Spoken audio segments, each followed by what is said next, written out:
Varieties of Fascism. Doctrines of Revolution in the 20th Century by Eugen Weber, Professor of History, University of California, Los Angeles. An Anvil original under the general editorship of Louis L. Snyder. Van Nostrand Reinhold Company, New York, Cincinnati, Toronto, Melbourne, London. For Ida and Leo Gershoy. Preface. The word fascism is widely used. The term National Socialism is increasingly current among the new regimes of Africa and the Near East. Many books have been published, and more are appearing, about fascism in Italy and Nazism in Germany, but very few exist concerning similar phenomena between the wars elsewhere. This study tries, not to fill the gap, but to suggest its existence. Much has been omitted in the account of tendencies which have a wider relevance in time and space than present superficial treatments indicate. A general discussion of fascist ideas is, in the following pages, succeeded by short surveys of several fascist or National Socialist movements in Europe between the last two wars, where we can note some of their similarities and differences. Since certain aspects recur in every movement, I have tried to indicate the particular characteristics of each, and to show how they fit into a synthetic picture of the whole. When dealing with a controversial subject, and one, moreover, which is far from closed, an author's views are no more than informed opinions, subject to interpretation and, eventually, correction. I have tried to keep the prejudice out of the discussion, but have not thought that judgment was out of place. Such judgments, however, have been based to a large extent upon the very theories here examined and the aims expressed. In other words, my objectivity consists of taking fascists and National Socialists at their word whenever possible, and then seeing how far they were able to achieve their aims and in what measure the means they used contributed to their ends, or to their end. There is no evidence, I know, that anybody knows better than anybody else what is good for him or what is good for others. There is, therefore, no particular reason why one should decide for others, or why not, provided he can force or persuade them to accept his decisions. That is, what fascists thought, determined to save men and nations even against their will. Pragmatically, though, in brackets, that is, by its own standards, end brackets, fascism does not appear to work any better than other methods of government, perhaps less constraining, though also less exciting. For the great tale of fumbling and imperfection that history tells, here is a tentative report, to join a great many others, of man's attempt to solve the problems that he himself creates. Eugen Weber.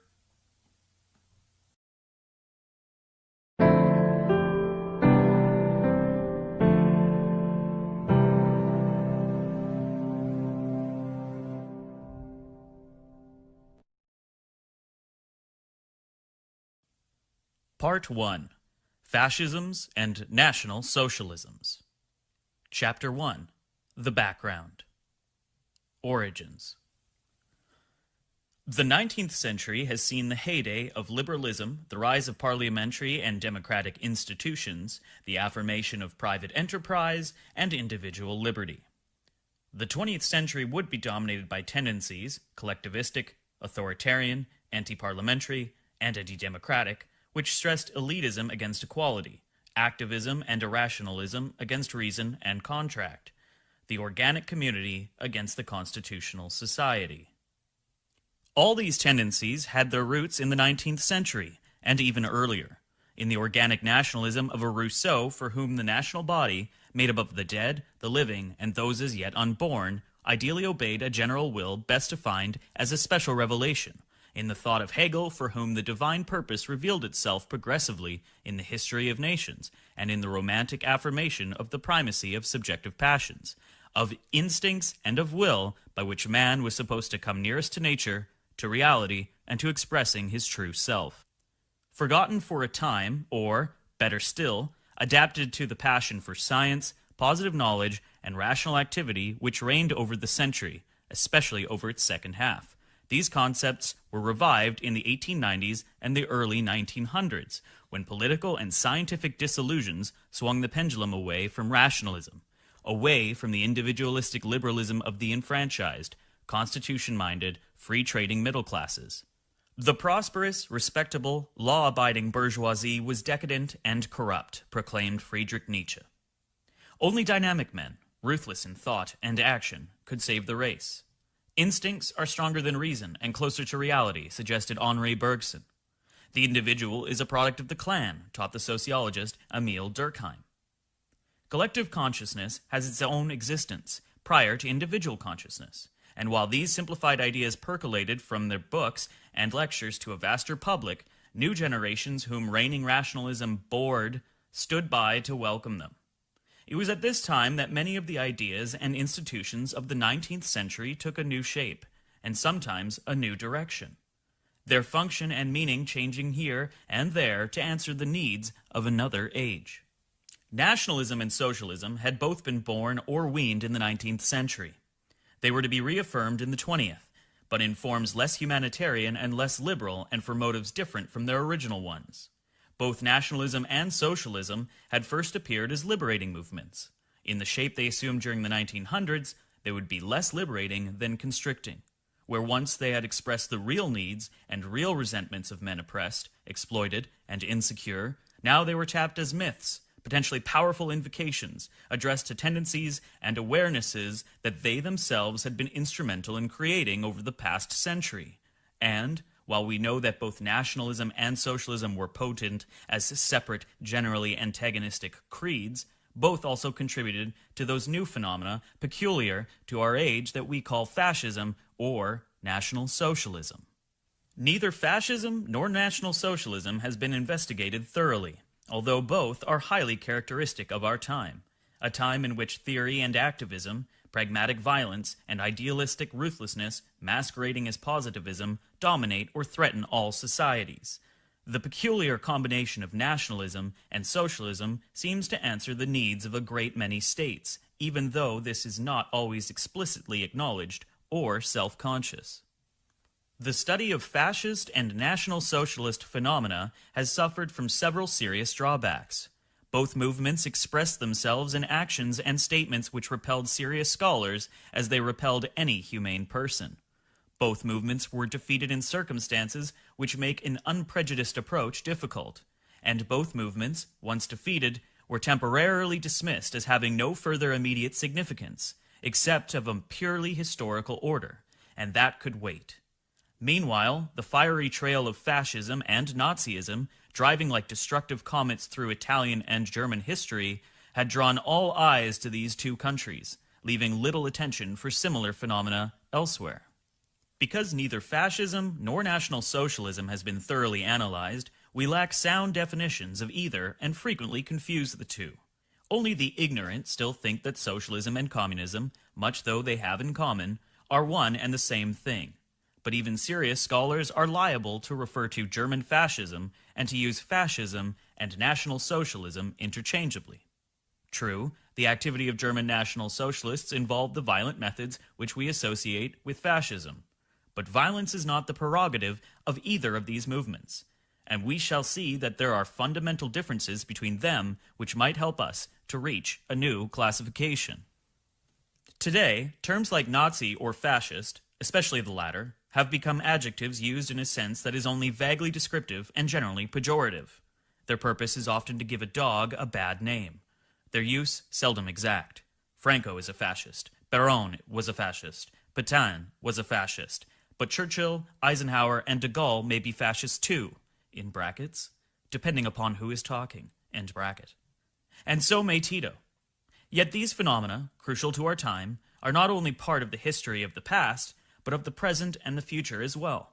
Fascism and National Socialism have to be analyzed and defined so as to establish in what they are alike and in what they differ, to discover what makes them start and what makes them tick, to understand to whom they appeal, why, and by what means. Theory and practice. There are two levels on which political ideas and political movements operate, theory and practice. Although we have been fascinated by fascist practice in Italy and Nazi practice under Hitler, we have paid relatively little attention to their theory and even less to evidence from other countries where similar movements and similar doctrines flourished. And yet the essence of certain doctrines is to be found in their expression when they have not yet, quote, arrived, end quote, in the period of formulation, controversy, soapbox oratory, and obscure pamphleteering in the discussions and exegeses of the movement's theorists, whose definitions and formulas may be removed from the brutal realities of the political struggle, but are accepted and honored in the breach, if not in the observance. The struggle to reach or to maintain power involves a political movement in hedging, compromise, backpedaling, and all the complications which follow when theory has to be connected with practice, when it has to be adapted to the concrete realities of traditional politics and political maneuver. It is the theories, the doctrines, the ideologies of fascism and National Socialism, and the attempts to carry these into practice that will be considered in the following pages. It has been held that National Socialist doctrine is of no importance because Hitler came to power in spite of it and, once in power, did not apply it, at least, not the socialist part. This kind of argument does not prevent us from studying Marxist or Leninist doctrine, even though the Bolshevik Revolution of 1917 went counter to then existing theories, and though Bolshevik practice since that time has only partially conformed to it. The aspect of communism changes according to whether it is practiced by Russians, Serbo-Croats, or Chinese, but we can study the theory of communism and learn a good deal from it. In the United States, too, Republicans and Democrats are elected to office having expressed a variety of ideas and made a variety of promises, although everyone accepts as a fact of life that platforms are made to run on, not to stand on. Nevertheless, political scientists know very well that platforms and ideologies are significant, partly because they do tell us something about what the candidate and his party think, in brackets, or would like to think, or would like the public to think they think, end bracket. And partly because they reflect a public, the issues this public is likely to be affected by, to vote for, or in some way, to support. The argument is current that fascist manifestos, or the program of the National Socialist German Workers' Party, are meaningless because they were never really carried out.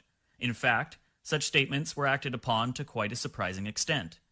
Even if they had not been, we should still learn a good deal by examining them, especially if we compare them to similar programs or doctrines evolved by movements in other countries and, perhaps, in other circumstances.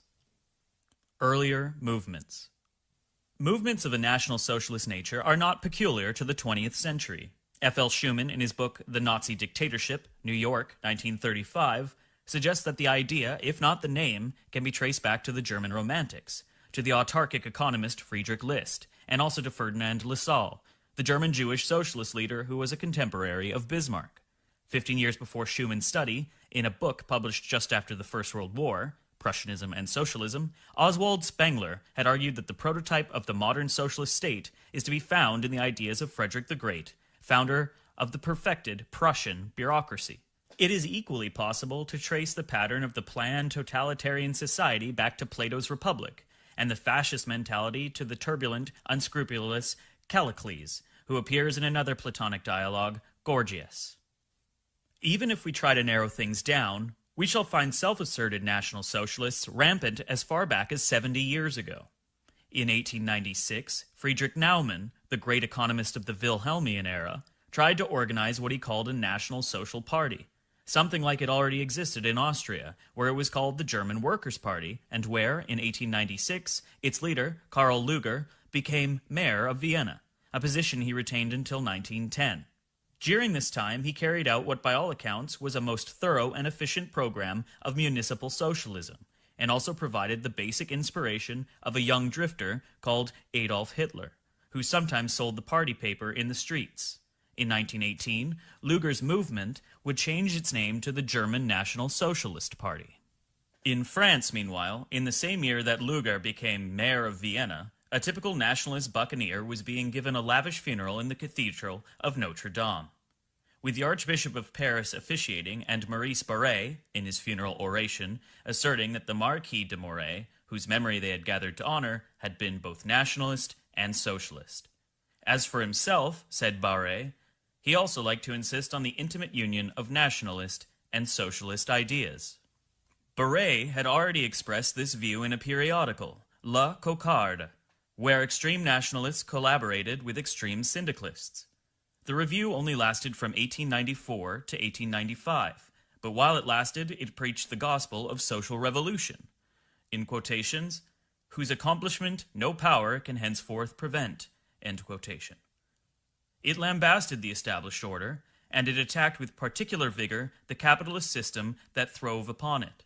One of Barré's admirers considered that the review, in quotation, was exactly socialist in that it led a relentless struggle against economic liberalism and called for the organization of labor and the suppression of the proletariat, that is to say, its integration in society, end quotation.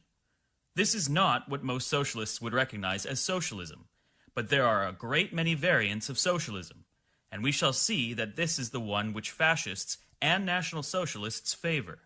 It was this that Barré himself had in mind, and when in 1898 he stood for election in Nancy, capital of his native Lorraine, his program was headed Nationalism, Protectionalism, and Socialism, and his supporters gathered in the Republican Socialist Nationalist Committee. They did not get very far, but the label was attractive. It was revived a few years later by Pierre Bitre, a dissident trade union leader who tried to gather in a socialist national party the working-class opposition to the doctrinaire policies of the French Confederation of Labor, the CGT. Meanwhile, the idea itself was bringing young intellectuals together in a number of groups and reviews in which the nationalist disciples of Charles Maurras worked together with the revolutionary syndicalist disciples of Georges Sorel. Maurras, a convinced royalist, had built up a movement, the Action Française, whose purpose was to restore the monarchy, a sense of order, hierarchy, and discipline in French political and intellectual life. Sorel, on the other hand, who came from the Republican left, was seeking to renovate current social revolutionary ideas and adapt them to the conditions of the 20th century. At first sight, no more different points of view could be conceived. Both men, however, agreed in their criticism of the existing political, economic, and social order, of parliaments, democracy, liberalism, and capitalism, and both despised the existing parties of the right and left and their leadership for their conservative, stick-in-the-mud policies. The brief flirtation did not go far, and its inspiration finally foundered in the Great War, in which most of the young enthusiasts lost their lives. But it represented a tendency, perhaps a need, which has persisted until our own day. In the next 30 years, more than a score of groups and movements appeared in France alone, bearing titles like National Syndicalists, Monarchist Socialists, National Proletarians, Revolutionary Patriots, or simply National Socialists. Even if we consider that the combination of these supposedly antagonistic ideologies amounted to little, in movements that were often insignificant and generally short-lived, the question remains why people should be so interested in the conjunction of nationalism and socialism as to go on suggesting it, and what it was that made this conjunction seem relevant to so many about this time. The hint of an answer may be found in Clouard's words about the Cocarde's, quote, relentless struggle against economic liberalism, end quote. Anti-liberalism. All opposition movements of the 20th century seem to have in common this opposition to a liberalism defined on the economic plane as the application of competitive laissez-faire and on the political plane as the individualistic counterpart of laissez-faire, which allows particular interests to assert themselves at the expense of the social whole. In opposing individualism and the apparently chaotic conclusions of private enterprise, their critics rediscover collectivism. On such grounds, they find that they have more in common with socialists, in brackets, though not with social democrats, end bracket, than with more conservative groups, and that it might be convenient to adopt some of their ideas or even to enter into an alliance with them.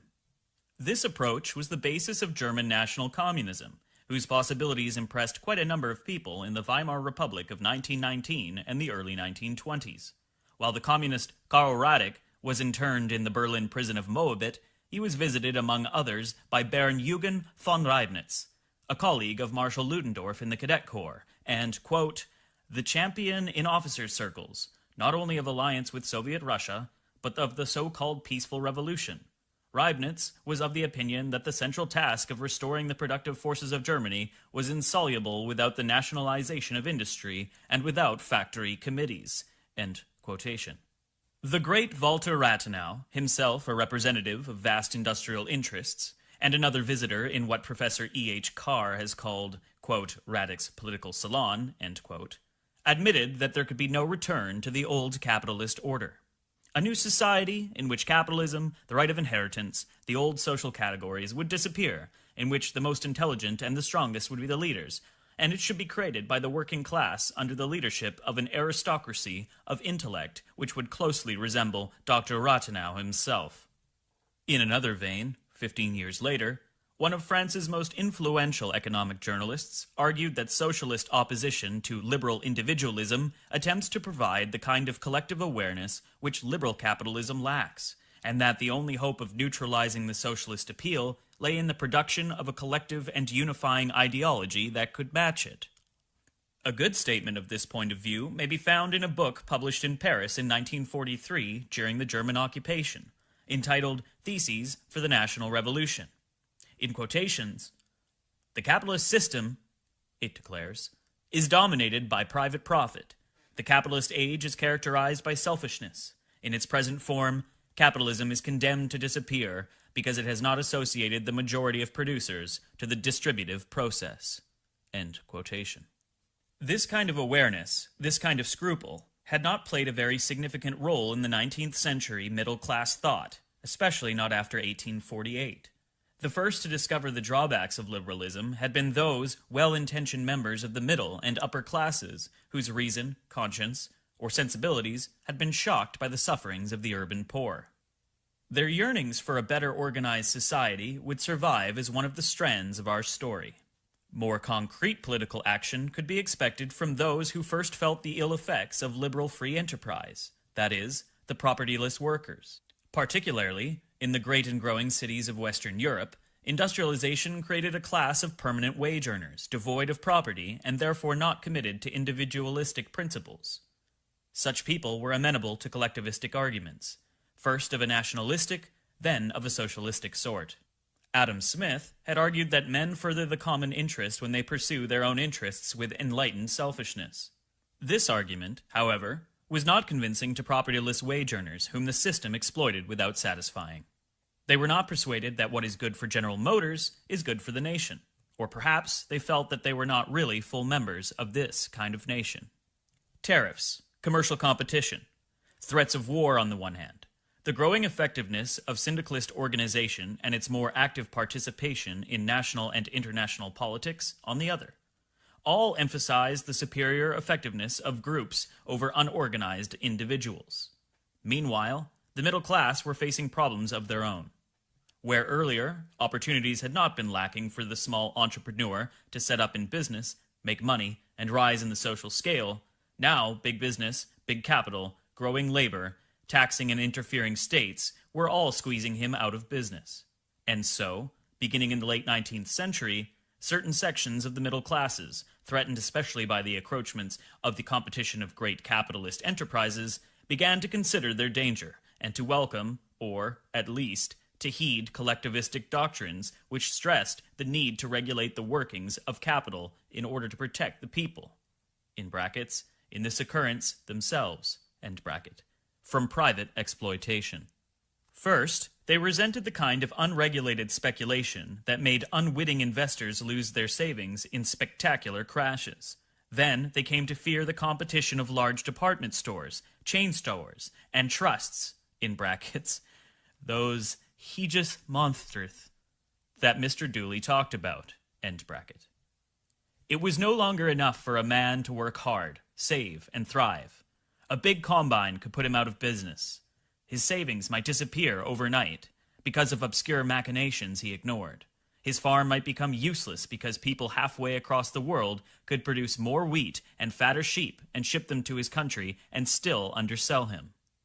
This seemed sheer chaos to the little man, and it was easy to persuade him that the economic developments which were endangering and eliminating small and medium enterprises, and which affected farmers as well, were typical of a system that was intrinsically anarchic.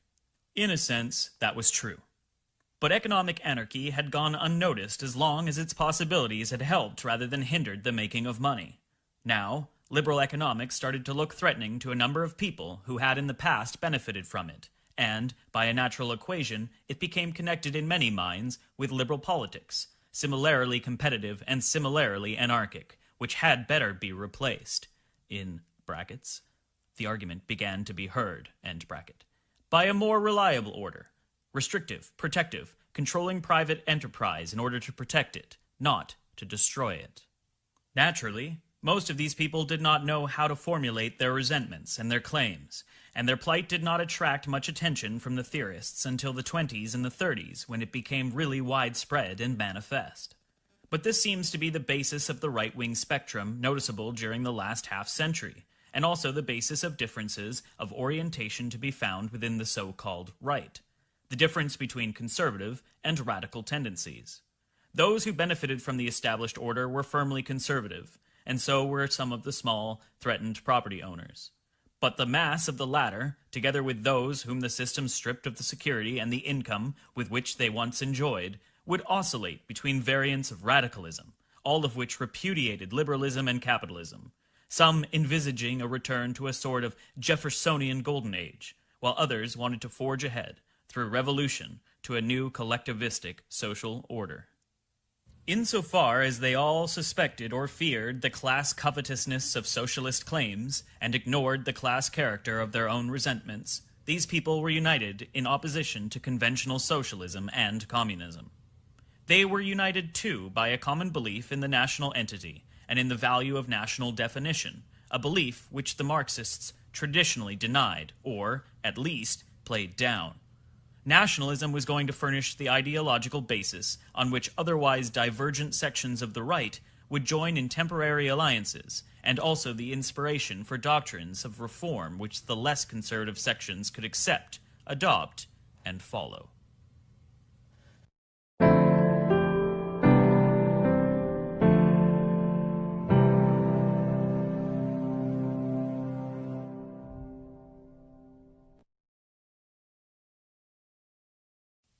Chapter 2. Nationalism. Utopia and Myth. To use two words dear to the heart of Georges Sorel, nationalist ideology appears in modern times both as utopia and as myth. The utopia, Sorel tells us, is the imaginative construction of a possible future, which implies the partial, progressive realization of the things it describes.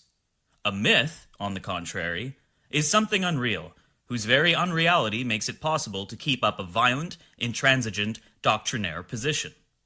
To be politically effective over a long period of time, an ideology must combine these two characteristics.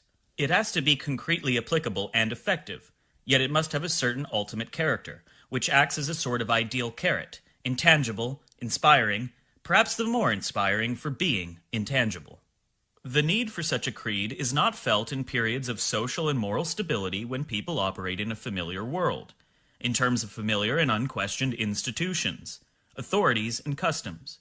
It is when things change rapidly, when customary patterns break down, when social order collapses and existing values begin to be questioned, that radical inspirational creeds not only flourish but mushroom, as mystery religions did in the Hellenistic world and at the beginning of the Christian era, in epochs of instability, insecurity, and flux.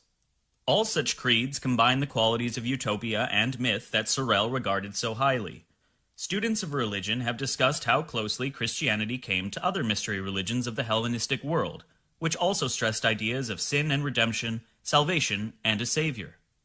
Nationalism, too, has many things in common with other great religions of its time, with the 18th century belief that man can conceive and build the good society according to a rational pattern, with the romantic belief in society as an organic whole, with the Darwinian ideas of natural selection, and finally, and most specifically, with the social and collectivistic ideas based on all of these, which affirm, as nationalists also like to do, that no man is an island entire of itself.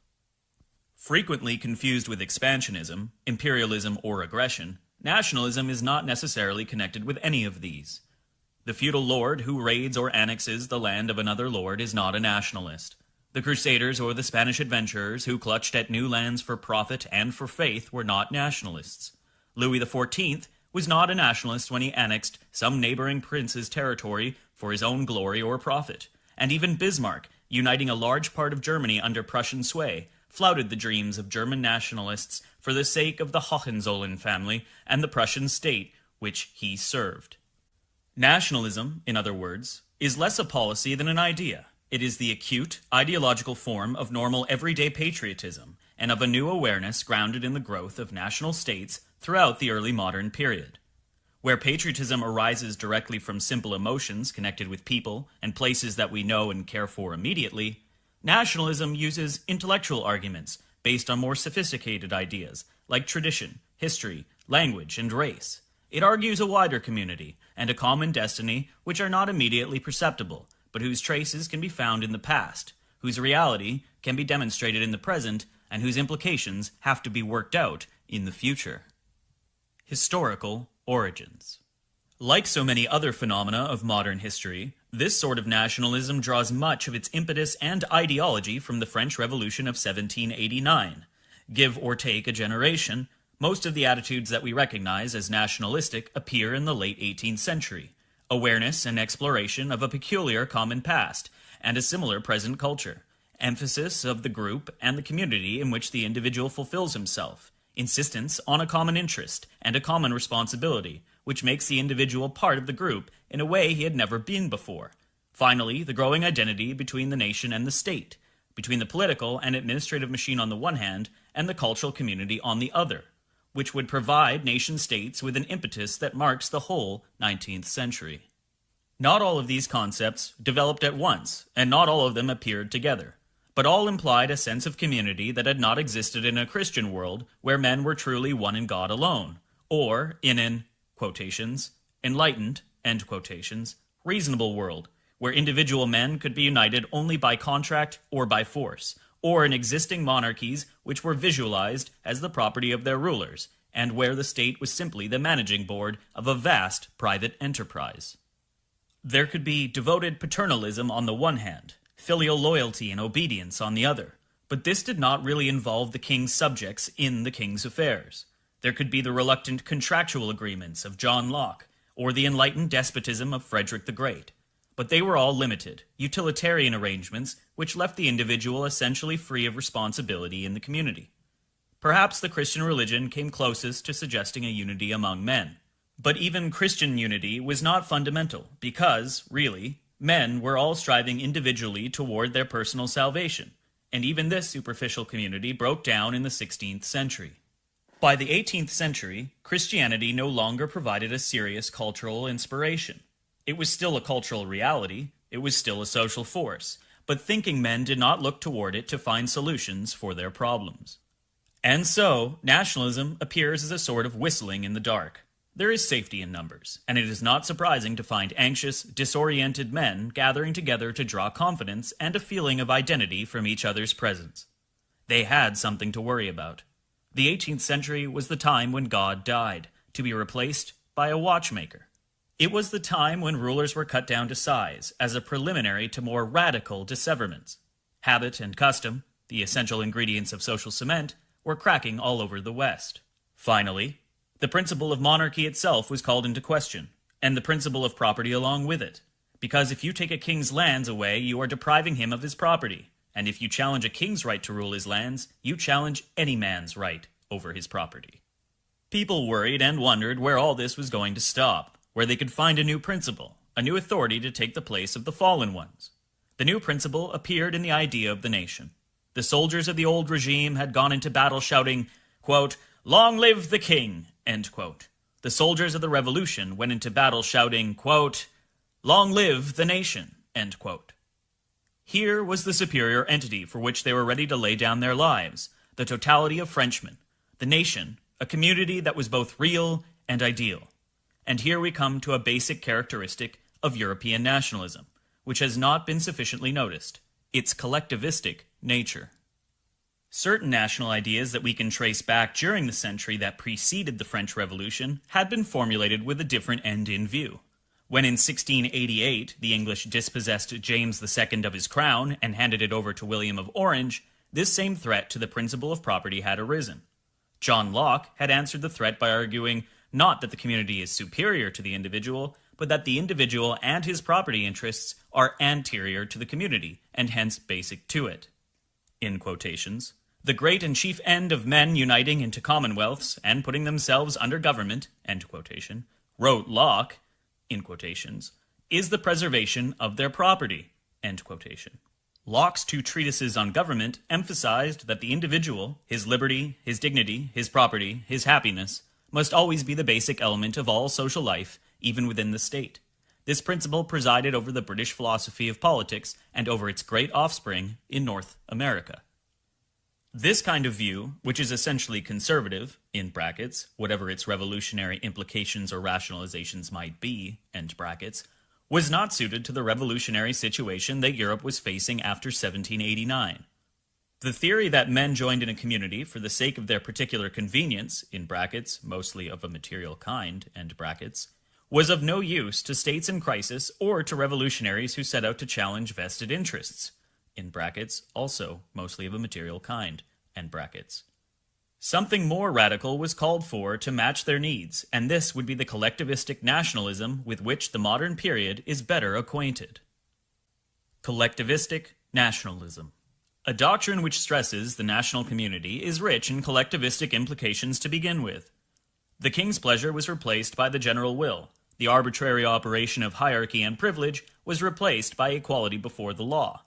The state had been the property of the prince. Now the nation became the common property of its citizens. The development of Jacobin thought in the days of Robespierre and Saint-Just shows these ideas in action. The nation and the people are one, said the Jacobins. For the benefit of both nation and people, the representatives of this totality of the general will can dispose of individuals and of property, because both individuals and property exist only in function of the common good. Robespierre and Saint-Just came to a bad end, in brackets, as men of principles so very often do, end brackets. But the ideas persisted. Obviously, if the nation was the highest good, if it was the worldly incarnation of the divine spirit at work in history, if it was an absolute necessity for the well-being and the self-fulfillment of its citizens, then its interest must be supreme. No petty rights like property and individual liberty could be set up against it, because property, individual liberty, and cultural self-expression existed only in and through the nation. The part could never be greater than the whole, and it might quite properly be subordinated and sacrificed to the interests of the whole. These very ruthless implications were not developed at once. In 1792, the National Convention meeting in Paris had declared, in quotations, "in the name of the French people that it will accord fraternity and assistance to all peoples who shall wish to recover their liberty," end quotations.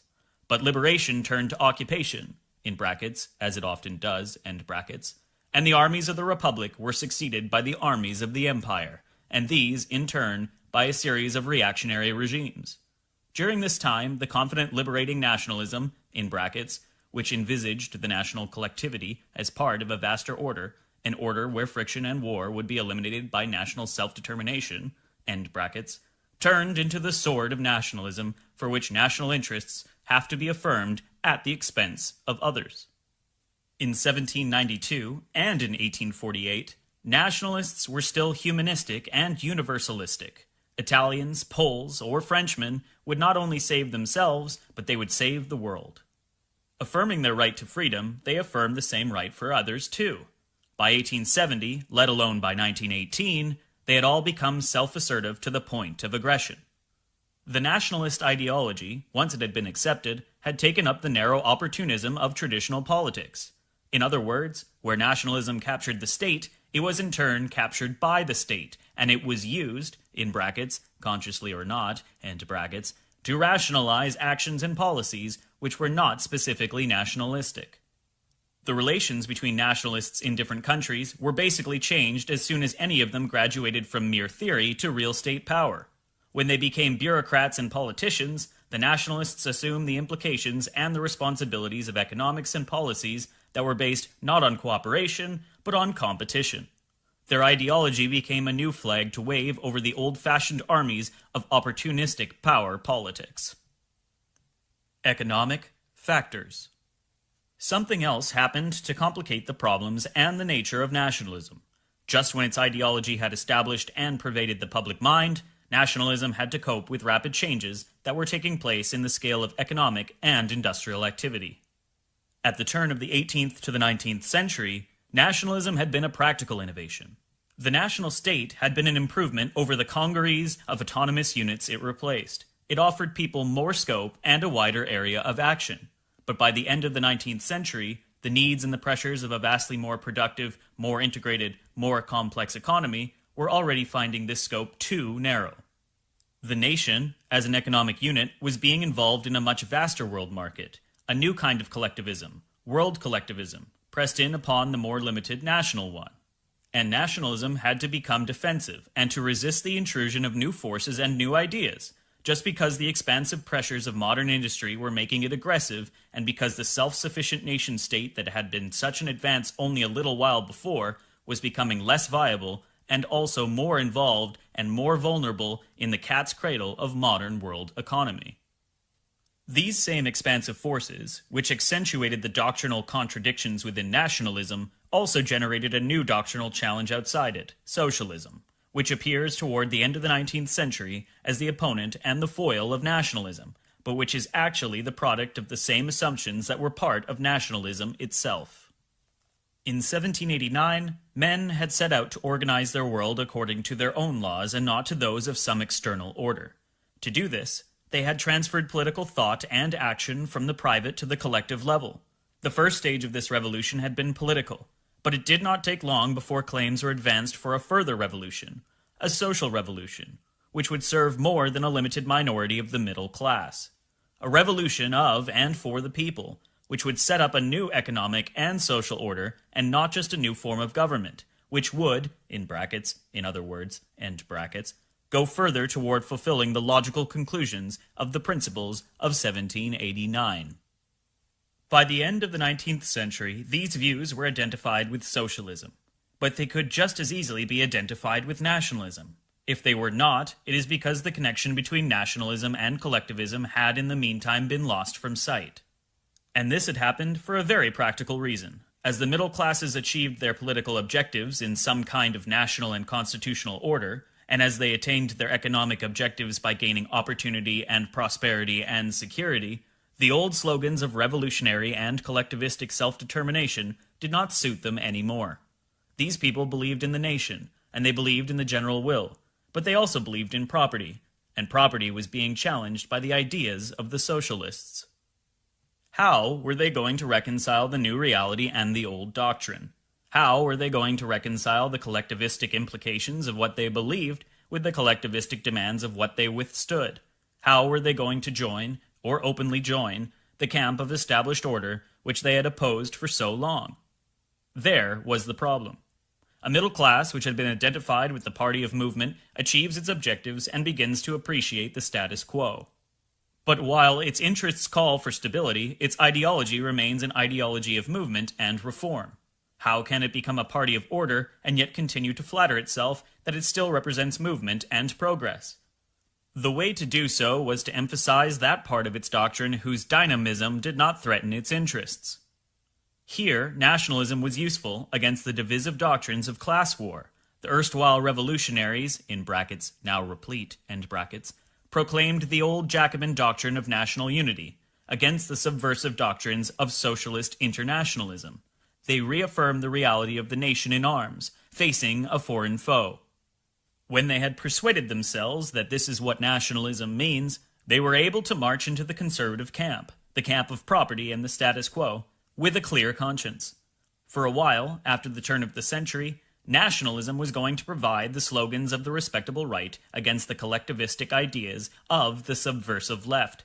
This was paradoxical, because nationalism had been the first to challenge property rights for the sake of a superior interest. Now it was mobilized to defend property and the established order that went with it. Conjunction of right and left.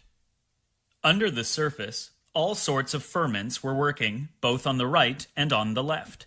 Many socialist leaders were patriotic at heart. They mouthed the slogans of international working class unity. They called on the workers of the world to unite against their class enemies. but actually they feared the competition of foreign labor and hated the national enemy much more than the class enemy. This was best shown in 1914, when, on the outbreak of war, the workers abandoned class for national resentments and rallied, like everybody else, to the cause of the fatherland. At the same time, however, many right-wing nationalist leaders were social radicals, and they had their own ideas about what nationalism meant. The conservative right, which was glad enough to use the slogans of nationalism, was too conservative to consider the more radical implications of the doctrine. And this was going to bring about a split in the right, between non-doctrinaire conservatives on the one hand and radical doctrinaires on the other, a split hidden from sight much of the time by the common use of nationalist slogans, but which we can now trace in Germany and Austria and France right back to the end of the 19th century. Men like Maurice Barré in France described themselves as National Socialists.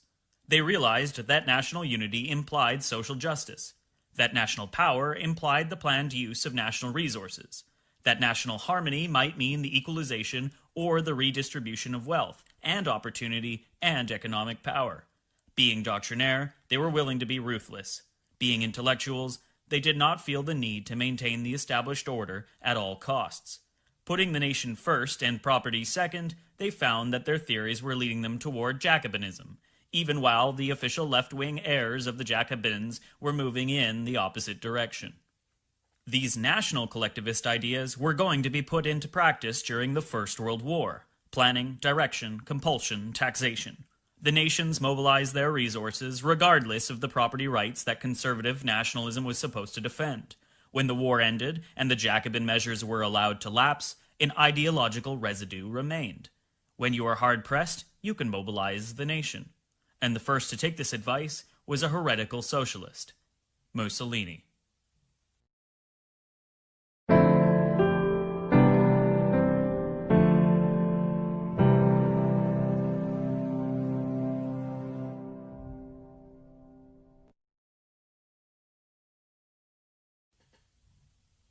Chapter 3: The Rise of Fascism. Mussolini's movement. A leading figure in the Italian socialist movement and editor of the party paper, Benito Mussolini had left the party in 1915 to advocate his country's entry into the war on the Allied side. Discharged from the army, he had supported the party of those who felt that Italy had been meanly treated in the peace settlement and lent his pen to the advocates of a tough, expansionist policy. In brackets, see Chapter 6, end brackets. But a secondary role in nationalist politics did not appeal to Mussolini, and while D'Annunzio strutted in Fiume, holding Italy's allies at bay, Mussolini found more promising situations to exploit in Italy itself. Inspired by the Russian Revolution, and by an economy bankrupted by war, mismanagement, and the end of Allied aid, a series of strikes were putting the fear of revolution into the Italian propertied classes. The workers were dissatisfied, and they distrusted Mussolini as a renegade. But there were other dissatisfied elements in Italy besides the syndicated workers. Students, soldiers, discharged veterans, unable to readjust to civilian life, disliked the existing order too, although they did not want to replace it with a class dictatorship. It was to these people that Mussolini turned, not to preserve the existing order, but to revolutionize it, and, thus, remove those conditions which both justified and favored the revolutionary activities of his, quote, red, end quote, rivals. The first Fascio di Combattimento was set up in Milan on March 23, 1919. The ideas for which it claimed to stand were far from reactionary. In brackets, see reading number 1A, end bracket. The Fascios wanted to disassociate themselves from classical, in quotations red, end quotations, revolution. But their own program was almost as radical. They would put an end to the monarchy, abolished the Senate, the aristocracy, compulsory military service, banks and stock exchanges, confiscate unproductive revenues, attack the money power, decentralize government, protect and educate the poor. Although Mussolini's Popolo d'Italia changed its subtitle from Socialist Daily to Producers Daily, It continued to support the workers' revolutionary agitation, and Mussolini himself claimed he had remained a socialist.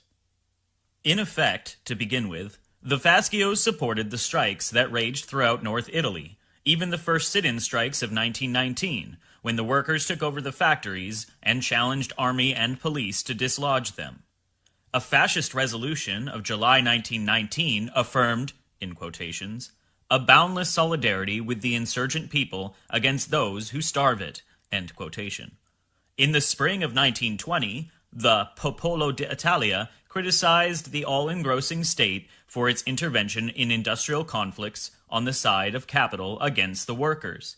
And when, by August 1920, Mussolini began to look upon sit-in strikes with a critical eye, it was less, he said, because of their threat to the property principle than because of their inefficiency and their lack of perspective. In quotations, had their organizers meant to use them as a jumping board for much vaster ends, end quotation, he, for his part, would have been ready to accept them. But belly socialism, he said, was not for him, nor the limited material ends which alone the unions envisaged. Strikes, used for such petty purposes, lost sight of the greater aim of a final revolution, and could but fritter away the energies and power of the workers. For his part, the fascist leader envisaged not piecemeal reform, but radical changes. These Mussolini could approve, as he did in a speech delivered at Trieste on September 20th, 1920, while a general strike immobilized Piedmont and Lombardy. I accept not only, in brackets, the idea of, end brackets, workers' control of factories, but also the social, cooperative, management, in brackets, of industry, end brackets. I want industrial production to rise. If the workers could guarantee this rather than the owners, I should be ready to declare that the former have the right to take the latter's place. End quotation. In these words, we recognize the tone of pragmatic competition which would permit the fascists to turn from revolution to counter-revolution, from being the rivals of the communists to being their opponents.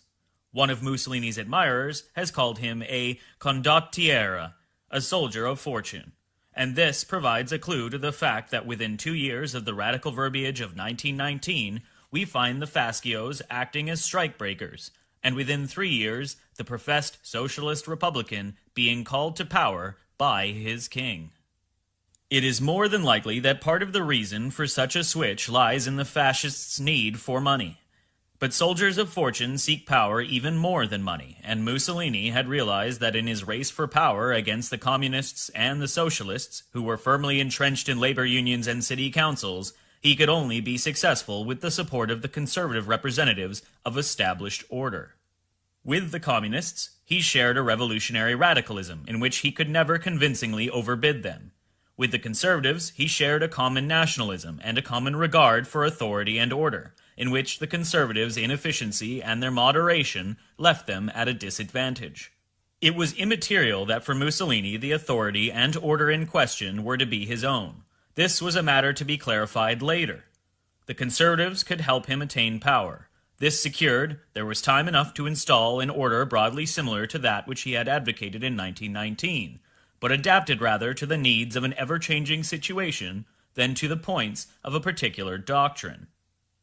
Mussolini's movement, and Mussolini's order, then, appear as the prototype of modern fascism, which is in effect an opportunistic activism inspired by dissatisfaction with the existing order, but unwilling or unable to proclaim a precise doctrine of its own, and emphasizing rather the idea of change, as such, and the seizure of power. Difficult though it may be to conceive, such inspiration can provide a very powerful impetus for a revolutionary movement, the effect of positive statements in politics being generally divisive, and that of negative ones unifying. Many a revolution has been carried out by people who did not know what they wanted, but knew very well what they opposed. Dynamics of Fascism. This was a lesson fascist leaders never failed to apply. In quotations, it would be folly to describe precisely in advance the road by which we shall attain, in brackets, our principles, end brackets, end quotation. Writes Oswald Mosley, The Greater Britain, in brackets, 1932, end brackets. In quotations, a great man of action once observed, No man goes very far who knows exactly where he is going, end quotations. And the Belgian Leon de Grelle, in quotations, you must get going. You must let yourself be swept away by the torrent. You must act. The rest comes by itself, end quotations.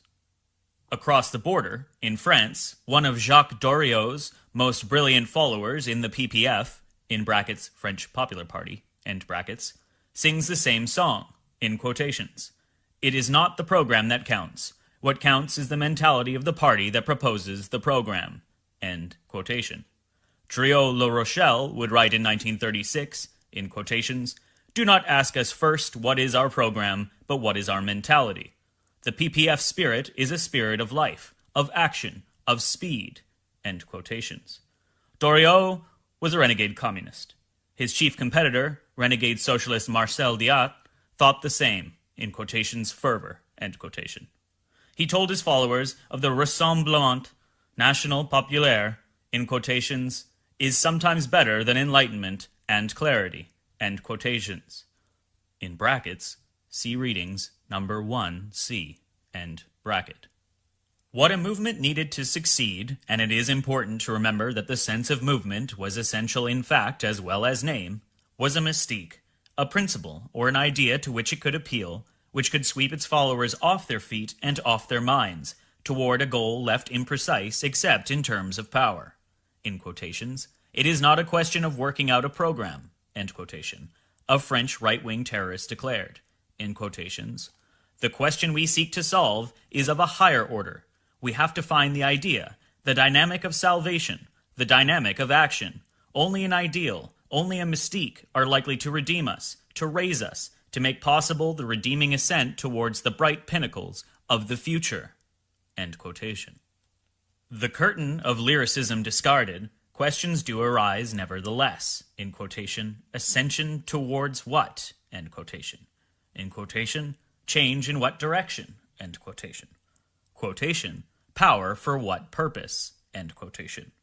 And the answers to such questions provide an indication, if not of these movements' doctrines, at least of their tenor. In this connection, we should do well to remember that fascism never denied its early social radicalism.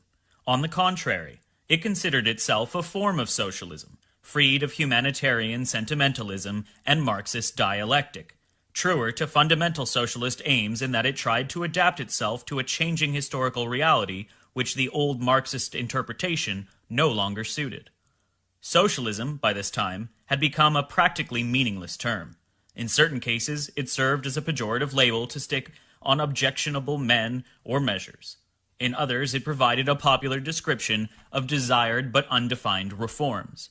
Definitions like, in quotations, socialism is equality, end quotation, or, in quotations, socialism is justice, end quotation, do not go far before they beg the question how this equality or this justice are themselves envisaged. Socialist reform has generally been connected with measures carried out following a general plan and involving a redistribution of national income and social influence according to decisions made by specialists in the service of a central power. In other words, as it became effective, socialism became increasingly technocratic and moved further away from its original moral and humanitarian inspiration. Considerations of humanity and social justice play a smaller part in modern technocratic planning, in brackets, be it under the impulse of socialist ideas, end brackets, than they did in the original socialism of the 19th century. Material comfort and social and economic opportunity are desired for all, but they are wanted for utilitarian reasons and within the limits of more general interests. The good of the community may not and often does not coincide with the immediate good of single individuals. Much of the original inspiration of European socialism, on the other hand, had come from humanitarian rather than utilitarian concerns. The social romantics of the early 19th century had been moved by charity, not calculation, and it is useful to distinguish between humanitarian socialists and utilitarian ones. There is little to prevent the latter from operating on the national or indeed, if convenient, the nationalist plane. Humanitarian socialism is almost necessarily pacifist and internationalistic, because the same concerns that make men care for their fellows at home apply to human beings everywhere. It is idealistic because it is founded on sentiment and on ideals. Being so, it will do best in fairly prosperous societies where a margin for luxury exists. This kind of socialism is useful as a palliative for the more obvious forms of economic distress and as an educative force. But it tends to collapse before the self-interest of individuals or of the group. Its adherents, then, have the choice between small-scale martyrdom, in brackets, as in the case of conscientious objectors, end brackets, and conformity, in brackets, as in the case of those who suspend their pacifism in wartime, end brackets. Utilitarian socialism, on the other hand, is opportunistic and empirical. It is doctrinaire, but ready to use doctrine in its maneuvers and to adjust its theory to the moment's needs. Its tendency is to consider human beings only as part of groups, in which it sees a significant unit of political calculation. Where humanitarian socialism is sentimental, utilitarian socialism tries to be mathematical. And, given this approach, there is no reason to wonder at apparent changes in orientation such as can be found, for instance, so frequent in Soviet history. When the socialism in question is of the utilitarian kind, its combination with nationalism is possible. Mussolini in Italy, Hitler in Germany, and Perón in Argentina all claimed that they had revivified socialism and given it a new efficacy and a fresh connection with historical evolution.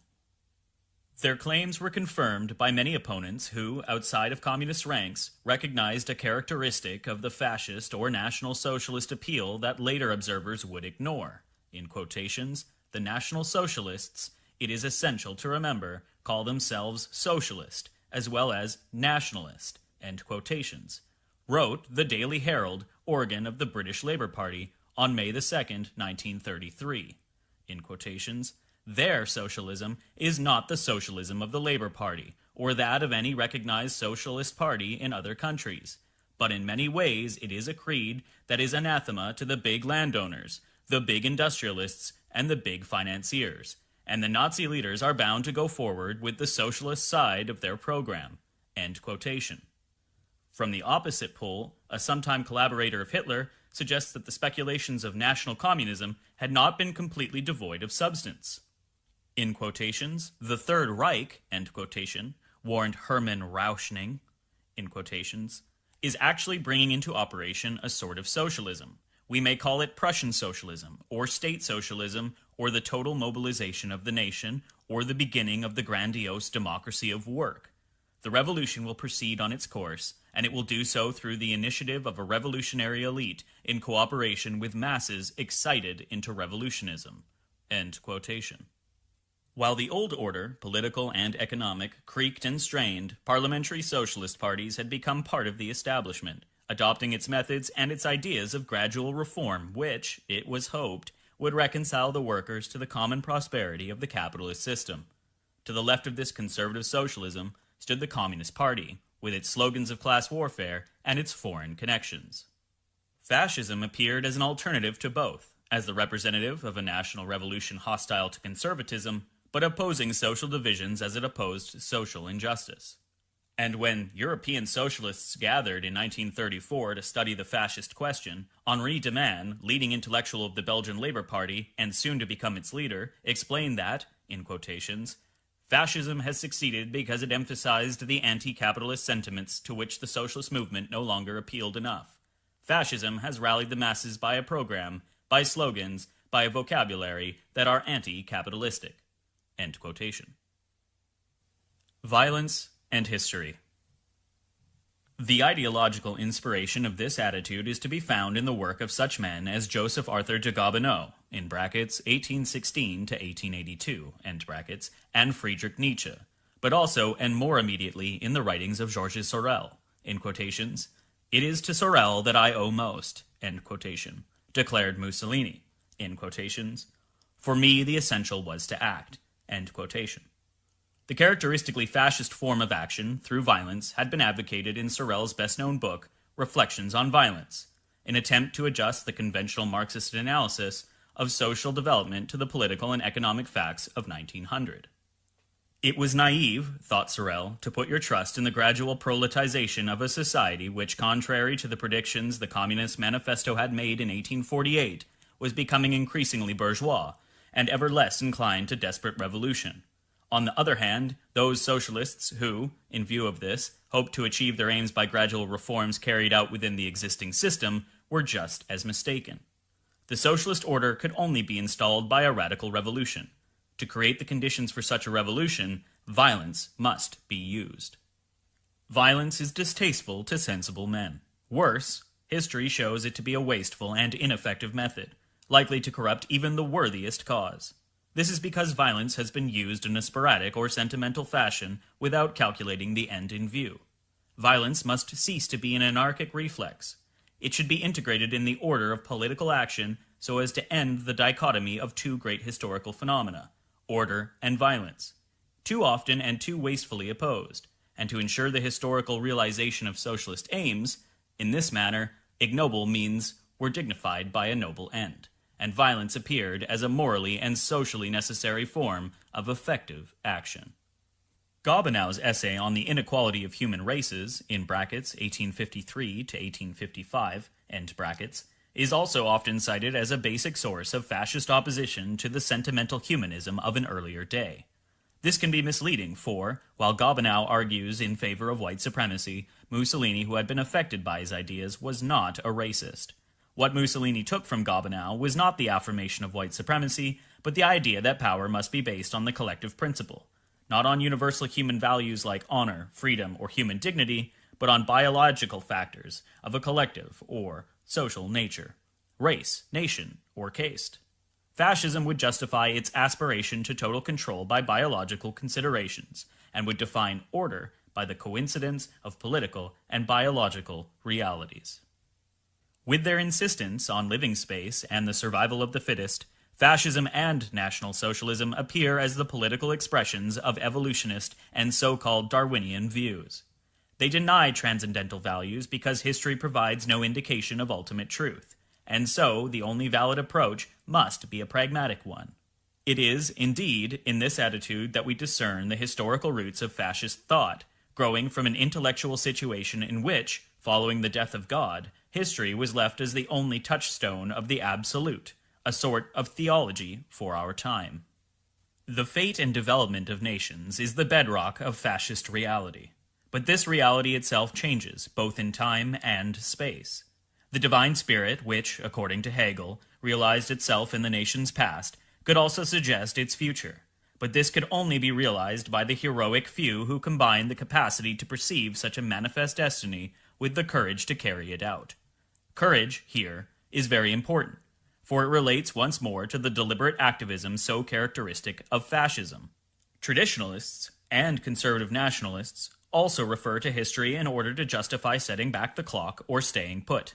Blood and soil can be considered as a stable reality, as a stabilizing factor, in a situation where least change is best.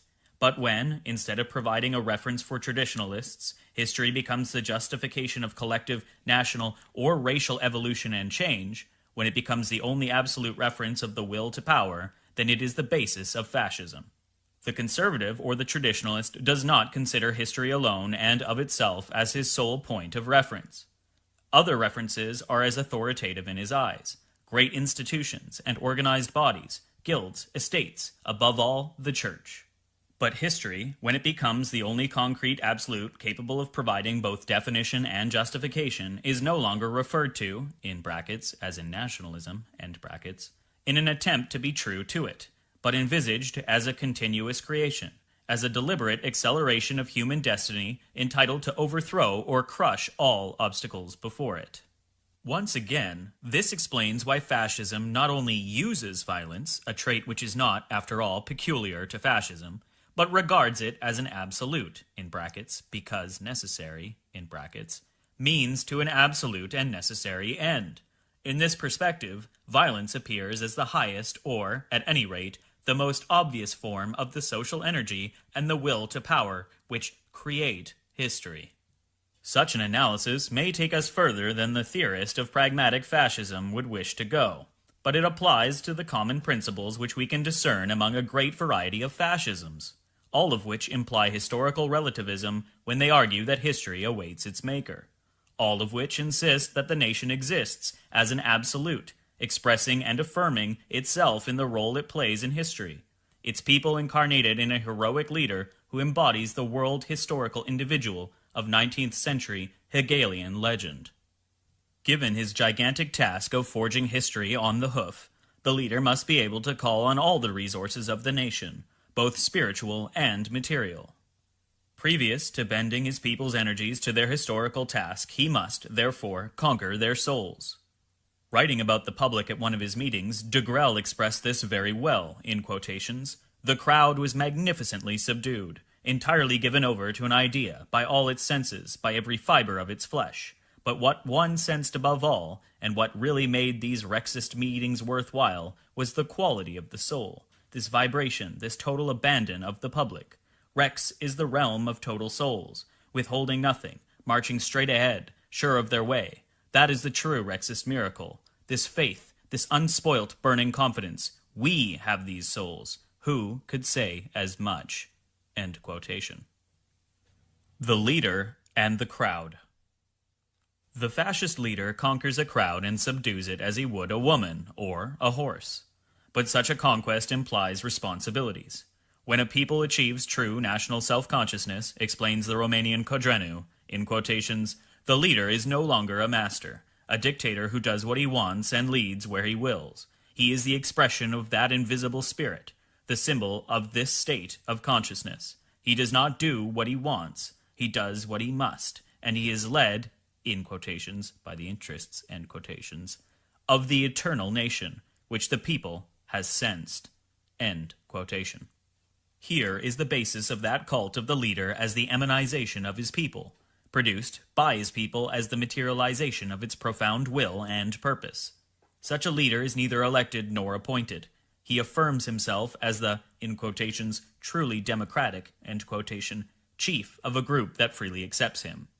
As we have seen, fascists and National Socialists stress this oneness between the statesman and his people, a people that gives itself to him, trusts him, and loves him, in quotations. This is the true popular sovereignty, end quotations, writes Pierre Day, leader of the Rexist group in the Belgian parliament, in quotations, leaders who command with authority but who, by direct contact with their people, feel in constant communion of will and ideas with everything good in the country. When such a sympathy exists, political formulas have little importance, end quotation. The general will of the nation is now concentrated in one person in whom the people, his people, can glimpse their true historical selves, their true destiny, as in a magic mirror in which they see themselves magnified and exalted. The cult of the leader constitutes an invitation to popular auto-idolatry. Proud of their popular origins and referring to them often, Mussolini, Hitler, Eva Peron, and de Grelle concentrate upon their persons not only power, but emotion and affection. The identity upon which the leader insists permits every sparrow to fly vicariously on eagle's wings and to enjoy the eagle's triumphs and his magnificence as if they were his own. Hence, perhaps one reason at least for anti-parliamentarism, which reflects not only disgust with the old order, but refusal to accept the very idea of delegation and representation, no representative assembly can replace or compete with the leader. When it comes to sheer opportunism, therefore, fascist anti-parliamentarism reflects this basic monism, an aspiration to direct democracy. Totalitarianism. To be complete, the empire of fascism must extend over minds as well as bodies. From this point of view, fascism appears as the modern and technologically perfected form of the ancient polis, a society totalitarian in its way, all of whose members worshipped the city's gods and obeyed the city's rules. And the situation it creates is similar to that which Antigone faced before Creon, in brackets, where private or transcendental values clash with the ruler's will, end brackets. Or Socrates before an Athenian democracy that could not tolerate mavericks for long. If the community is an organic whole, deviations are corrupting and cannot be tolerated. All must act as one, shunning dissensions as intrinsically harmful, seeking a unity which alone can save in the providential person of one man. As Drieu La Rochelle explained to the followers of Doireau, in quotations, saving France means saving the French, all the French, even those who do not want to be saved, who let themselves go, who ask only to be left alone. End quotation. Unity alone can save. The matter is important, for justified or not, fascism lives and thrives in an atmosphere of crisis. All fascisms see themselves as a last recourse. All are menaced by a hostile world in a state of siege where self-sufficiency, material and ideological, is the only hope. Totalitarian autarky thus appears as a further component of the state of siege mentality, which in turn is another justification for dramatic violence as the means of history, but sometimes also as its end. In quotations, hope for me is fascist, end quotation, the Frenchman Lucien Rebatet would write in Les Décombres, in brackets, the ruins, end brackets, published in 1942, and this hope lies only in a, in quotations, profound and brutal, end quotation, revolution. In quotations, impossible without violence and radical destructions, end quotations. Here, the romantic fascist appears too fascinated by the means to bother much with the end, or to define it further. In quotations, one does not compromise with enemies like the Jews, the priests, the committee mongers, the speculators. One crushes them. One bends them to one's will. Revolutions are not baptized with holy water, they are baptized in blood. Death is the only punishment that peoples understand. Death alone condemns an enemy to oblivion. End quotation. Such exaltation over gore and death, such glorification of them, recalls Mussolini's panegyric of war. In quotations, war alone carries all human energies to the height of tension, and leaves the imprint of nobility on the peoples that dare face it. Perhaps it is a tragic destiny that weighs on man. His fundamental virtues come to light only in bloody struggle. End quotation. It is impossible, after all this, not to speak of Romanticism, the sweet rapture of vague, exalting words which inflame the imagination and stimulate the vocabulary even further. After the unexpected successes of Rex in the Belgian elections of 1936, the victors signed a sort of manifesto drawn up by one of the movement's few intellectuals, Jean Denis. In quotations, Rex is not an adventure, end quotation. The manifesto read in part, in quotations, it is something much more beautiful than an adventure. This great departure, this moving break with the past, this fantastic enterprise likely to attract spirits enamored of the absolute, is an answer to a call that comes from far in the past, from far in the present. End quotation. To seek a meaning in what is evidently an incantation would be a waste of time. It would be wrong, however, to imagine fascism limited to juvenile and demagogic lyricism of this sort, or, indeed, to think that juvenile and lyrical demagogy need be limited in its effects. The grandiose displays, in brackets, both Nazis and Rexists adopted the color red for their banners, end brackets, the verbiage and the wind were an essential part of great campaigns to conquer souls and hold them. Power must be attained, national unity forged, the collective will asserted by all means. Essentially democratic in its propaganda, if not in its essence. Fascism addressed itself to feelings, not to intellect. Rational appeals are accessible to few. They are also subject to criticism. Reasoning invites examination, speculation, and disagreement. Feelings can be shared, arguments seldom, and then by few. Hence, propaganda methods whose essence was determination and deliberate bias. The fascist historical relativism made academic objectivity seem as impossible to him as it does to the Marxist. Propaganda, a Rexist periodical asserted, had to be completely subjective. Ultimately, however, the individuality it expressed was that of the nation, the only ultimate to which anything could be validly related. Elitist democracy. And, while the national definition implied a kind of equality among all the members of the nation, it also suggested that, as a group, they constituted an elite. Thus, the assertion of the in-group against everybody else. All French being one against all non-French, all Germans one against, in brackets, and superior to, end brackets, all non-Germans, provided the groundwork for both equalitarian and elitist argument. The kind of love relationship between a movement and its people, between a leader and his people, which we have recognized as the basis of a direct democracy amounting almost to a sensual union, also implied equality. Rex always insisted on the identity between the movement and its leaders and the Belgian people. The Romanian Iron Guard was essentially populist, its most devoted followers recruited from among peasants and poor university students. But the most striking distances of this new equalitarianism are to be found in class-conscious Germany, where the Nazi organizations managed to mix the social classes to a degree never achieved before. Comparing the German army of 1940 to that of the Kaiser, Henri de Man was forcibly struck by its social unity, itself an indication of the greater social unity realized in the ranks of the nation itself. The simple ex-Nazis whom Milton Mayer interviewed after the war in a small Bavarian town, in brackets, they thought they were free, Chicago, 1955, end bracket, cherished the memory of this social revolution. In quotations, we simple working-class men stood side by side with the learned men in the labor front, end quotation. A baker would tell Mayer, in quotations, in the labor front, end quotation.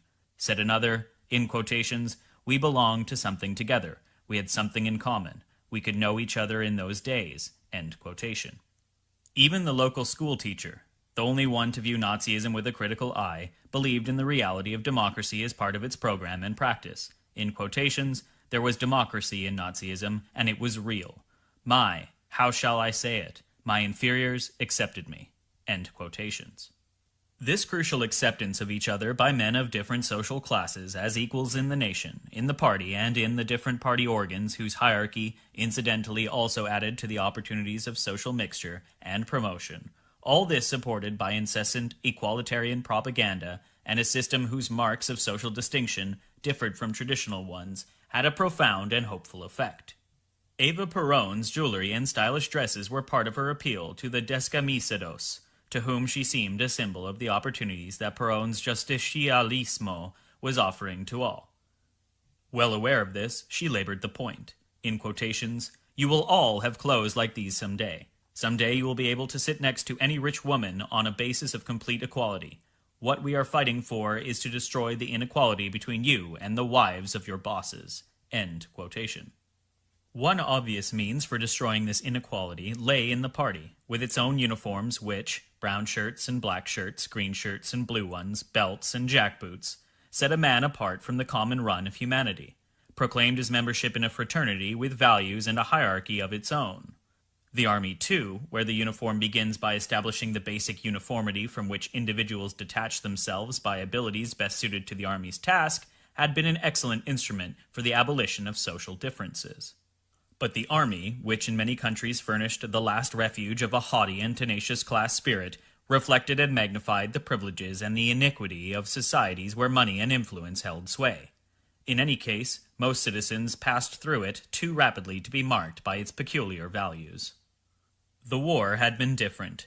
Between 1914 and 1918, the comradeship and the equality of the trenches, the opportunities that combat offered for leaders to affirm themselves and men to show their worth without any reference to birth or education, these were remembered fondly by many a combatant.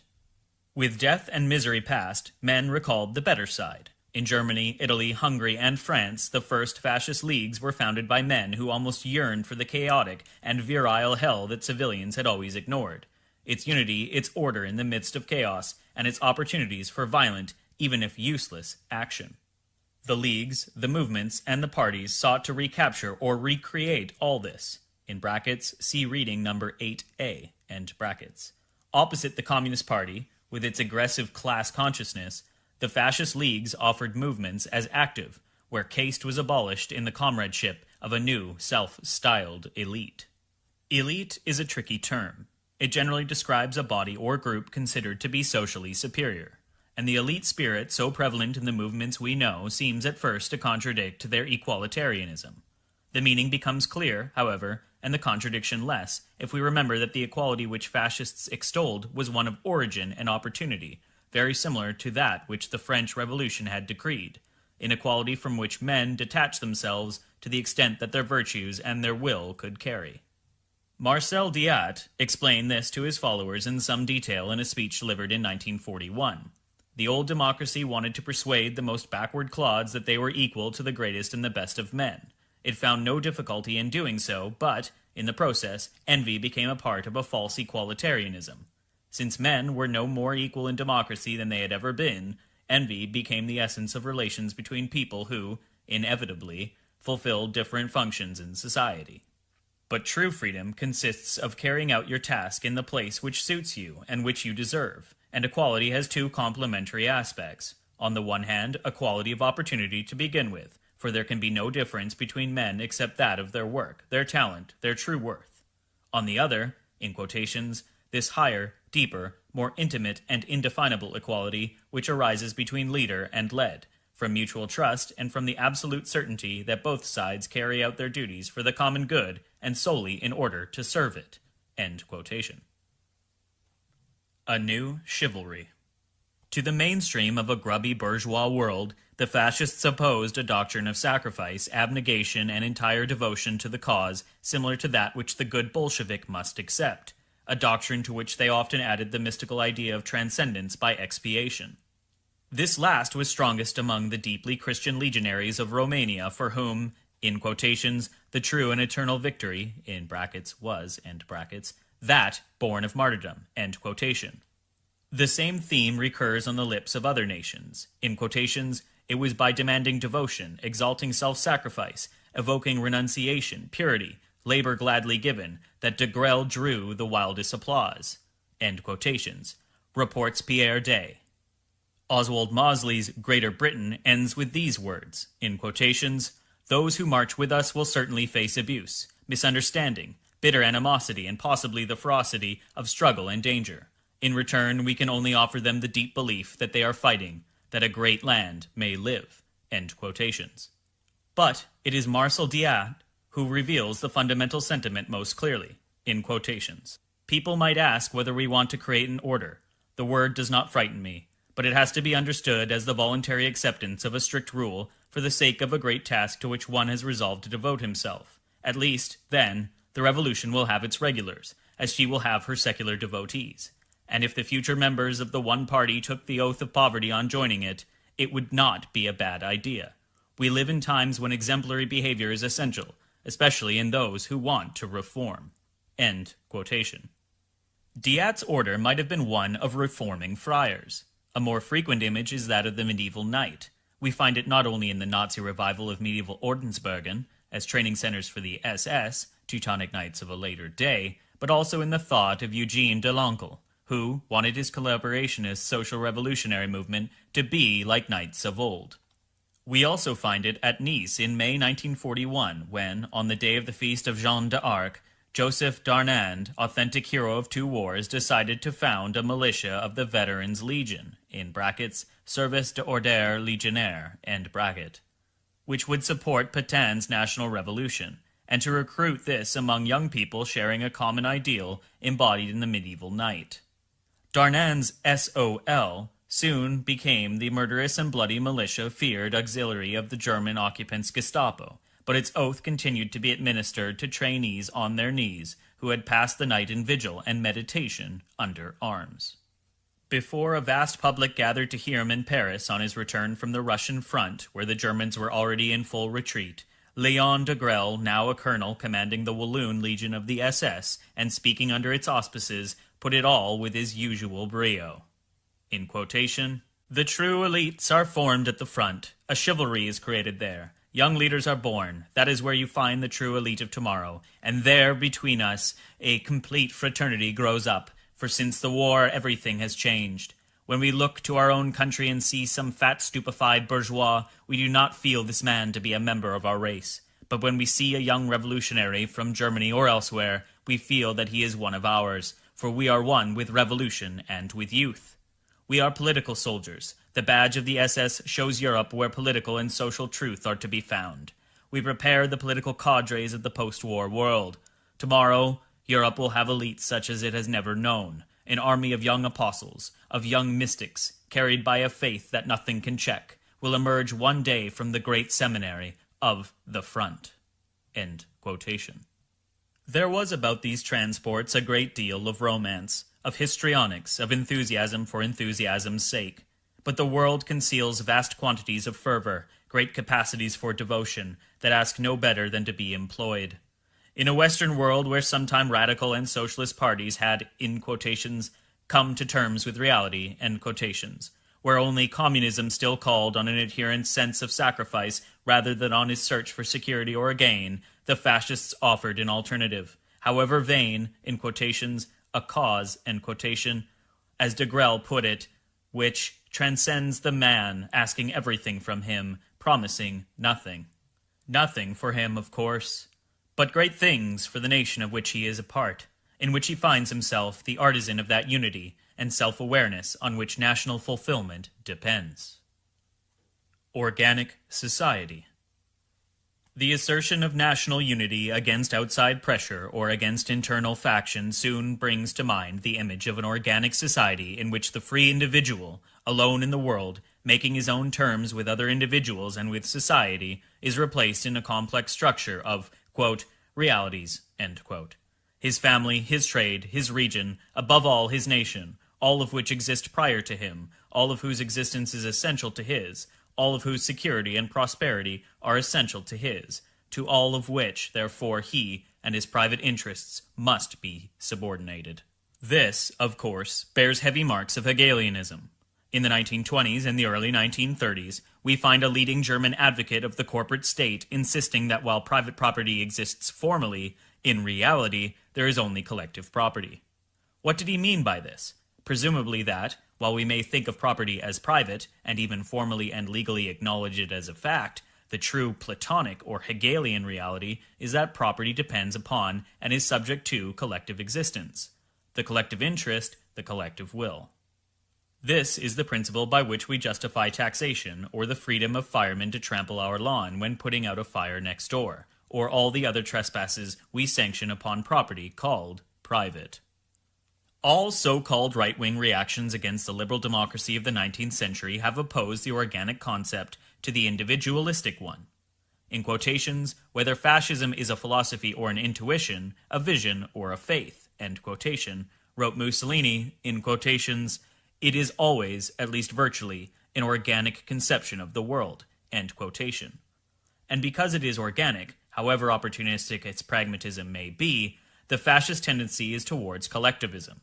That is why, addressing the French Socialist Party Congress of 1933, Marcel Diat could mention, in brackets, to the horror of the President Léon Blum, end brackets, the possibility that fascist forms are only a transition on the way to the socialist society. It might be, suggested Diat, that one had to go through fascism, in quotations, before one could reach a truly socialist phase of production and distribution, end quotations.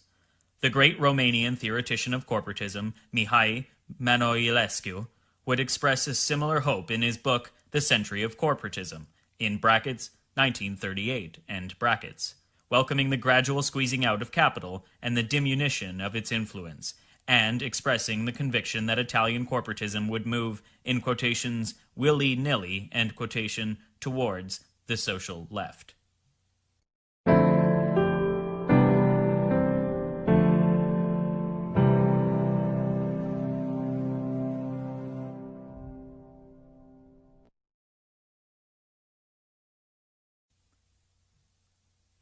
Chapter 4. Socialism and National Socialism. Fascist Socialism.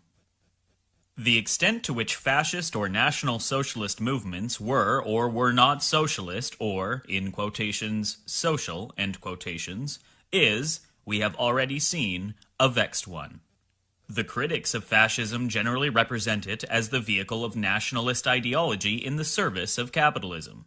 A typical statement of this view appears in John Strachey's The Menace of Fascism, which the British Labour leader and future minister published in 1933 after abandoning Maudslay's new party.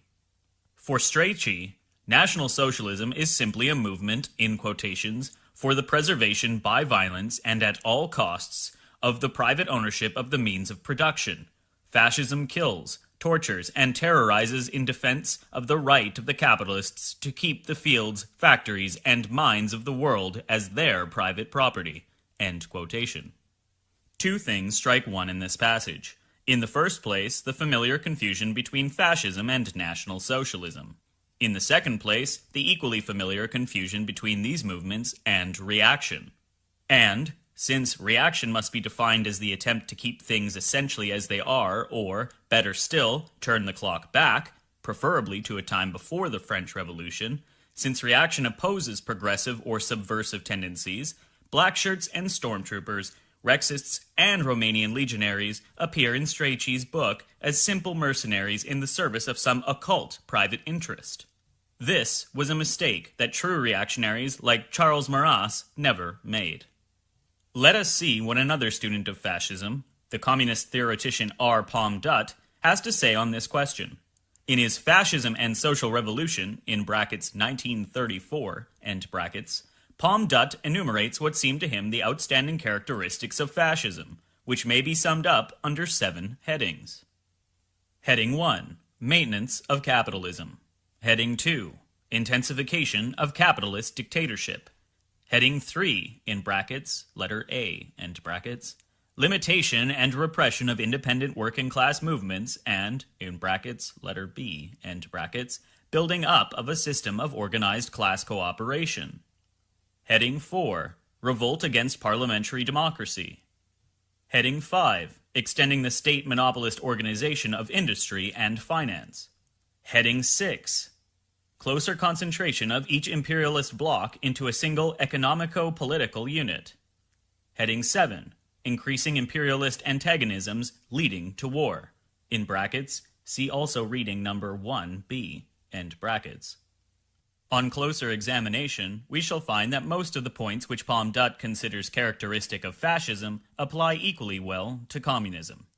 Distrust of parliamentary democracy, extension of state monopolies and state organization, the limitation and repression of independent working class movements, the concentration of the Soviet bloc into a single economico-political unit, and the exacerbation of imperialist antagonisms both within and outside the communist world. The maintenance of capitalism and the intensification of the capitalist dictatorship appear ambiguously in the practice of both fascists and communists. The latter, at least for the present, operate on the basis of a vast state capitalism whose dictatorship is total, or, at any rate, totalitarian, while the former aspire to establish and intensify state control over all capitalist interests of any consequence. There remains the building up of a system of organized class cooperation, which is indeed a fundamental difference between the two systems, and there remains, as well, a point that Palm Dutt ignored: nationalism. One might add in passing that neither socialism nor communism is inherently democratic, at least not in terms of constitutional parliamentary regimes based on electoral majorities. A French labor leader and revolutionary socialist, Victor Griffuel, in brackets 1874 to 1923, end brackets, saw the labor movement as, in quotations, the syndicalist reaction against democracy, end quotation. And it is possible to argue that French syndicalism at least was born from the proletarian rejection of democratic political processes which they considered heavily weighted against them, as, indeed, they were.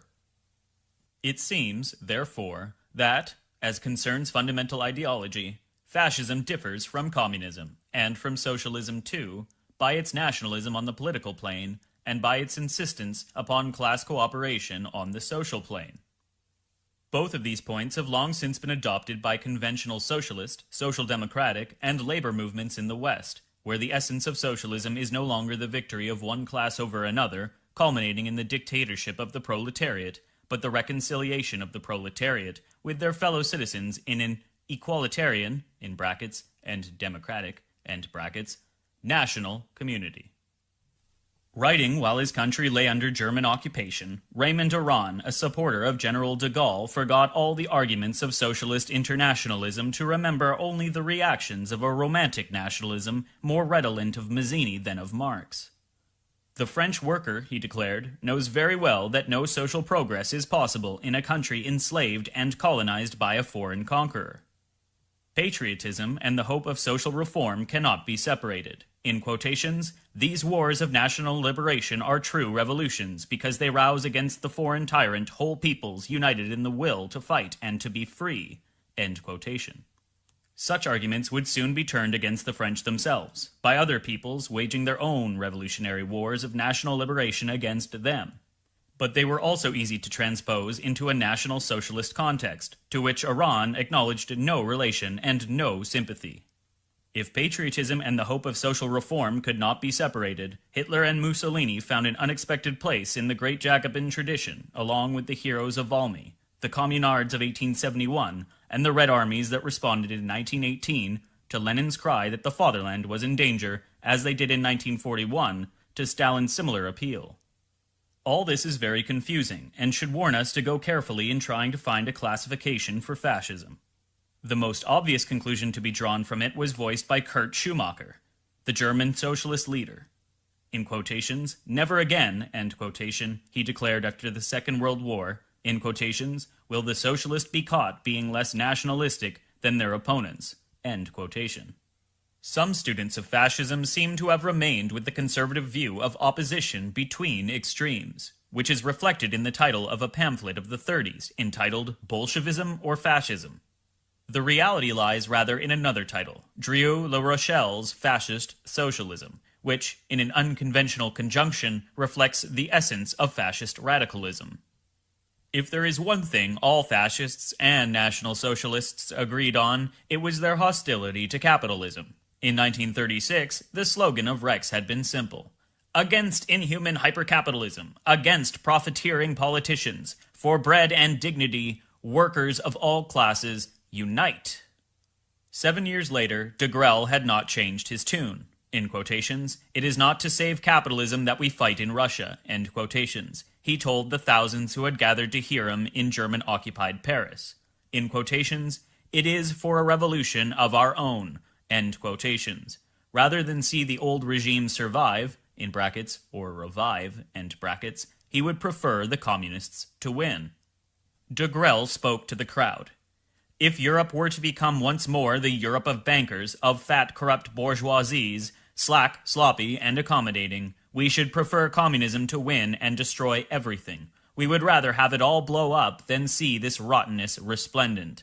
Europe fights in Russia because it is socialist. The youth of Europe, which has taken up its machine guns, will not make the mistake youth made in 1918. It will not exchange its guns for slippers. We are going to keep our chargers, and when we have put paid to communist barbarism, we shall aim at the plutocrats for whom we are saving our last shots. What interests us most in the war is the revolution to follow. The war cannot end without the triumph of socialist revolution, without revolutionary youth stepping in to save the industrial and agricultural worker." We shall never know whether, had the Nazis won, de Grelle's dream would have come true. The dream of emancipated workers and peasants led by revolutionary youth, sporting among the ossuaries and the charnel houses. The thing to note is that these sentiments were expressed by a leading National Socialist figure, highly regarded by Hitler and by Himmler, speaking for the SS, who would later publish and distribute the long speech, with the most revolutionary statements carefully italicized. Although largely, and often deliberately, ignored, such tendencies had not, in brackets, as we have already seen, end brackets, flared up all of a sudden. The war may well have given them an opportunity for public expression and a hearing that they had not always enjoyed. It has generally been argued that the social pretensions of fascists and National Socialists, and their revolutionary verbiage, were mere camouflage for sheer opportunistic power politics, designed most often to preserve intact the essential interests of big money and big business. In practice, and always remembering that only in Italy and Germany did such movements achieve power, and then briefly, the contrary seems to have been the case. Both fascists and National Socialists were ready to compromise, come to terms, moderate their language, as part of opportunistic political maneuvers.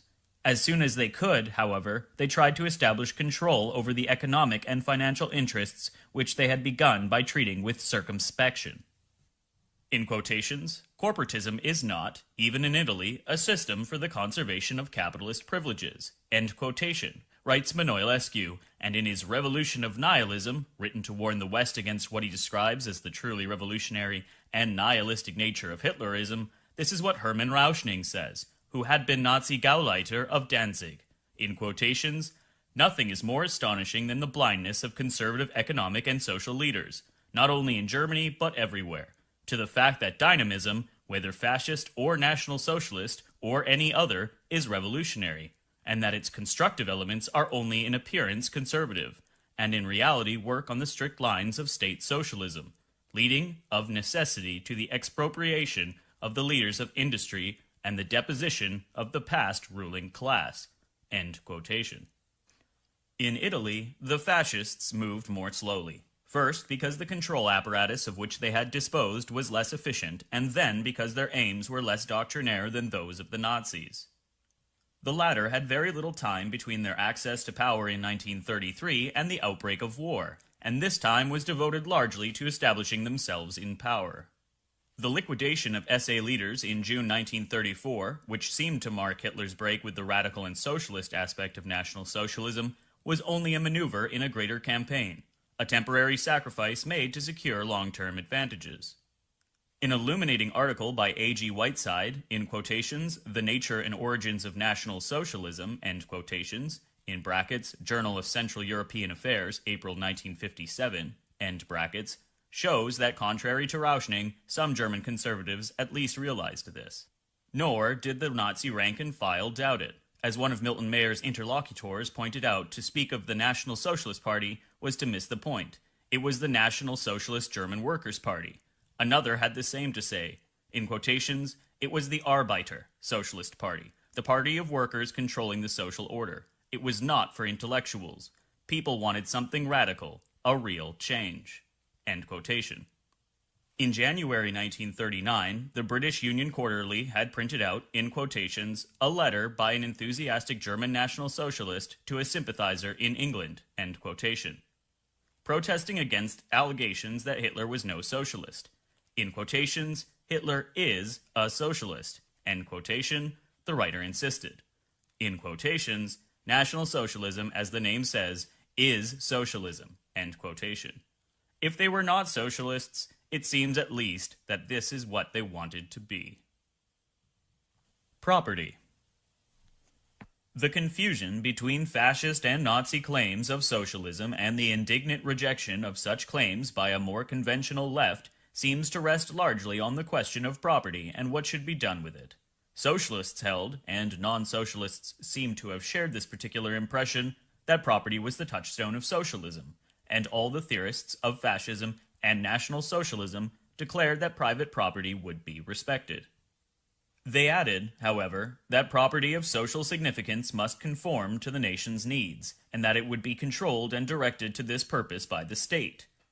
In quotations, all property is legitimate insofar as it does not harm the common interest, end quotation, Marcel Diot declared. But, in quotations, as soon as property has a social function, it becomes subject to social control, end quotation. No one is entitled to leave land uncultivated. Managers cannot exercise absolute power over their prices, production, or capital. The nation has a sort of suzerain right over private enterprise. In such circumstances, the problem of management becomes more important than that of property, a fact which most economists have realized in our own day. And the property regime needs to be modified only to the extent that it is called for by the planned economy of the state. A Nazi economist explained in a book published by the German propaganda services in occupied France the question of private property, which had seemed very relevant a generation before, appeared secondary to National Socialists who approached it with the idea that the general interest is superior to the particular interest. For Nazi economic policy, it mattered little whether the enterprise was state-owned or in private hands. The essential was that everyone had to conform to the state's directives. In quotations, for an economy thus directed and controlled, the question of private property, apparently essential in 1918, had since become secondary. End quotations. Towards an organized economy. Thus, corporatist economists could view a mixed economy with equanimity. For Mussolini, as for Manoilescu, corporatism had no prejudice against either private property or socialization. It was a pragmatic system, which did not set out to impose either one sort of property regime or another. However, it seemed to Manoilescu that, as economic organization progressed, the active economic function of private capital would diminish until its social utility was extinguished. The significance and power of capital would disappear. This point of view was shared by a socialist economist like Henri de Man, who, in 1934, explained his views to a socialist study meeting at Pontigny near Paris. De Man's Plan du Travail, which became the official policy of the Belgian Labour Party, envisaged a mixed economy in which, in quotations, political power would be used to create the economic conditions in which the country's productive and consumption capacities would be adapted to each other. This objective implies a double change in the doctrine of socialization. In the first place, the carrying into effect of a plan on the national plane is no longer subject to the international plane, but takes precedence upon it, which means that nationalization must be the present state of socialism. In the second place, the crux of nationalization is not the transfer of property, but the transfer of authority, which means that the problem of management takes precedence upon that of ownership. End quotation. Although these views came dangerously close to those expressed by corporatist economists, and which Italy and Germany were beginning to put into practice, the plan for French economy elaborated by the CGT, in brackets, the French Confederation of Labor Unions, end brackets, and presented by the Confederation's leader, Léon Jouhaux, in brackets, friend and successor of Greufel's, end brackets, followed closely the lines of Henri de Man had laid down at Potigny, in brackets, compare reading number 5a, end brackets. One wonders how far de Man, steeped in German thought and active in German social democratic circles for many years before Hitler's access to power, had been influenced by ideas of compromise developing in that country, and how far it was, on the contrary, the thought of de Man which led some German thinkers to emphasize management over ownership.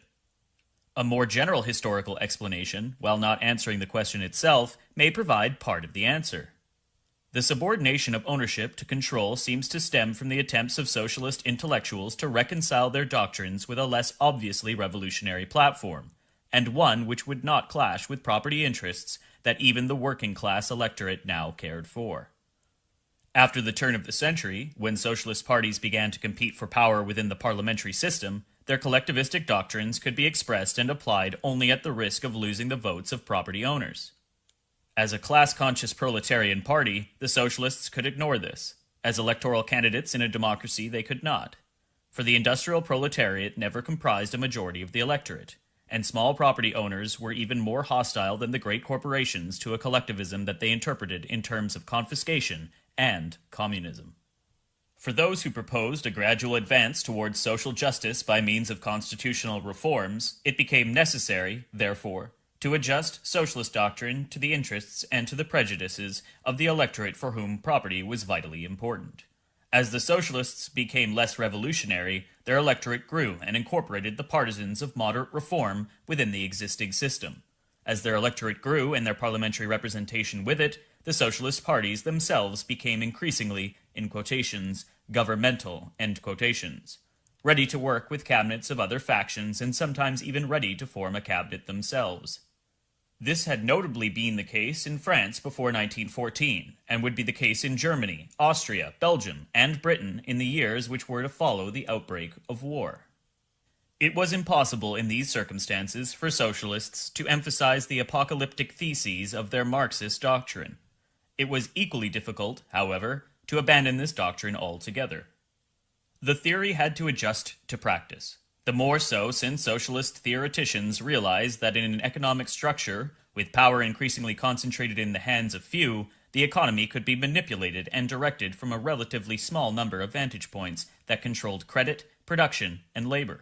Control of capital by a central credit institution which would regulate interest rates and the flow of money, control labor through the unions, nationalize key industries, in brackets, transport, power, end brackets, the foundation or acquisition of state enterprise to serve as guides or checks in other sectors.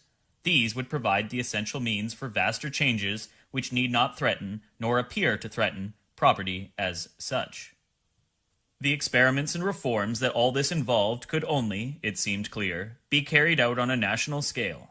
If the dream of world proletarian revolution was out of date, the hope of a planned economy on a world scale was as vain. The plan would have to be applied within a closed society, and one as self-sufficient as possible. Socialism would have to abandon its internationalism for autarky. It took some time for such ideas to be accepted. Socialist militants and leaders continued for the most part to repeat the conventional slogans of proletarian victory, with their implications of internationalism, confiscation, and class war. The first to act along the new lines were the fascists and the National Socialists, while corporatist doctrine developed from similar concepts. It was the Great Depression, beginning in 1929, that led socialists like Mosley and Demand to take a public stand for protection and national exclusivism. The world economy based on free exchange had collapsed. Effective international action to cope with the crisis seemed impossible, and so remedial work had to start on the national plane. But even when official socialist bodies endorsed such views, they found it hard to abandon their hoary class consciousness, and this repelled a portion of the public which might otherwise have gravitated towards them. The economic crisis which turned socialists inwards, towards the nation, had ruined, dislocated, and displaced important sections of the middle and lower middle classes.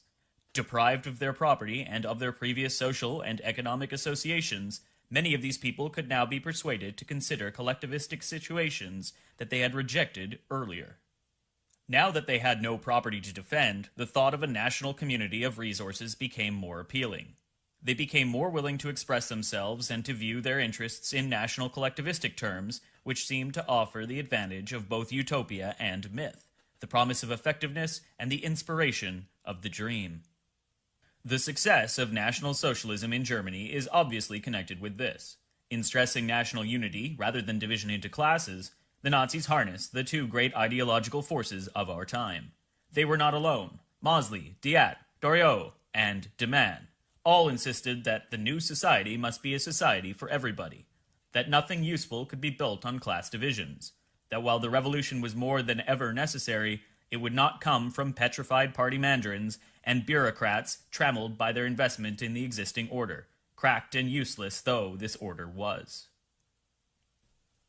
The workers. The interest that the new movements showed for the middle classes, and especially for the petty bourgeoisie, has been cited as one more proof of their reactionary nature. We have seen already that fascist and National Socialist movements can best be described as populist, but they certainly did not lack concern for the worker. When, in 1919, a group of poor and idealistic students at the Romanian University of Iași founded a movement which they named National Christian Socialism, they agreed that defeating communism, in brackets, by which, especially in the guise of Russian imperialism, Romania felt peculiarly threatened, end brackets, was not enough. In quotations, we must fight for the rights of the workers. They have a right to bread. We must fight against oligarchic parties, and set up national workers' organizations which will be able to claim their rights within the limits of the state, not against the state, end quotation. These Romanian sons or grandsons of shepherds, of farmers, and of village priests were unwittingly close to the Russian Narodniks, who had tried to enlighten the peasants, and even to the Bolsheviks whom they bitterly opposed. The first public manifesto that they placed on walls and hoarding of Iași in the winter of 1919 was headed, in quotations, "Appeal to Romanian artisans, workers, soldiers, and peasants," end quotation. In Hungary, too, the National Socialist Arrow Cross Party, led by Major Ferenc Szalasi, preached what Szalasi called, in quotations, a unified socialist community of workers, end quotations. Very little has been written about these movements of East and Central Europe, and even less of it in English. But according to Professor István Dík's study of the Arrow Cross, a lot of people in Hungary simply thought that the Arrow Cross wanted to introduce socialism in a form befitting the highly nationalistic preoccupations of a country that was passionately interested in revising the peace terms that were imposed upon it in 1919. Talking about another Hungarian leader of the radical right, General Gyula Gombos, who was prime minister from 1932 until his death in 1936, Dík remarks on the oddity of a situation in which the forces of the, in quotations, left, end quotations, stood for the maintenance of the status quo, while the forces of the, in quotations, right, end quotations, mainly under the pressure of the First National Socialists, clamored for social reforms. One might almost say that the right came to represent the, in quotations, have-nots, end quotations, and the left, the, in quotations, haves, end quotation. While the conservatives distrusted the social revisionism and the radical mentality of National Socialism, many workers found it attractive. Workers and artisans accounted for more than half of the membership of Szalasi's party. This proportion appears the more impressive if we consider that only 23% of the economically active Hungarian population was engaged in industry or mining. In other words, workers were heavily overrepresented in the Hungarian National Socialist movement. The proportions that we can find in Germany at about the same time are not nearly so impressive, but they still run contrary to the interpretation of Nazism as a reactionary movement. The statistics for 1930, in brackets before the Nazi Party came to power, end brackets, show a little over 28% of the party membership to be industrial workers.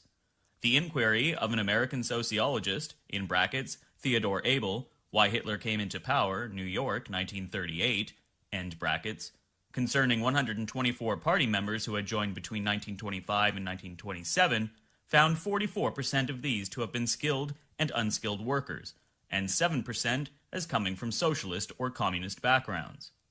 In quotations, at the time of joining, end quotations, adds Professor Abel, in quotations, only 9% were unemployed or in economic difficulties. The rest had secure positions, end quotation. It was in 1934 that Abel set out to inquire into the reasons that different Nazis had, in brackets, or were prepared to give, end brackets, for joining the party. He found a significant proportion of working men who liked its promise of a new social order. Many people with social concern, many of whom were workers, had always rejected the doctrine of class struggle, or accepted it only superficially. Others found themselves repelled by internationalistic and anti-national appeals, which placed a vague theory of working-class solidarity above the national and group solidarities they could understand, solidarities which the war had emphasized. Such feelings found expression in the position the National Socialists adopted.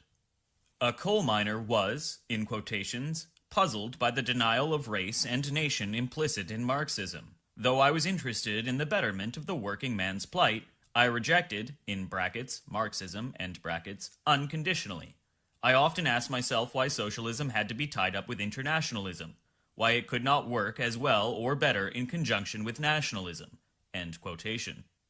An old railroad worker said the same thing. In quotations, I shuddered at the thought of Germany in the grip of Bolshevism. The slogan, "Workers of the world unite," made no sense to me. At the same time, however, National Socialism, with its promise of a community of blood, barring all class struggle, attracted me profoundly, end quotation. And a worker in industry welcomed in the Nazi Party, in quotations, the uncompromising will to stamp out the class struggle, snobberies of caste and party hatreds. The movement bore the true message of socialism to the German working man, end quotations. As mentioned before, the war had played its part in re-emphasizing a national consciousness which the 19th century had created or inculcated, but which the industrial struggles of the same period had greatly weakened, especially by the turn of the century. By 1918, in quotations, "United we stand, divided we fall," end quotations, had acquired more sense than it had had for a long time, and the pragmatic basis for unity had become more apparent in the trenches than it could ever have become from books or courses in civics. Abel's study quotes many expressions of nostalgia for frontline unity. In quotations, the war had taught us one lesson, the great community of the front. All class differences disappeared under its spell. There was only one people, no individuals. Common suffering and a common peril had welded us all together. End quotation. Even those who were not workers or petty bourgeois were affected by this new sense of what the national community implied, and, above all, by the rejection of class distinctions, which were selfish, divisive, corrupting, whoever emphasized them. Thus, a great many Nazis expressed their dislike of conservatives, big landowners who cared only for the antediluvian setup in which they thrived, industrialists who were afraid of socialization, and the German National Party, the great conservative party representing all these. They did not like, in quotations, the spirit of caste and class, end quotations, one said. In quotations, the gentlemen were ready enough to be Germans and nationalists, but they lacked the courage for socialism, end quotation. Another Nazi who had been an active member and organizer of the National Party left it for the same reason, finding that it did not care about the millions of unemployed, but only about the economic interests of its overstuffed members. A sometimes militant of the subversive youth movement called the Werewolves was sickened by the class prejudice of conservative circles. Germany and the German people could only be revivified through the union of all the Germans, but the conservative nationalists did not seem to care. In quotations, reactionary circles were well aware that we were fighting for a nationalistic Germany. Still, they continually excluded working men from the national community. End quotation. So, he turned against them.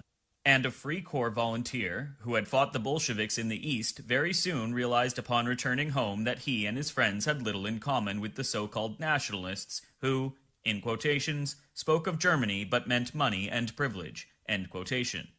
He discovered an obscure party that called itself the German Social Party. In quotations, it was German, of course. German, patriotic, nationalistic.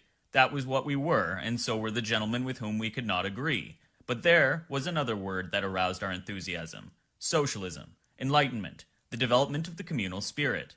We sensed and we knew that if we succeeded in animating these printed words, if we could unite the concepts of nationalism and socialism, we would have a banner under which we could lead the German people to freedom. End quotation. In Romania, Cadrenu and his friends had much the same impression. No one, wrote Cadrenu, not even a worker or a peasant, had the right to pursue his right, or his due, at the expense of national unity. In quotations, but we also refuse to admit that in the shelter of tricolor formulas, an oligarchical and tyrannous class should install itself on the backs of the workers and literally skin them alive, whilst it intones endless appeals to the fatherland it does not love, to God in whom it does not believe, to the church where it never sets foot, to the army which it sends into war with empty hands. There are realities which cannot serve as emblems for political swindles in the hands of immoral political conjurers. End quotation. In brackets, see reading number 4a. End brackets. Romania and Hungary did not have a very politically conscious electorate, but Germany did. An important proportion of this public was made up of nationalists whose social concern prevented them from accepting the privileges of the conservatives, and of collectivists whose national sentiments opposed them to Marxist internationalism. These two powerful currents existed before Hitler and were independent of his movement. As the Free Corps volunteer told Abel, why not unite nationalism and socialism? As the coal miner said, why should not socialism work better in conjunction with nationalism? Patriotic feelings demanded and commanded national unity. Ideas of social justice found exploitation, economic inequalities, the caste spirit reprehensible. Wartime experience suggested a very concrete kind of brotherhood, which had seldom been realized before.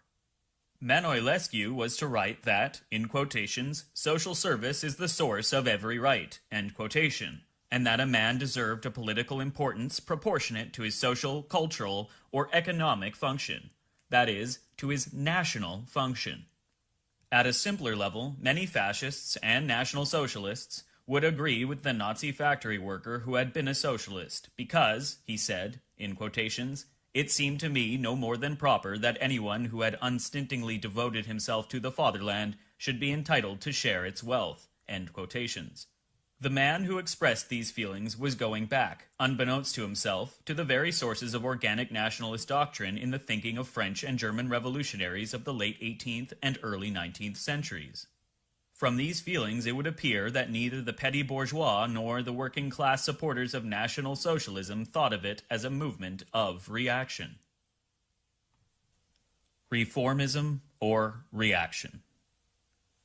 The equation between petty bourgeoisie and reaction raises a more serious question. However, by the implication that an exclusive identification with the industrial working class distinguishes the party of progress. It is possible to argue in purely Marxist terms that in underdeveloped societies, such as Hungary and Romania, the petty bourgeoisie was a temporary representative of progress. Leaving this aside, the fact remains that in most countries, economic and social progress has tended to turn the sometime proletarian into a small property owner. While many small producers and businessmen are eliminated by modern economic developments, others find in them the reason of their being. And the factory worker with a house, garden, and car, or the possibility of acquiring them, is as much of a petty bourgeois as Mr. Kipps. In such circumstances, accepted political classifications like right and left lose their meaning. Most people between the wars would have agreed with George Valois that basically the right was static and the left dynamic. But, communism apart, no movement of the time could match the dynamism of fascist leagues. In 1931, Jacques Geyser, a leading figure of the French Radical Socialist Party, defined the typical left-winger as a man who seeks solutions of an internationalist nature, defends collective rights against particular interests, does not consider that present needs can be answered by the status quo, and does not regard the existing property system as the legitimate foundation of social order. All but the first of these traits apply perfectly to the fascist militant, and, within 2 or 3 years, the, in quotations, left, end quotations, too had abandoned its internationalism. Kaiser equated the left with evolution, protest, and movement. There was little there that a revolutionary of the right would not claim for himself. And just because the classic representatives of such reputedly left-wing values failed to act upon their professed beliefs and failed to adapt them to the movement's needs, the fascists found a public to attract, the very public that socialism had lost. The petty bourgeoisie of labor, the declining middle classes, the rural smallholders, the agricultural laborers were all largely ignored by conventional parties and doctrines. Neither liberalism nor conservatism, neither social democracy nor traditionalist reaction, responded to the issues and the needs of these sections of the public.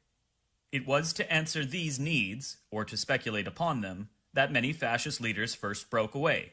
Mosley from labor, de Grelle from the Belgian Catholic movement, Diat from socialism, Thoreau from communism. Over a score of deputies left the French Socialist Party, in brackets SFIO, French section of the Workers' International, end brackets, in 1933, arguing that social democracy no longer suited an age where strong and independent executive power alone, based on a reconciled, united, disciplined nation, could tackle the moral and economic crisis. This had also been the gist of Mosley's case in the manifesto he had published on December 8, 1930. And, on May 21, 1934, speaking to the Congress of the new Parti Socialiste de France, Marcel Diat would argue that the word nation now carried more revolutionary overtones than any old-fashioned class slogan. This was especially true when it was used, as the Germans used it, in terms like Volksgemeinschaft, meaning, in quotations, the community of the United Nation, end quotations, envisaged as a classless and socially integrated state where surviving social and economic inequalities would gradually disappear in a new order. In this new order, the role of the state would be crucial, not only as the representative of the national will, but also the vehicle of revolution. In quotations, it is no longer by revolution that one can attain power, end quotation, Henri de Man told an audience at the Sorbonne. In quotations, it is by power that we can realize the revolution, end quotations. For this, a strong state was necessary. Socialists realized this as well as fascists. De Man's, in quotations, theses of Potigny, end quotations, in brackets, September 1934, end brackets, were inspired by authoritarian and corporatist principles that opposed the traditional concepts of social democracy. They called for a break with the doctrine of the separation of powers, in quotations, dear to the heart of bourgeois democracy, end quotations, and for a regime where, in quotations, the executive governs and representative institutions control, end quotations. In an organic society, the separation of powers makes no sense, but when executive governs in the total sense in which de Man uses the term, there is little that representative institutions can do to assert their control. In Germany and Italy, in Vichy France, and, later, in the Fifth Republic, just as under Napoleon's rule, representative bodies would serve a symbolic and decorative function, not an organic one. But if the state is all, and the, in quotations, representative, end quotations, bodies politically insignificant, private interests are hardly more effective. Property remains free in direct relation to its social insignificance, but it is manipulated as soon as its existence becomes relevant to public policy. This means that large-scale industrial and money interests will be the first affected. In fascist Italy and in Nazi Germany, although property was not attacked, its freedom of action was nibbled away, its independence gradually restricted, and its status altered. On August 5, 1932, Mosley's Black Shirt quoted Mussolini with approval. In quotations, under fascism, the capitalists will do what they are told and will go on doing what they are told until the end. End quotations. By their control of labor, credit, and taxation, fascists and Nazis tightened their grip on their country's economies. True, the directors of state boards of control were often chosen from the ranks of industrial and financial leaders.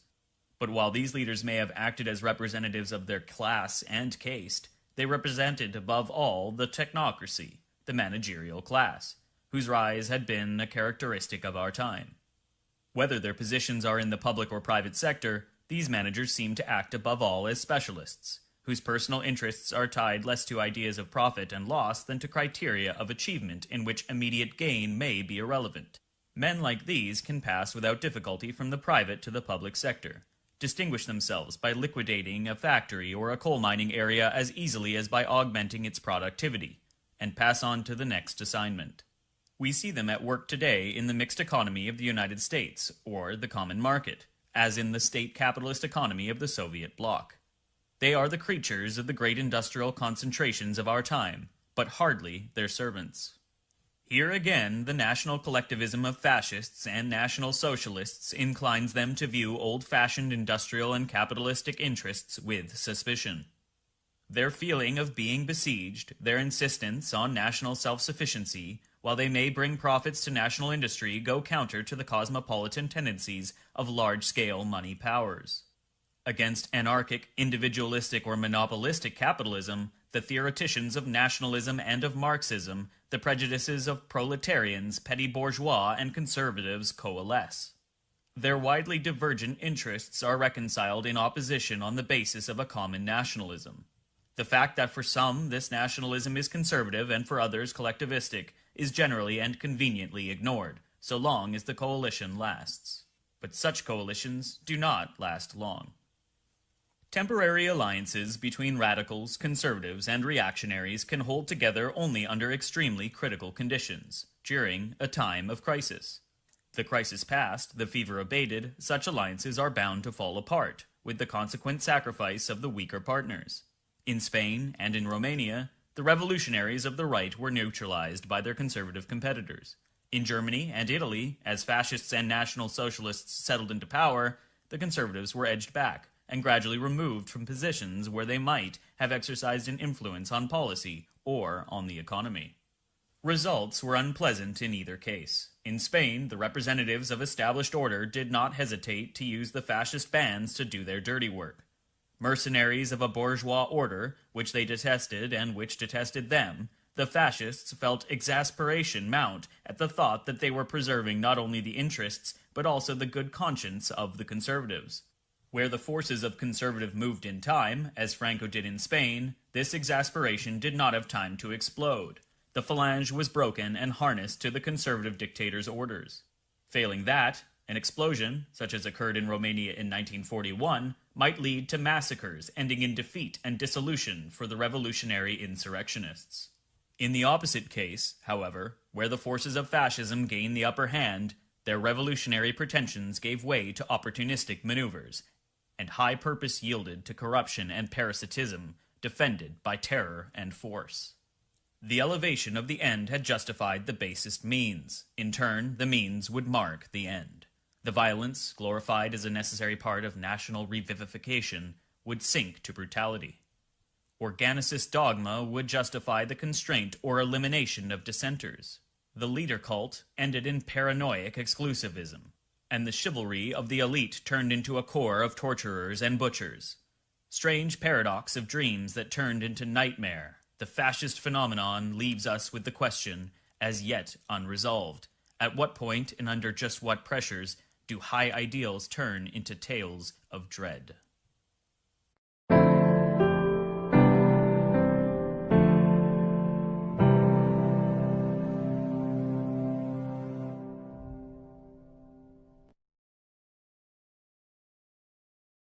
Chapter 5. A Red Herring. Racialism. The Nation and the Alien. If National Socialism is so very social, if corporatism leads to state control, and if the National Socialist ideal is a sort of state socialism, in brackets, as Rauschning claimed, end brackets, then what is there to set them apart from communism, at least in implication, if not in basic theory? Ideologically speaking, one difference overshadows all the others. For Marxists, the fundamental historical expression of material reality is the class. For nationalists, as the name implies, it is the nation. To stress class divisions, as reactionary snobs do, or class warfare, as Marxists do, is the supreme betrayal of the unity essential to the welfare and the existence of the nation. Here, it might seem appropriate to consider the Jewish question. Aside from the sheer demagogic advantage of appeals based on age-old prejudices, which are often of religious origin, anti-Semitism can be traced to three different grounds. The first, and the most obvious, is part of a purely national argument that may be found in Codrenu's Credo of February 1920, which begins, in quotations, "I believe in one united Romanian state, including all Romanians and only Romanians," end quotation. It can also be read in the 25 points of the German Workers' Party published in February 1920, exactly 16 days after Codrenu's Credo, where we find the assertion that, in quotations, "none but the members of the nation may be citizens of the state. None but those of German blood may be members of the nation. Anyone who is not a citizen may live in Germany only as a guest," end quotations, in brackets. See reading number 2A, end brackets. The citizen of ancient Athens or Corinth would have recognized such concepts, and he would have found familiar Marcel Diat's, in brackets, rather reluctant, end brackets, explanation of his Jewish policy. In quotations, "The Jew is a foreigner, treat him like one. If he is useful to society, he may live on our soil. If he has served in the army, fought for our country, he is accepted as an honorable and honored ally. If he is harmful, let him be expelled," end quotations. In brackets, see reading number 8B, end brackets. Theoretically, or potentially, in a state of siege, the nation can afford to tolerate foreign elements, in brackets, whether these be Hungarians in Romania, Protestants in France, Germans in Poland, end brackets, only on the most temporary or strictly utilitarian basis. And the obvious foreigner everywhere, partly because he is forced to be one, partly also by self-definition, is the Jew. Thus, on principle, if no aliens, then no Jews. So much for the theoretical argument. The economic argument is largely pragmatic, and it appears, especially in places where Jews traditionally or temporarily fulfilled a certain economic function. In Hungary, Jews numbered about 6% of the population, yet 49.2% of the lawyers, 24.4% of the doctors, 31.7% of the journalists were Jews, and 46% of all industrial enterprises were owned by persons of the Jewish religion. In Romania, over 11,000 of the 14,300 bank and commercial employees in the capital were said to be Jews. The stock exchange consisted of 139 Jewish and only 3 Romanian brokers. The Bucharest bar included 3,475 Romanians and 1,390 Jews, while in the country as a whole, almost a third of the lawyers belonged to a community whose membership was about 1/25 of the total population. The proportions were similarly striking in Austria. Even when they are correct, such figures mean little in themselves and justify nothing. Misleading statements, we have been told, are of 3 kinds: lies, damned lies, and statistics. But they need be no less effective for all that. Justified or not, figures of this sort reflected and seemingly confirmed widespread prejudices which anti-Semites did not fail to exploit. All over Eastern and Central Europe, a good part of big industry, consisting of many of the great department stores and important sections of banking and credit, were in Jewish hands. Small shopkeepers in the provinces were often Jewish too. For example, 117 out of the 120 druggists in Bessarabia.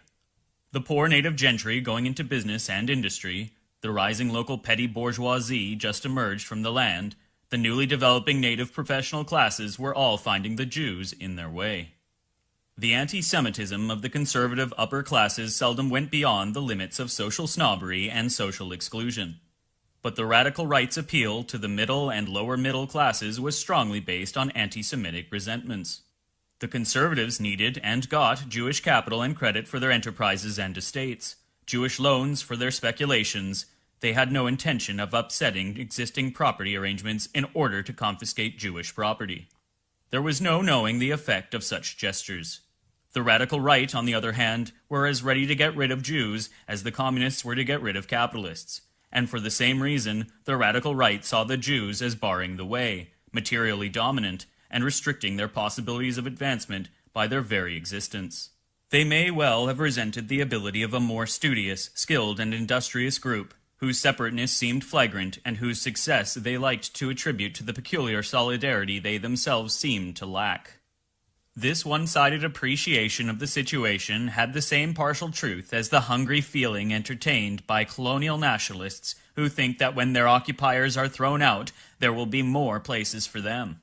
And this feeling itself is connected with a sense of difference between colonials and natives, as between Jews and Gentiles. In connection with this feeling of difference, so important to nationalists as to all adherents of an in-group creed, the Jews served a particular purpose which deserves to be mentioned. Fascists and National Socialists attacked all divisive and corrupting elements, but they had to believe or pretend that their fellow nationals, even if they were superficially corrupted, were by their very nature fundamentally sound. This was where the Jews' traditional role of scapegoat acquired a particular importance. A petty tradesman who joined the Nazis during the Depression explained to Professor Abel, in quotations, "In 1926 I had to give up the shop and see my stock and goods sold for a pittance because of my creditors' Jewish partners." End quotation. An unskilled laborer referred to, in quotations, the artificial whip of scarcity wielded by the Jews, which sent working men scurrying from their homes to beg for food from farmers. End quotations. The shopkeepers' Aryan creditors were all right. They would not have foreclosed if their Jewish partners had not forced them to. It was also the Jews who wielded the whip of scarcity. There is, quite naturally, no mention of the complex market or policy decisions responsible for the workers' misery. But there is no criticism either of the farmers who hoarded food and squeezed the city for all they could get. In the same way, Cadrenu pointed out that the leaders of the Communist Party in Romania were Jews, and, after listing their names, added, in quotations, around them a number of wayward Romanian workers, end quotations. In brackets, see reading number 4b, end brackets. The poor Romanians had been led astray, and French nationalists like Marat would sing a similar tune. If only the evil alien influences were removed, the natives would return to the national fold. The psychological trick is clear, but it is being played on the nationalist as well as on his audience. Most of these people are sincere. That they are fooling themselves is another matter. Sincerity has no intrinsic value. A sincere fool is still a fool. A sincere inquisitor is still a torturer.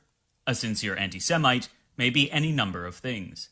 In this particular connection, he often appears as a would-be social revolutionary, led astray by too facile and too narrow identifications.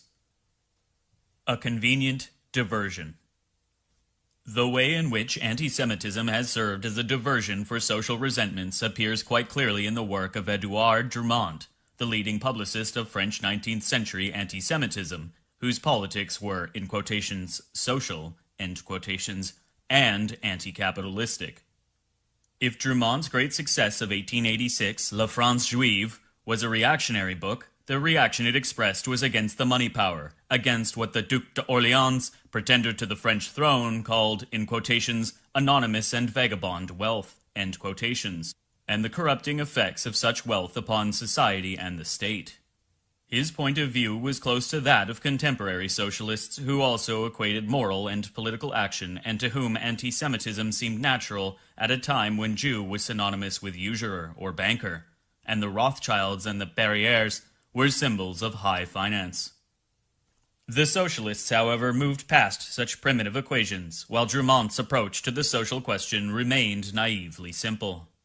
His nationalistic enthusiasms fed on firm belief in a plot theory of history that saw everywhere the ill-concealed hand of Judeo-Masonic treachery in the service of corrupt and corrupting capitalism, while his social concerns were exasperated by hatred of the capitalist enemy whose interests demanded the perdition of the proletariat and the ruin of France.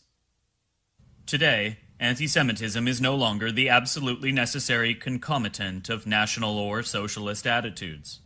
But old habits die hard, so do old prejudices, and the Jew reappears as the symbol of the rootless and possibly subversive alien where, before, he had stood for the occult money power. Nationalists and socialists would do better to realize the irrelevance of the Jewish question to their concerns. Yet, if anti-Semitism is irrelevant to the basic concerns of nationalists and socialists, it is hardly irrelevant to their failure. It appears, above all, as the classic red herring which, with the suggestion of obscure malevolent intrigues on the part of powerful and hidden plotters, can turn from its course a social analysis that threatens to pierce through the nonsense curtain of press and pretense. Once we begin to understand the significance of anti-Semitism as an aberration, we can understand the fate of National Socialism much better. The prophets and the tenets of National Socialism needed money to become effective on the public plane, and they obtained this money from men whose interest it was that they should not become effective. The enemies of anonymous and vagabond fortunes were encouraged to pursue their quarry in directions as insignificant as they were superficially exciting. The Protocols of the Elders of Zion, a 19th century forgery purporting to show the Jewish conspiracy to seize world power, furnished the prototype of such conspiracies. The Jews, with their supposed racial community, formed the core of a vast international underground that also included Masons hidden behind mysterious rites and certain maverick financiers. Thus, men who started out with the excellent idea of tracing and neutralizing the doings of diversified and irresponsible money powers that weigh upon their nation and the world were quite literally led astray, taken over, or persuaded to campaign on side issues which combined glamour for the public and innocuousness for the interests they might have threatened. And every would-be socialist league found its national-minded backers eager to support campaigns that would combine the excitement dear to activist hearts with the inefficacy demanded by the money interests they represented. Heavy industry, mining and transport, champagne and perfumes provided the funds for fascist and national socialist leagues in Germany, in Italy, and in France. Money, in countless millions, from business, oil, textiles, sugar, alcohol, gas, electricity, and other sources flowed into the coffers of newspapers and parties ranging from extreme right to almost extreme left, with only one end in view, the domestication of men and the political movements which, whatever their professed opinions, could in the end be used for the concrete ends of invisible and irresponsible money interests.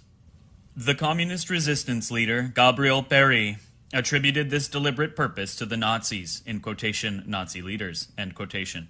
He had written, in a tract published in 1942 after his capture and execution by the Germans, in quotations, turned popular anti-capitalism into a rough and barbarous anti-Semitism. Jew was identified with banker, 5 and 10 cent store owner, Anglo-Saxon creditor. There, as everywhere, anti-Semitism has been the cunning way of turning away popular anger from the struggle against the regime of oligarchical exploitation, end quotations.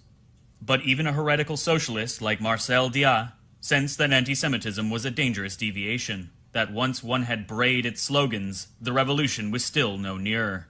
In quotations, personally, end quotations, Diat told a meeting of his RNP in German-occupied Paris, in quotations, I fear that many of the most virulent anti-Semites have only one thing in mind, and that is to divert attention from the essential things that remain to be done so that the revolution will be forgotten.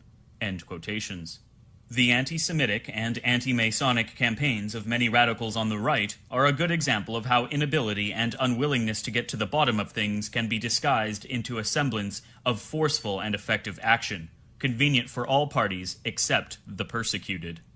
The heritage of Drummond has remained to confuse the issues and to subordinate efficacy to morality, which is no more than pseudo-morality, in the manner of an earlier age. It offers a vast treasure trove of simple and fascinating explanations, as full of obscene enemies and fair maidens as a Gothic romance, and about as factually accurate. The Jews, the Masons, the various enemies of the people are still presented as facile but convincing explanations for difficulties which have other, and otherwise perceptible, causes. These rationalizations excite, they mislead, they sentence to failure perfectly well-meaning people who made the mistake of beginning their social studies in the works of men like Drummond. The worst of this is that the plot theory of history carries with it a hint of the truth. Things do go on behind the scenes, within the old boy network, which historians hardly ever manage to approach. But where Drummond is terribly mistaken and misleading is when he assumes a peculiarly effective fraternity among Masons or Jews, in brackets, or, for that matter, Protestants, end brackets, and, hence, a group significance that is not there. The arguments which he bases upon this assumption are rather like the practice of the popular press, whose intimate insipidities concerning stars, queens, and babies direct attention upon what is irrelevant and inessential, and, by their emphasis of private and passional factors, discourage or deflate all accurate analysis of public affairs. Instead of serving up the secrets of some princely alcove, Drummond pretends to offer those of politicians and financiers. This is supposed to be, in quotations, reality, end quotations, the revelations and true confessions of a mysterious conspiratorial realm. His readers, conditioned to consider group solidarities natural, in brackets, racial, national, class solidarities that they know and understand, end brackets, accept the analyses he offers and, with them, many of his other ideas. The analysis is mistaken whenever it seeks to generalize on the basis of isolated facts. The ideas are out of date, and the Drummond tradition can only lead to error. This has been the fate of nationalists who have operated within it, that is, of most National Socialists, with the exception of Marcel Diat, whose theory has always been better than his practice. Oddly enough, one of Hitler's greatest enemies would claim that Nazi racialism served exactly the opposite purpose, that the reality of Nazism behind its confusing make-believe was, in quotations, the revolutionary extremism revealed not in its philosophy, but in its tactics, end quotations.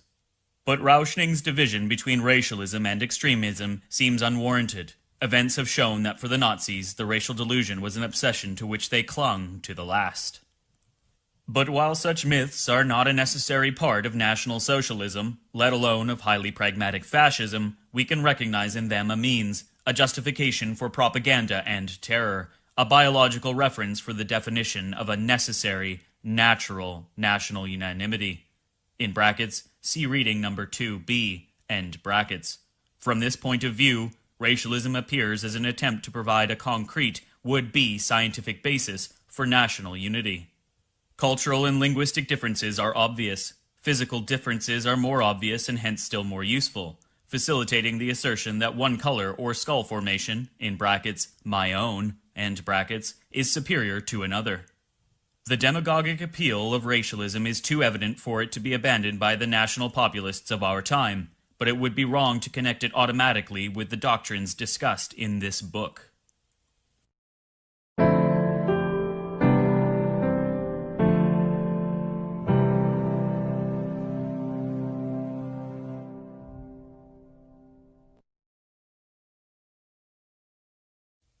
Chapter 6.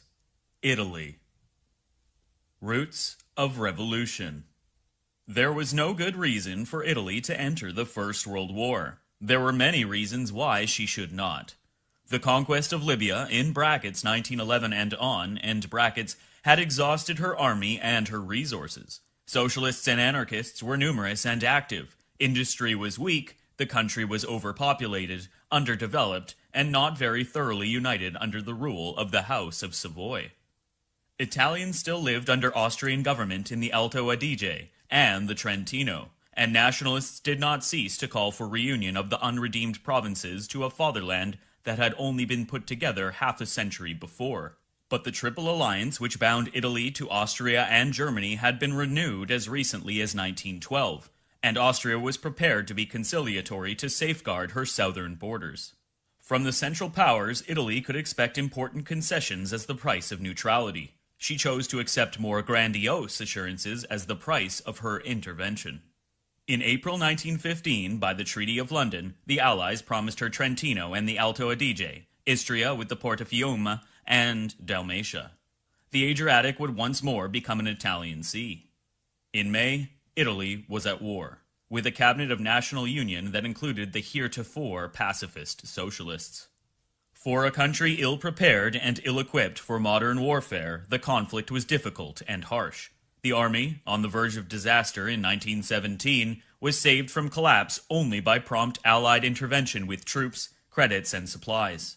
The peace in many ways proved worse. Refusing to accept the provisions of the Treaty of London, which the United States had not signed, President Wilson supported the Adriatic claims of the new Yugoslav monarchy.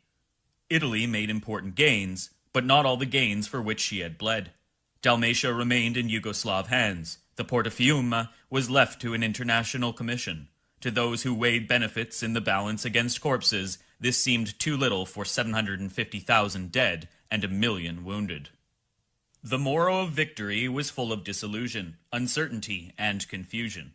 While demobilization and the closing of war factories threw thousands of unemployed into the streets, wartime inflation, which had not ended with the fighting, continued to soar.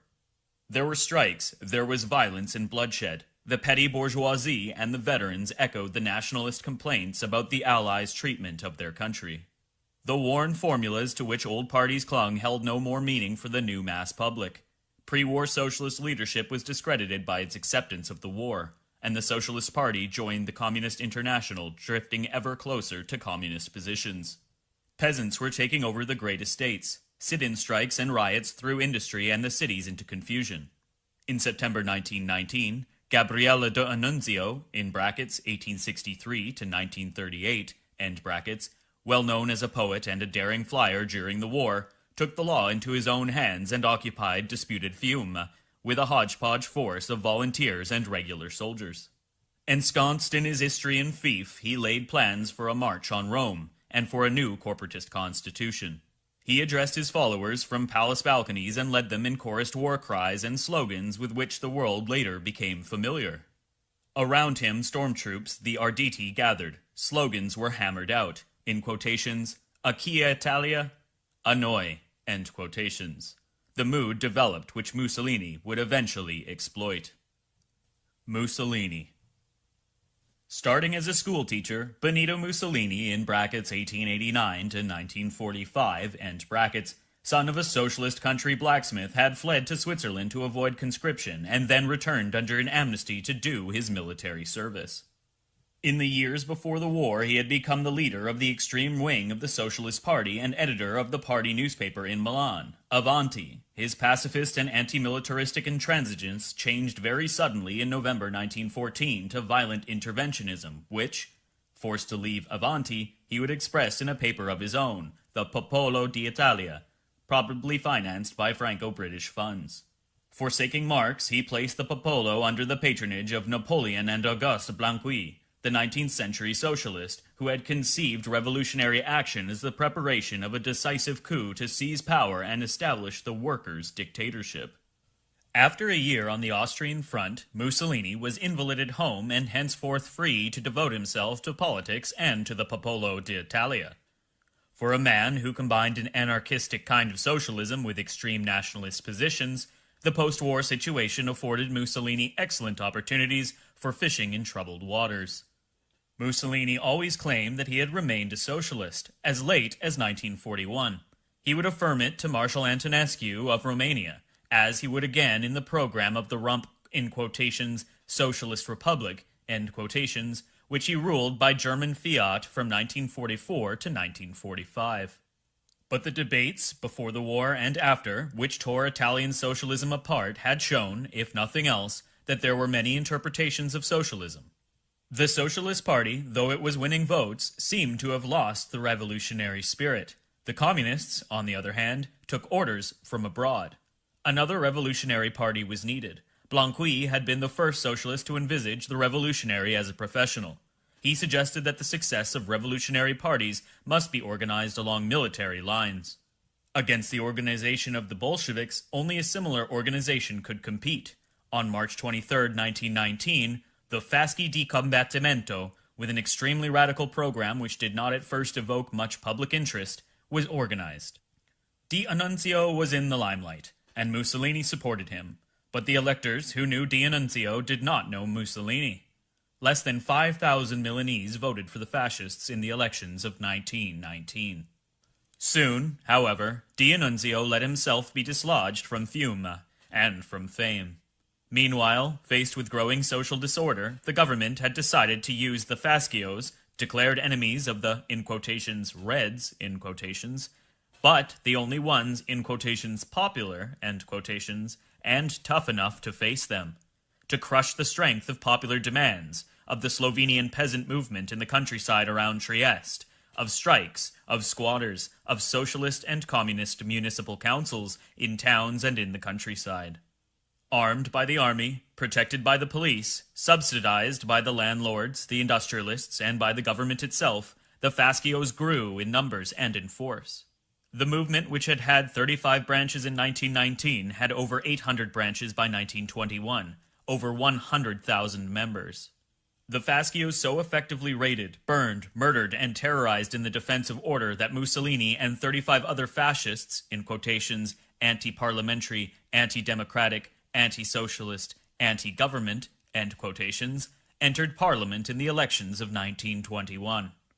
Within a few days, the government had fallen. Within a few weeks, in brackets, November 7th, 1921, end brackets, the Fascist Party was founded and boasted 320,000 members.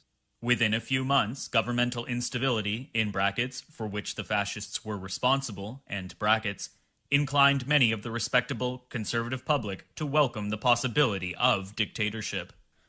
At first, the dictator envisaged had been D'Annunzio, but he was disinterested or unwilling to make the necessary efforts. Mussolini was both interested and willing, and a number of politicians, unaware of just what he had in mind, viewed with equanimity the coming of a Mussolini government. This would confront the fascists with the responsibilities of power and, in due course, saddle them with the same failures and discredit as everybody else had experienced. Thus, when Mussolini revived D'Annunzio's old idea of a march on Rome, he found all resistance melting before him. The unions, still sufficiently active to frighten, were too weak for effective opposition. The officer corps was sympathetic, the government was unusually incompetent even for that day. The king was inert, the opposition was flabby. With the connivance of a palace camarilla, the, in quotations, march on Rome, end quotations, which would have ended in disaster had the army received orders to oppose it, became a black shirt triumph, and Mussolini became premier of the land, in brackets, October 27th to 31st, 1922, end brackets. A corporatist state, ? The next few years would be devoted to concentrating power in his hands, eliminating or bringing to heel all possible critics or opponents, and establishing the rule of the fascist party, in brackets, purged of its unreliable elements, end bracket, in all parts of the country and its life. The press, the courts, the youth, the unions were all firmly controlled. The legislative power reduced to a minimum was going to be replaced by a corporative chamber. The church abandoned its hostility for a concordat, with a regime in which it saw a rampart against the Reds. And it is true that big industry, big landowners, and big banks too had reason to appreciate how socialist and syndicalist institutions were destroyed, how strikes and lockouts were effectively forbidden, and how disciplined the mass of workers had become. But if the fascist unions could control the workers, they could also negotiate from strength with the employers. The more solidly fascism established itself in power, the more its grip on the country's industrial and credit system tightened. Beyond the parasitism and the corruption, beyond the profiteering fascist bureaucracy, there loomed the social doctrines of the corporate state, so well reflected in the beginning of the Labor Charter of 1927. Article 1 of the Labor Charter of 1927. The Italian nation is an organic whole, having life, purposes, and means of action superior in power and duration to those of the individuals, single or associated, of which it is composed. It is a moral, political, and economic unity, which is realized integrally in the fascist state. Article 2 of the Labor Charter of 1927. Work in all its forms, intellectual, technical, or manual, whether organization or execution, is a social duty, and for this reason only, it is regulated by the state. The process of production, from the national point of view, is a single whole. Its aims are united and identified with the well-being of the producers and the promotion of national power. Corporatist doctrine does not aim, of course, to restore the guilds and corporations that flourished in the Middle Ages, but to organize trades and professions in compulsory structures where masters and workers will be permanently linked. Opposed to liberal anarchy, it is also opposed to class war. In the corporations, conditions of work are supposed to be determined by collective agreements between workers and employers' representatives, which are held to apply to the whole trade, and differences are arbitrated by labor courts within the corporative structure itself. From the economic point of view, corporatism tends to be restrictive and aims to discipline production. Producers are protected against excessive competition, in brackets, among other ways, by regulating access to the trade, end brackets. consumers by price and quality controls. Eventually, Parliament is to be replaced by a corporative chamber, representing the country's economic interests rather than a set of disparate ideologies and factions. Private property and enterprise are not directly threatened, but the role of the employer, of the manager, is envisaged as a social function, and he is held responsible towards the men whom he employs and towards the community as a whole. As a rule, power will follow function. If management and ownership are disassociated, the owners who do not actually head an enterprise may well continue to draw profits, but will have less and less to say about the socially significant part of business activity, policy, and production. Eventually, such idle owners are fated to disappear. In quotations, the well-being of producers and the promotion of national power. End quotation. Social efficiency is the core of the corporatist doctrine, and this for a good historical reason. The corporatist operates in an impoverished and sharply competitive world in which the margin for error is much less than it was in the fat 19th century. Now, the wages of inefficiency may be the death of the nation. In this kind of world, solidarity appears as the reflection of universal insecurity, and each nation must learn, in brackets, or must be taught, end brackets, to face the outer world as a tight-knit unit, making the most of limited resources, achieving the maximum effect in a restricted space and with restricted means. In quotations, there is a liberty in peacetime which does not exist in war, end quotations, said Mussolini in a speech of 1927.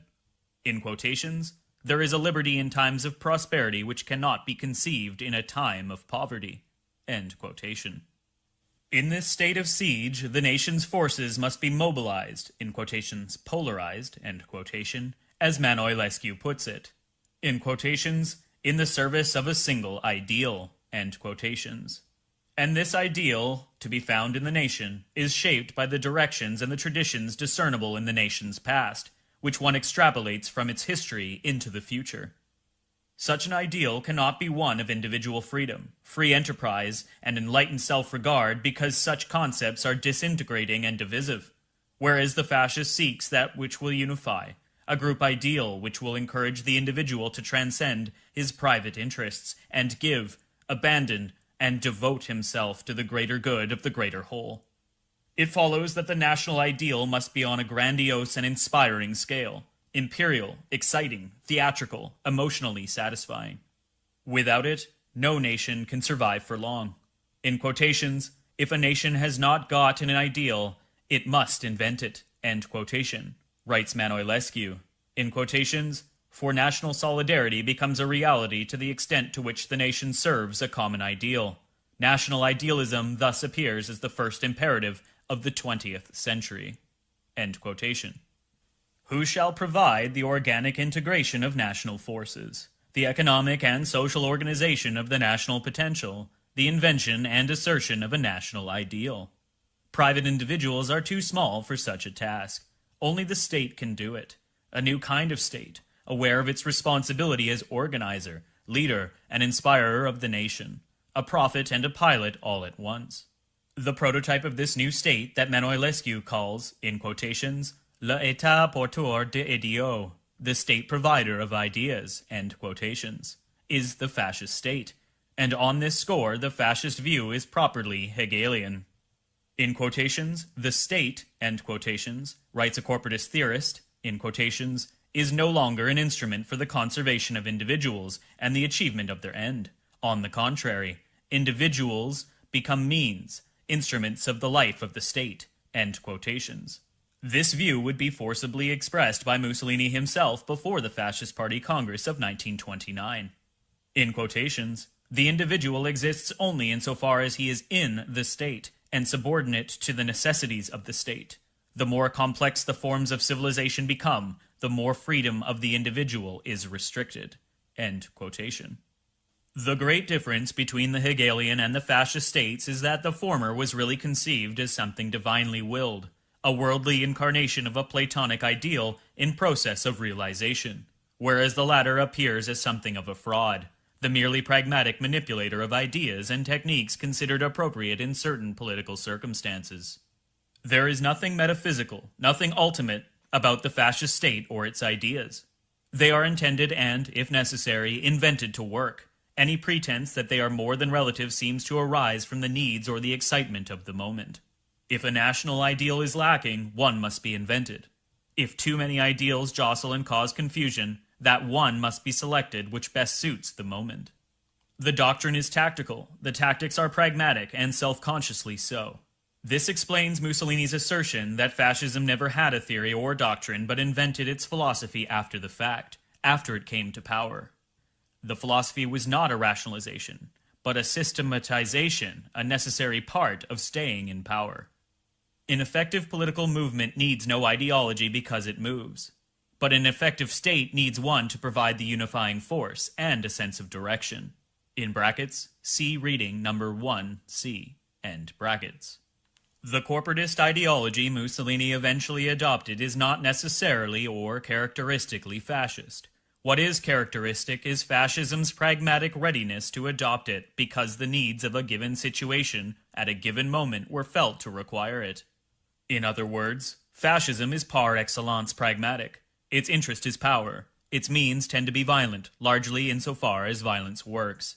Its ideas are chiefly negative. The anti-liberalism, anti-individualism, and anti-democracy it shares with other and less revolutionary movements, nationalism being the only positive factor.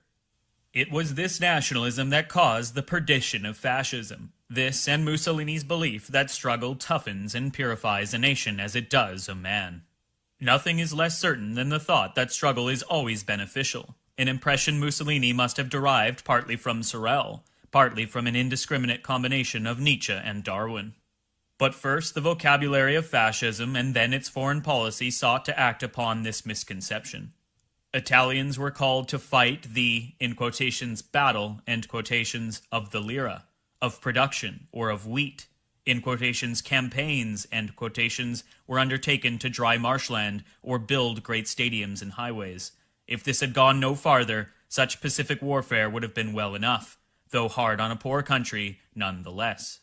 But soon Italian economy would flag no longer under colossal building projects, but under the burden of more murderous campaigns, the series of military enterprises that kept the country at war from 1935 to 1945.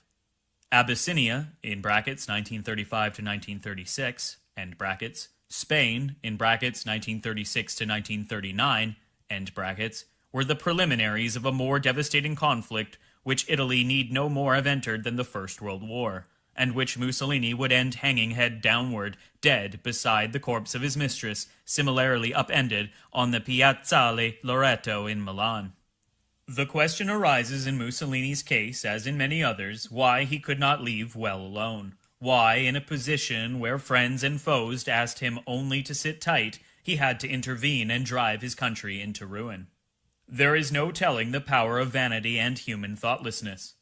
But it would seem that the real cause lay deeper.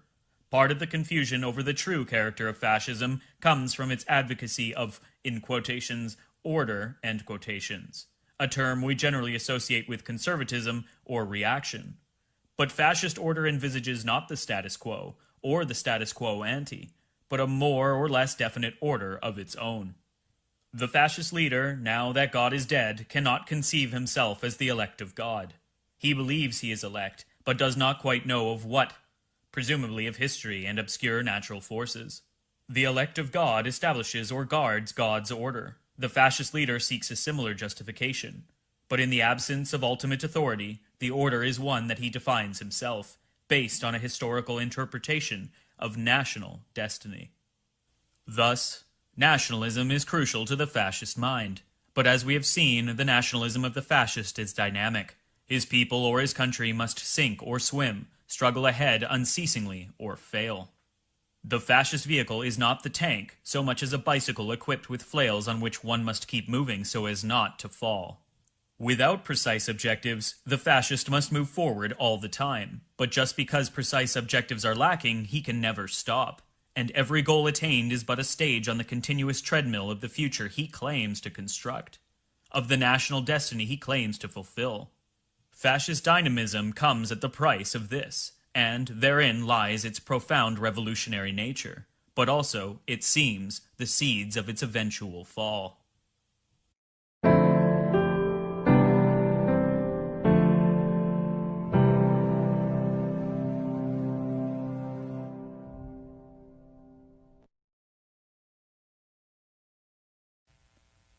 Chapter 7. Germany. Revolution, according to Joseph Goebbels, in brackets 1897 to 1945, end brackets, can be defined as, in quotations, a process which, with its own dynamism and its own standards, tries to instill into the state the dynamism and standards which were until then the preserve of the opposition, end quotations. It would be the purpose of National Socialist Revolution to breathe new life into the German state by reaffirming its connection with the people whose expression it was meant to be, and by establishing this upon a mixture of concrete measures and of myth which for some years at least persuaded many Germans that they were living in an extraordinary adventure. The collapse of the Kaiser's empire in 1918, the collapse of the German mark in the early and middle 20s, the inflation which destroyed all savings, stocks, and state bonds had turned the mass of the German middle class, in brackets, so disciplined, so scrupulous, class-conscious, and law-abiding, end brackets, into economically and socially displaced persons. The depression which hit Germany as the 20s ended knocked the last nail into the coffin of a disintegrating order. By 1932, a country of 65 million had 6 million unemployed and 21 million living wholly or in part on charity or relief. In this swarming mass of unemployed, the ruined, in quotations, bourgeois, end quotations, and, in quotations, sometime bourgeoisified proletarians, end quotations, were united by a common helplessness and exasperation that drove them into the ranks of the extremist parties, be they communists or National Socialists. Hitler and the Nazis. The latter movement had been born in post-war Munich, among a crowd of ephemeral anti-communist groups, and was named the German Workers' Party, in brackets, see reading number 2A, end brackets. In September 1919, still only a half-dozen strong, the German workers were joined by the man who made them famous, Adolf Hitler, in brackets, 1889 to 1945, end brackets. As an impoverished youth in the Vienna of Lueger and Franz Joseph, Hitler had made up his mind to rise above a proletariat which he despised for dragging through the mud, in quotations, the nation, the fatherland, and the authority of the laws, end quotations, and to transcend a time, in quotations, favorable only to merchants and quill drivers, end quotations, where misery coexisted with the luxury of the business and noble classes, and with the antediluvian pomp of the Habsburg court. The way to counter the injustice and decay that young Hitler saw in Vienna was not the one preached by the followers of Marx, for Marxism was no better than death, a, in quotations, vitriolic, end quotations, doctrine of selfishness and hatred, and since the Austrian Marxists and much of the Austrian press were said to be led by Jews, the Jewish people seemed to Hitler the carriers of Marxian decay, a 20th century variant of what he saw as their secularly destructive role. The feeling that the Jews were a foreign body in all societies and hence destructive would reach in Hitler a pitch of intensity usually associated with madness. In quotations, if the Jew, with his Marxism, were to win, the earth would become a planet bare of men as it was millions of years ago. End quotation.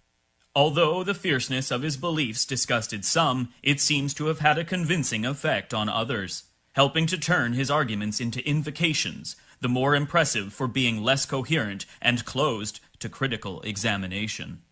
The outbreak of the First World War found Hitler in Munich, where, thanking heaven on his knees for letting him live in such times, he volunteered for the Bavarian infantry, in which he found the fighting, in quotations, unforgettable and sublime, end quotations.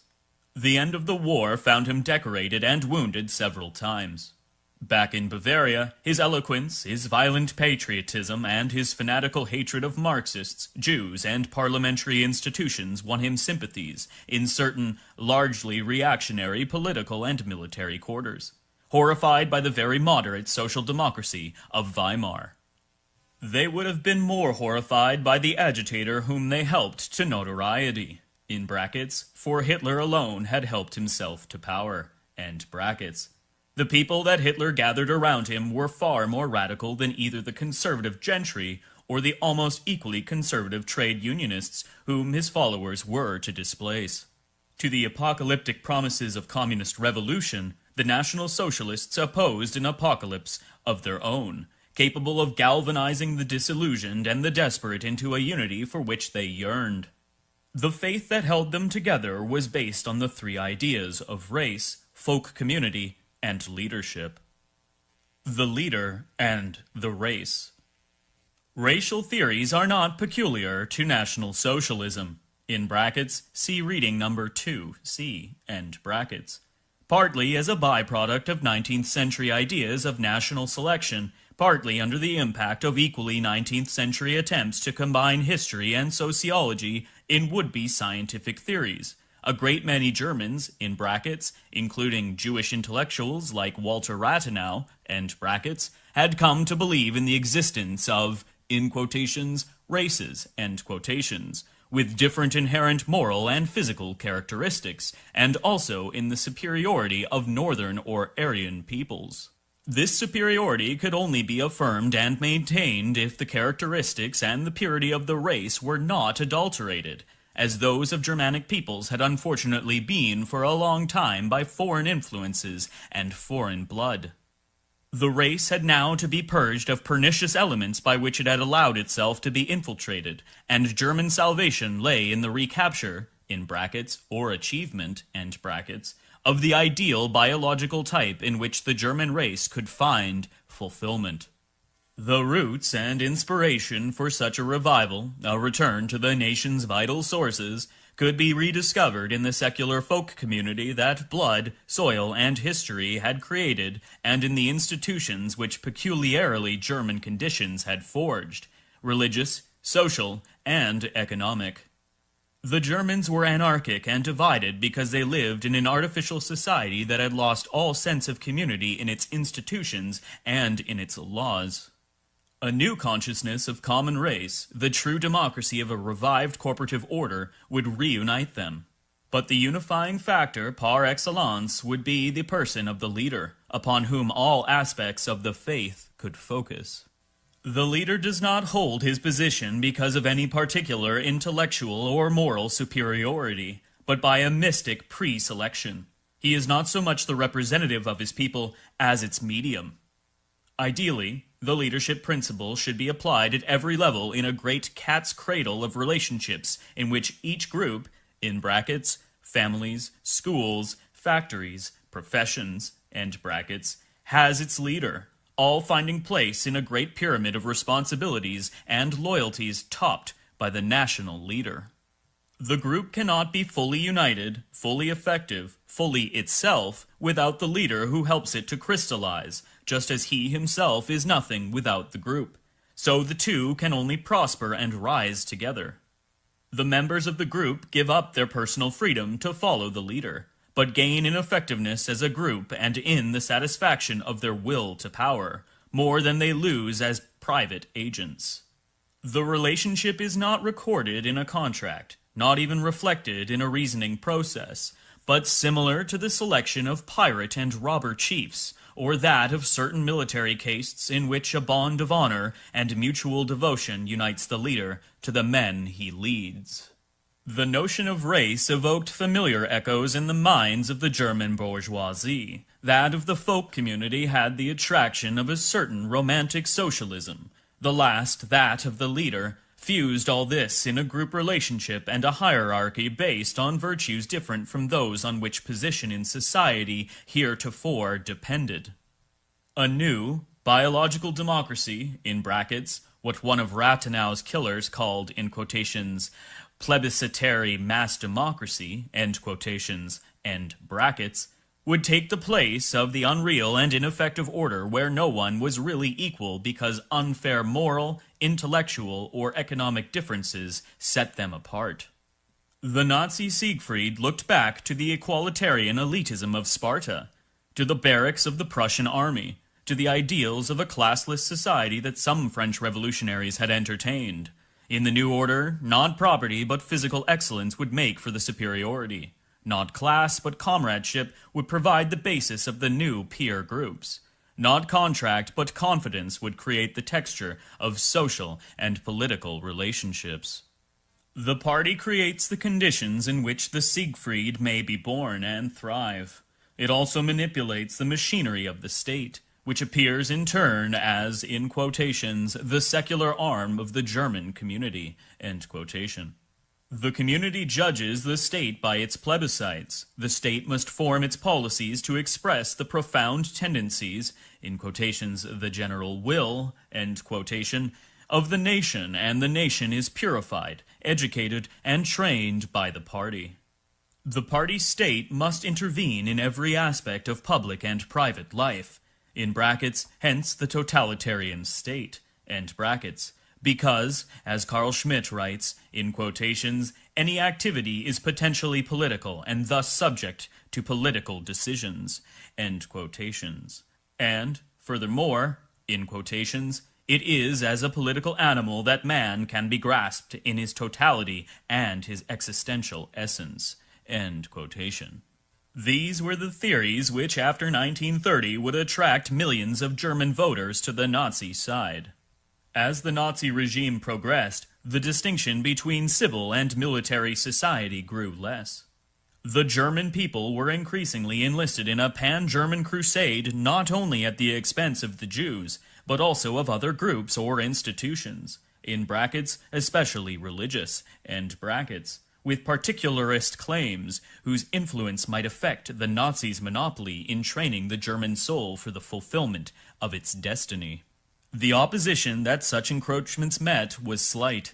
The soldiers saw in the mobilization of the nation a source of power for themselves, the businessmen a source of profits, the bureaucrats the fulfillment of their dreams of total organization. Gradually, in quotations, fundamental laws, end quotation, created the, in quotations, unitary, authoritarian, popular, end quotations, state that Hitler had in mind. The Reichstag, which met seldom and then only to endorse official policy, was completely subordinated to the government, which combined executive and legislative power. Between the leader and the nation, said the doctrine, a bond exists. The leader must act to fulfill his duties and account to the people for what he has done. The people must endorse or reject his policies in direct consultations. Meanwhile, the party, depositor of the fundamental principles of National Socialism present at every level of administrative, professional, and family life, served as a continuous means of contact, applying the directives of the leader, but also keeping him apprised of the popular mood. Organized autarky. Forceful but didactic, the Nazi conquest of Germany was relatively gradual. This appears most clearly in the handling of economic problems which affected every aspect of German life. To come to power legally as leader of the most numerous party in the Reichstag, in brackets, before it became the only one, end brackets, Hitler combined the destruction of the political structure which he found, in brackets, dissolution of political parties, taking over of the unions, unification of the Federalist Republic by suppression of local sovereignties, and establishment of a central national administrative and police structure, end brackets, with a socio-economic policy more cautious than Nazi theory implied. The Nazis' economic theorist, Gottfried Feder, had postulated the suppression of interest, in brackets, and thus of private credit transactions, end brackets, nationalization of great enterprises, control of smaller ones, state financing of great public works destined to apply the rule that everyone had both the duty and the right to work, and a self-sufficient socialist economy, divorced from the influence of private capital, whether German or foreign. The electorate had seemed to like these ideas, but big business naturally did not. Nor would German industry have benefited from an approach that favored small and medium enterprises. Such concepts, therefore, were soon abandoned, and Hitler adopted more empirical policies. The results of the new economic policies, under the able direction of Dr. Schacht, and with the power of a forceful and stable state, were impressive.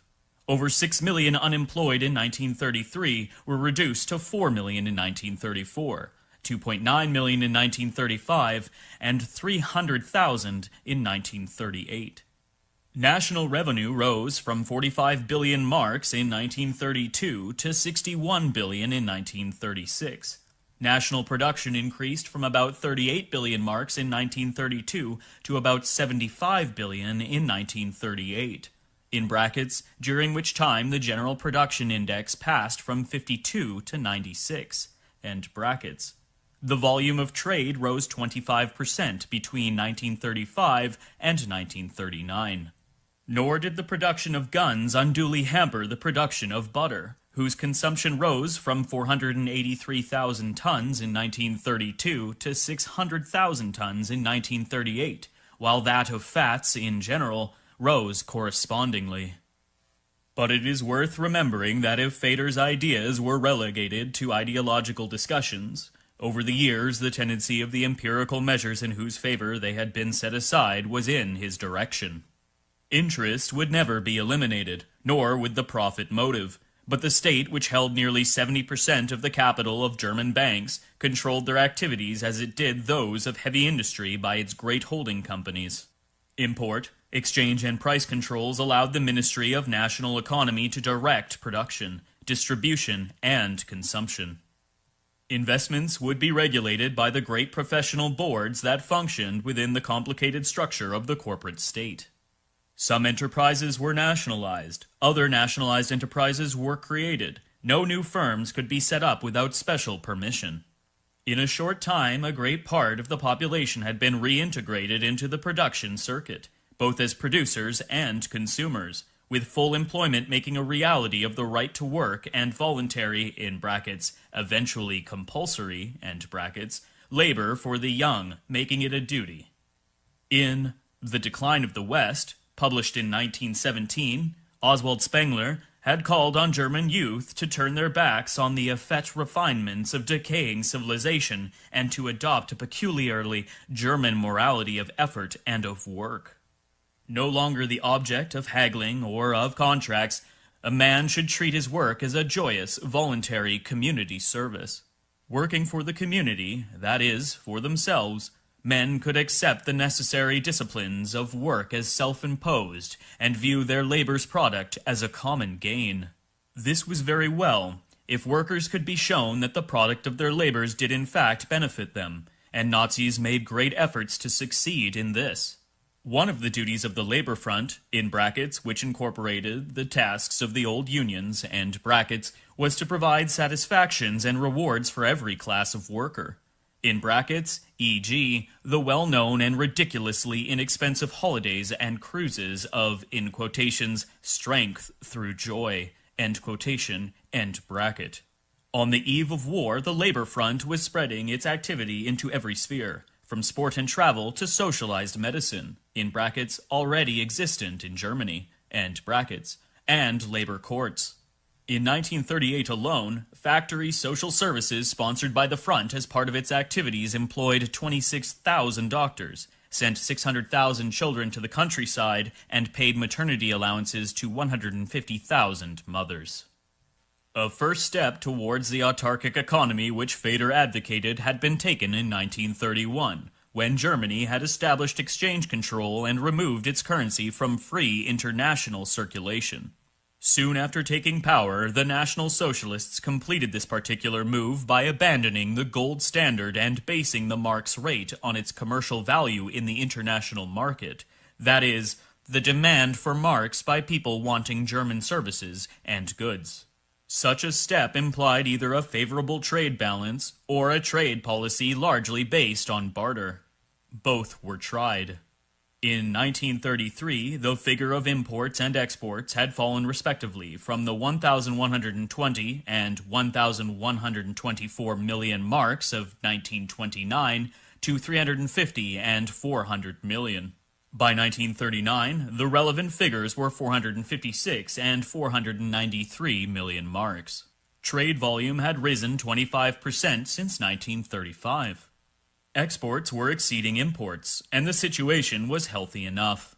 In the vital sphere of foodstuffs, although Germany remained dependent on imports for fats, fodders, and colonial products, imports of agricultural produce had fallen from 30% of the total in 1932 to only 17% in 1938, as fallow lands were halved and farmers were given every encouragement to grow more.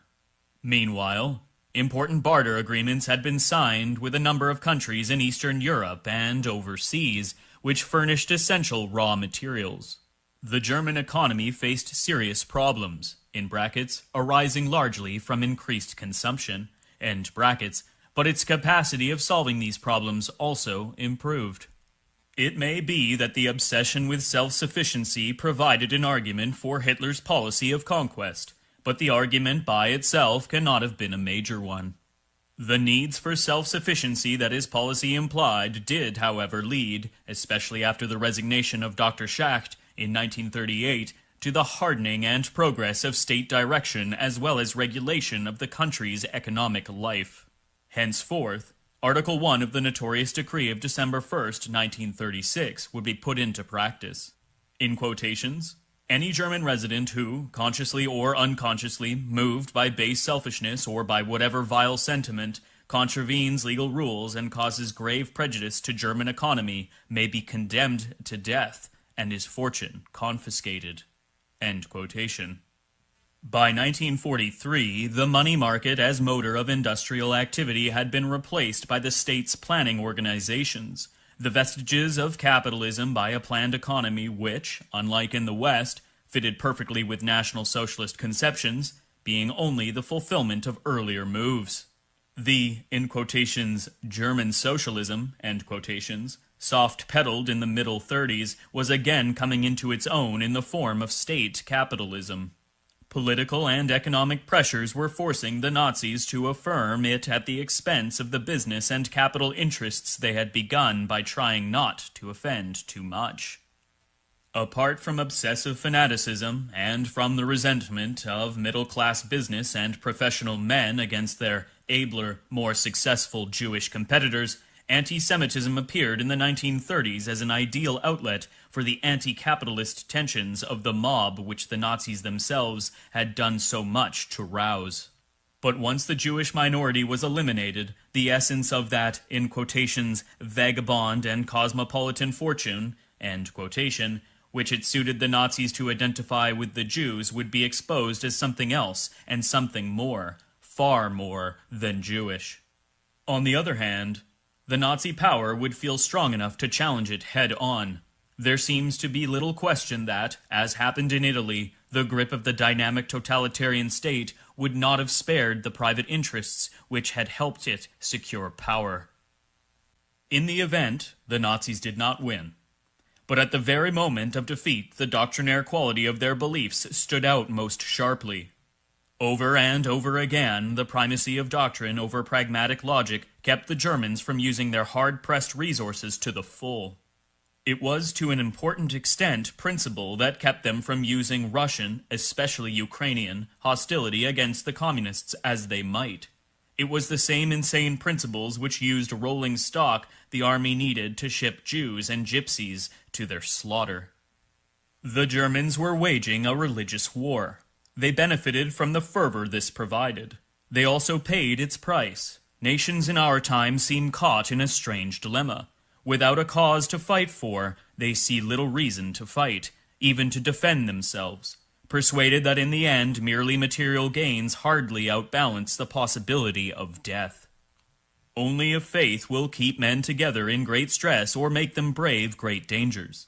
But for a faith men will do the most savage things. No beastliness is worse than that which great ideals seem to justify in their perpetrators' eyes.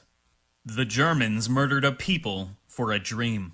A strange dream which fanatical purpose turned to nightmare. And this is the paradox we find in all these movements born in crisis. The crisis calls for action, but also for more than action. It calls for a faith which will make violent and sustained action possible. A faith which will instill the state with the dynamism and standards that we associate more with the opposition, in quotations, the party of movement, end quotations, than with the party in power, which generally guards an established order. But then this faith, in turn, may lead to crimes. And if, as in the case of Hitler, the faith is limitless, both in its undefined aims and in its force, then there need be no end to crimes which are not carried out for a limited purpose, so that, once attained, the crimes themselves may cease, but must go on making bloody history forever.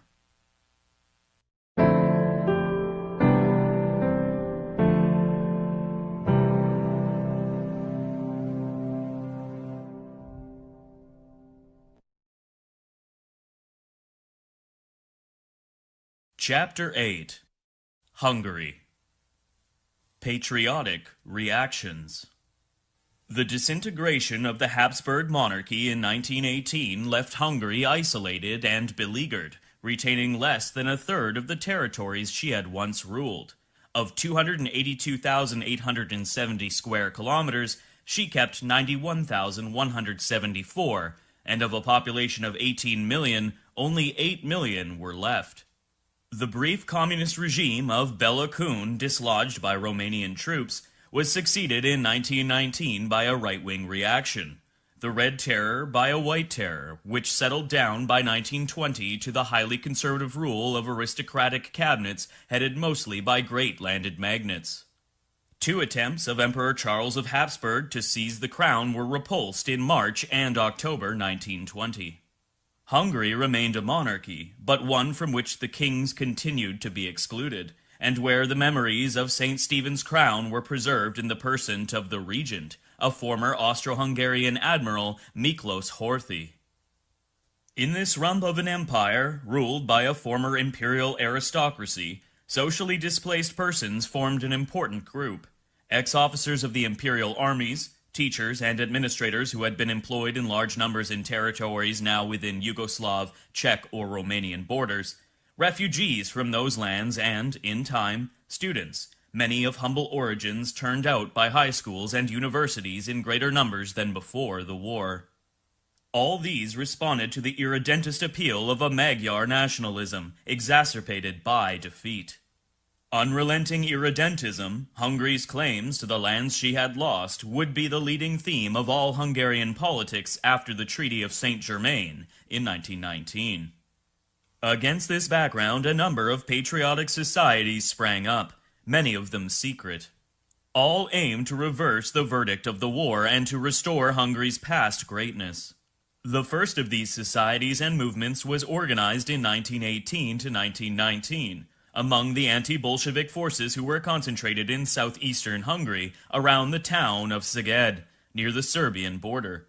Their point of view became known as the Szeged idea, an idea, or, rather, a set of attitudes which would be basic to all later nationalist or fascist movements that the country would know between the wars.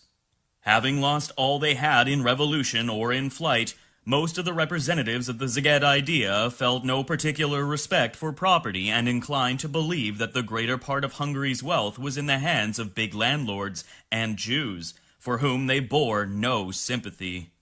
They were anti-Semitic because they equated the Jews with exploitation and the money power, and also because many of the radical intellectuals of the liberal Karolyi government of 1918 and many more of the commissars of Bela Kun's Red Republic of 1919 were alleged to have been Jews. Above all, they were counter-revolutionary and, naturally, anti-Bolshevik, wanting to defend Hungary's borders against the foreigner and protect her internal stability against the revolution. The stability which they envisaged, however, was not that of the old order. In many respects, these nationalists of Szeged could be described as leftists, and they might so have described themselves if the term had not been smeared for them by its associations with socialism, internationalism, and Jews. Instead, they called themselves, in quotations, right-wing, end quotations, or, in quotations, right radicals, end quotation. This, Professor McCartney tells us, was going to have peculiar consequences. In quotations, the ultra-conservative landed and big business interests were left without an appropriate label.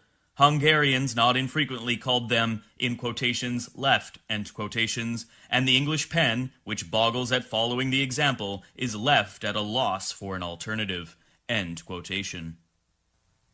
Gombos.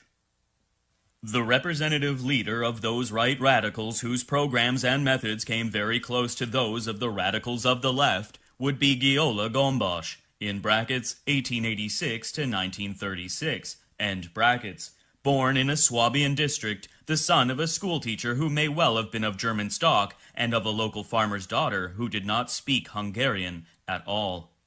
Like many people of doubtful descent, in brackets, de Grelle's father's family came from the region of Maubeuge in France, his mother's family from German Moselle. Kodrenu's father, named Zielinski, was Polish or Ruthenian. Hitler, of course, was an Austrian. End brackets. Gombauch early became a truculent Hungarian nationalist. A captain in the war, at Szeged he had been appointed Minister of Defense, and, after Horthy's regime had been securely established, he resigned from the army to become a politician, the chief spokesman of the Szeged idea, and, for the last 4 years of his life, prime minister of his country. Gombauch spoke of himself as a Hungarian National Socialist as early as 1919, and he took his National Socialism very seriously, although it meant in part war against the false socialism of Marxism. In quotations, a destructive heresy foisted on simple workers by self-seeking international Jews. End quotation. Opposed to corrupting Marxism, he was, however, just as opposed to landlords and to financiers, attacking inherited privileges and the caste system, favoring radical land reform, and declaring that he recognized no difference between classes. He once shocked Parliament by affirming that his generation had no use for counts unless they worked, in quotations, when they would be treated like everybody else, end quotation. And he carried these principles into practice in 1932 by forming the first Hungarian cabinet which did not include a single count.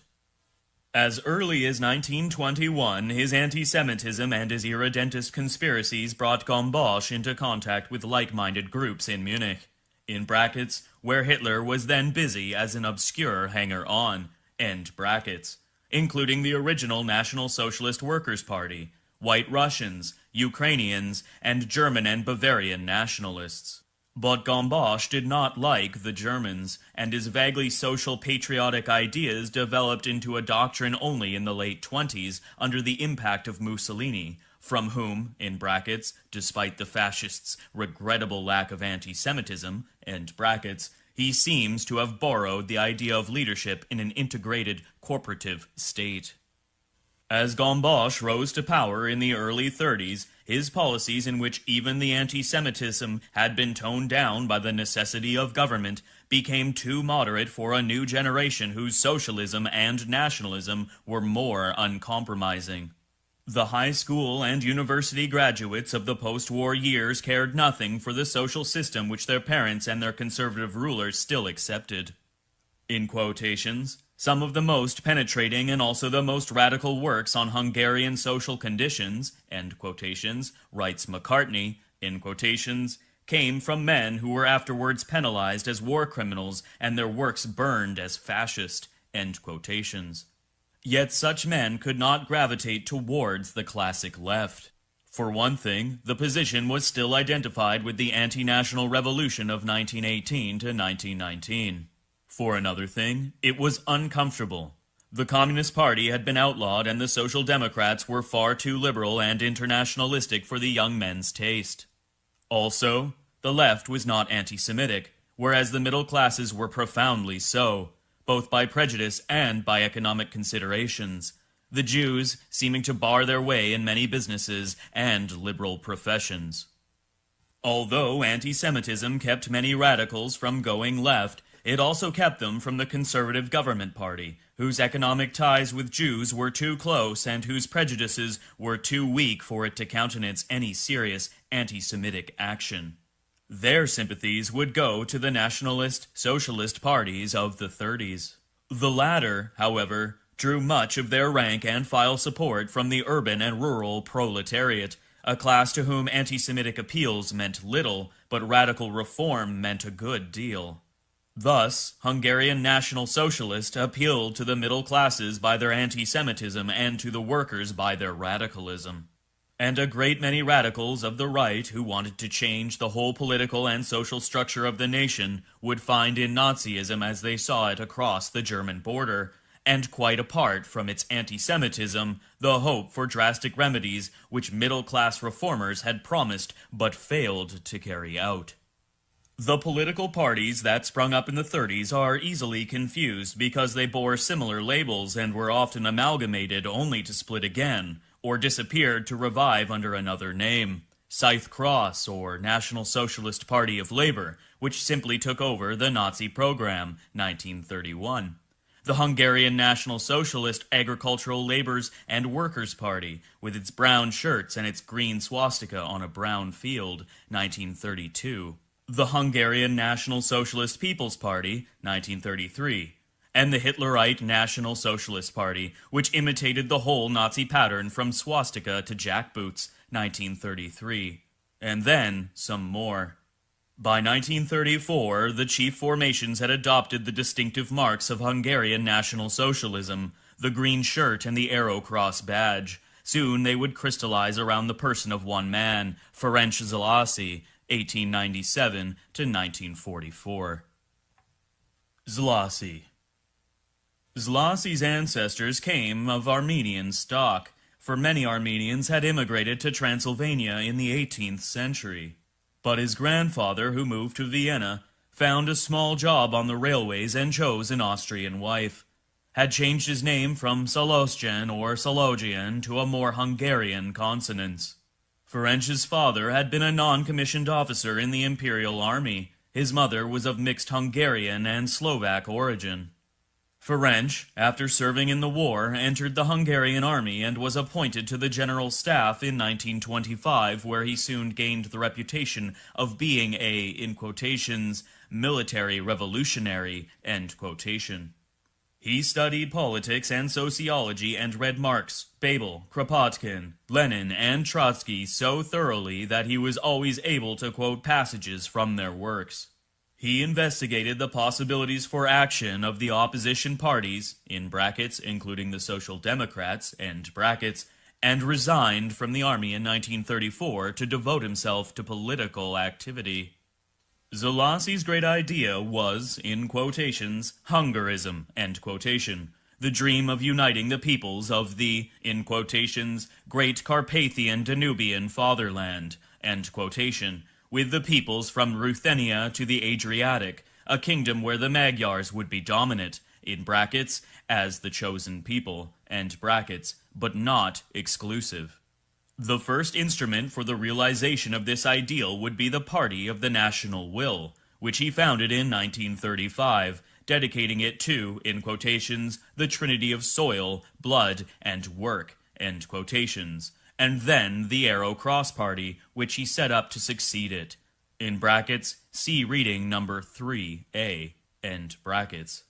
Szalasi's dream of the triumph of Hungarism took precedence over whatever means he could find to fulfill it.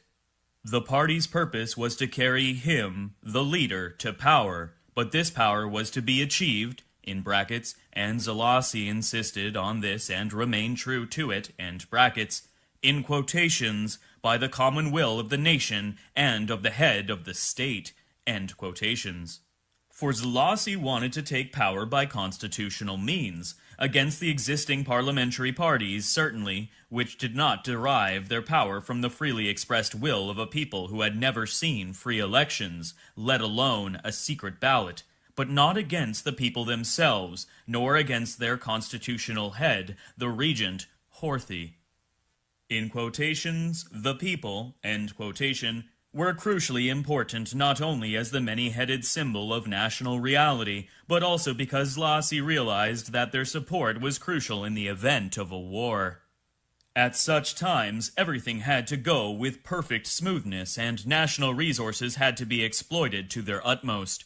One could not risk the chaos of even a 24-hour strike. Essential to national security as to the national welfare, the workers must not be allowed to, in quotations, be led astray on account of material or ideological questions into paths dangerous and fatal to the state, end quotation. Social justice was important, but social integration was more important still. Workers had to be taught that they were one with the state, their state, in quotations, so that when the hour came they would identify themselves with it and work to realize its objectives as their own, end quotation. Marxism was powerful and impressive, but it overlooked national interests for class interests, and it took its orders from Moscow. The barren materialism of Marxism could bring Hungary nothing. The equally materialistic slogans of a weak liberalism which the people knew largely as the harbinger of injustice provided no satisfactory rejoinder. The only match for Marxism lay in National Socialism, with which Szlosy appealed to the workers with some effect. In the election of May 1939, the first to be conducted with a secret ballot, various National Socialist groups won 48 out of 259 parliamentary seats. 31 of these seats went to Szlosy's Arrow Cross.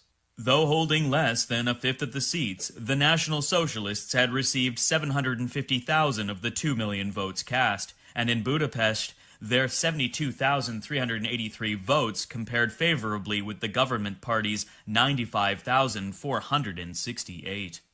Just outside the capital, Chapel, which was also known as Red Chapel because it boasted the greatest industrial concentration in the country, elected 2 National Socialists.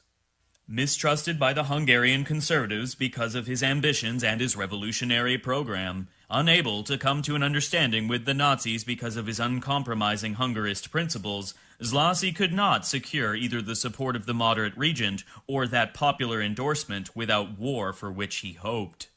Hungary's alliance with Fascist Italy in 1927 had been signed by conservatives. It was conservatives who negotiated with Hitler in 1938, 1940, and thereafter, and conservatives again who, in the early months of 1944, delivered to the Germans the greater part of Hungary's Jews. The Arrow Cross, however, made its influence indirectly felt. Largely under its pressure, conservative governments reluctantly started distributing land to the peasants. More significantly, in trying to counteract the party's vigorous activity, which, according to a French observer, was winning sympathies, in quotations, not only in the country proletariat, but among students, poor intellectuals, and officers, end quotation, Gombosch's successors adopted many of its essential points and methods. Thus, even though the Arrow Cross remained out of power, its ideas left their mark on the Hungarian political and intellectual scene. Even Szlosy's imprisonment in the late 30s for anti-constitutional activities did not prevent the Arrow Cross's parliamentary representation increasing, and its ideas shifting the center of gravity of the conservative government coalition well towards the right. Meanwhile, left to his lieutenants, the party had begun to flourish on German money and, while the Arrow Cross became known as a, in quotations, German, end quotations, party, it also welcomed communist supporters. Soon, the Arrow Cross was riven between opportunistic pro-Nazis who blamed Szlosy for tolerating communists and, even more, for refusing all concessions to the Germans, and, on the other side, radical members who accused him of forgetting the party's old social program. What everyone had forgotten was that the social program or political maneuvers had been for Szlosy merely aspects of a much wider dream. In its pursuit, and after being freed from prison, the leader purged his party as well as he could, of both the opportunists and communists, even though this meant losing a great deal of strength in Parliament and in the country.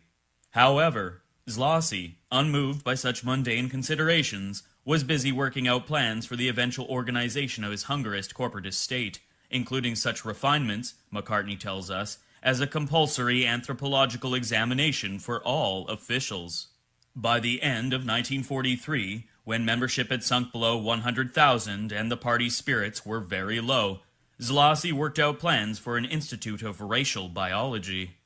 The following summer, he sent Hitler elaborate plans for a tribal reorganization of Europe.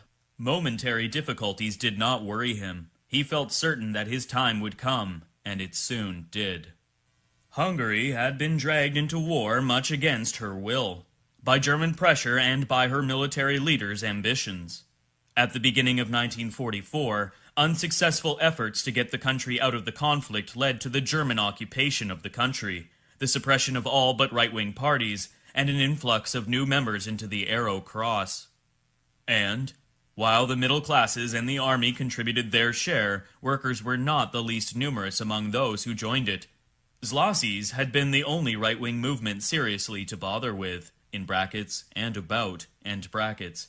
The workers, although many, of course, clung to socialism or entered the communist underground. A goodly number joined the Arrow Cross. Zlosi's own reaction to the new circumstances was characteristic. His was the only party to demonstrate and scatter leaflets against the German occupation and against the collaborating Zdoche government, which obeyed them.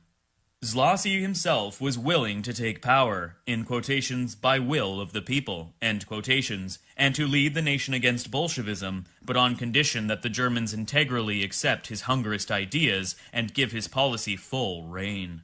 The Germans, like most Hungarian politicians, thought he was crazy. They preferred to deal with other National Socialist groups whose policy consisted largely of anti-Semitism and collaboration. But, while rejecting cooperation with other factions of this subservient right, vigorous Arrow Cross propaganda was making converts among the working classes, and the prophet's hour came at last when in October 1944, Horthy, negotiating for an armistice, was forced to abdicate and interned by Germans, and Zlosi was in power. While waiting for this moment, the leader had prepared a complex plan to organize the nation into corporations, nationalize mines and power stations, place industry and trade under state control, mechanize agriculture and break the money power's hold upon it, employ the Jews on public works and then settle them elsewhere after the war. In quotations, the corporatist order of the working nation, end quotations, kept the new head of state and his ministers busy, but little could be done to implement it, for Hungary had been overrun by Russian armies, and Budapest was soon encircled in a siege that was to last until the end of winter. While the troops fought and the city starved, while bands of hooligans and Arrow Cross militia tortured and massacred Jews and political opponents, Zlosy himself, in quotations, retired completely into the clouds, end quotations. Dictating his memoirs, commandeering newspaper presses to print Arrow Cross theoretical works, attending seances where optimistic spirits predicted the downfall of the Western powers. His mind, almost unhinged, dwelt in spheres of high policy and constitution-making far removed from the desperate situation of that bloody winter. Before long, he would be tried and executed by the victors for the acts of treason and terror committed in his name. The man, however, was neither brute nor traitor, but, as Macartney puts it, a person, in quotations, of the most unyielding principles, on which he insisted with a maddening monotony and a rigidity which rejected the slightest compromise, end quotations. Even with reality, the man was mad.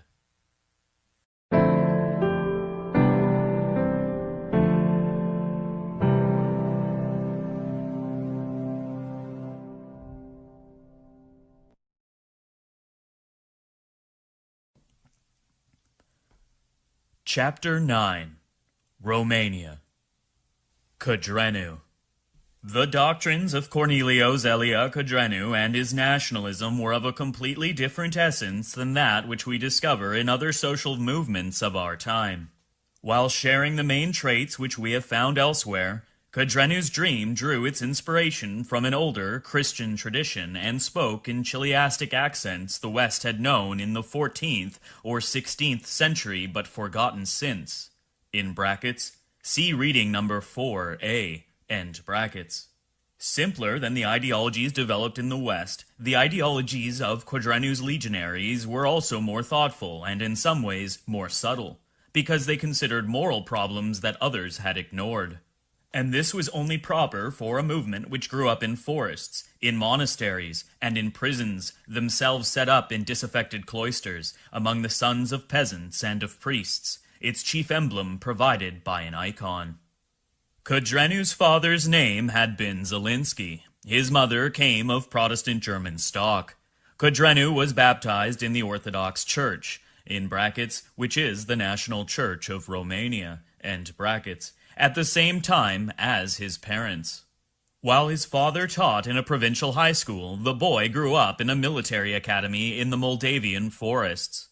He graduated just as the First World War came to an end, a war which had been hard for Romania, but from which she emerged twice as large as she had been upon her entry. The elation of the post-war years was mitigated by the presence of vindictive neighbors who claimed the territories that had just been annexed. Bulgarians in the south, Hungarians in the west, and above all, Russians in the east across the Dniester. Communist propaganda feeding on antiquated conditions in industry and on the land caused disturbances throughout the country. To young Romanian nationalists, most of whom were poor students or intellectuals, often just up from the land, the economic claims of peasants and of workers were just. They were, however, confused with communism, which, to the Romanian, seemed one with a Russian imperialism by which the country had long been threatened. And it appeared that a majority of communist leaders were Jews, a national group which in Eastern Europe far more than in the West appeared as a separate community, set apart by custom, by language, and, frequently, by dress. The equation between Jews and communism and Russian conquest, hence Jews and the foreign threat, suggested itself at once to the adolescents whom Codreanu gathered around him at the University of Iași. The core of historical Romania lies in two provinces, Wallachia in the south, between the Carpathians and the Danube, Moldavia in the north, between Transylvania and Bessarabia. Both highways for conquerors, traders, and invaders on their way from the Balkans to the Baltic, or from the Russian plains toward the warmer southwest. Bucharest, the country's capital, lies in Wallachia. To the south, Iași was the chief city of Moldavia and was an old, established cultural center where German, French, and Russian influences met in a widely read bourgeois and student world. Iași had also been, over the past 50 years, a favorite immigration center for many Russian and Polish Jews fleeing first Tsarist and then Bolshevik persecution. Local trade, small businesses, and much also of legal and medical practice seem to have been in Jewish hands. The dominant figure at the University of Iași was Professor A.C. Cuza, whose political doctrine resumed itself in violent anti-Semitism. Strongly influenced by the writings of Édouard Drumont, Cuza, who had been one of a group of young Romanian socialists who, in 1883, had launched from Brussels the first Romanian socialist periodical, Dacia, or Dacia, which reflected both nationalist and socialist preoccupations. Cuza's anti-Semitism was not based on the religious prejudices common in Eastern Europe, but on economic considerations. The youthful socialist became a radical conservative and was inspired more by Marat's distrust of liberalism and the liberal state than by his earlier Marxian inclinations. By the time Codreanu heard him lecture in the Faculty of Law, the old man was the country's leading anti-Semite, but little else. Nationalism as such scarcely sets a man apart in Romania, where all politicians had made their way largely by nationalist agitation, often in provinces under foreign domination. But in 1923, the country was torn by the government's decision, in brackets, as bound by the peace treaties from which it had done so well, end brackets, to grant Romanian citizenship to all resident Jews, a move particularly resented by Moldavians. It was Cuza whom Codreanu and his friends asked to preside over the National Christian Anti-Semitic League, in brackets, LANC, end brackets, which they set up. Murder as method. The riots fomented by the LNAC forced the government to close the universities, and this in turn led to other riots. Eventually, Codreanu and his followers were arrested for planning a murder campaign by which to clear the country, less of the Jews than of their corrupt protectors. Denounced, they would be imprisoned for 5 months. After a sympathetic trial, all were released but one, Ion Mota, who had managed to shoot their denouncer on the very day of the trial and had to await another acquittal at a later date. Codreanu and his companions then returned to Iași and apparently gave up any further thought of murders. Inspired by Narodnik and Tolstoyan ideas, then current in Romanian intellectual circles, and believing manual labor essential to a balanced mind, they set out to build their own student center with bricks they made themselves and money raised by working in a market garden. But the authorities suspected that their intentions were less pacific than they seemed, and the prefect himself led the gendarmes to break them up with great, in brackets, and unnecessary, end brackets, brutality.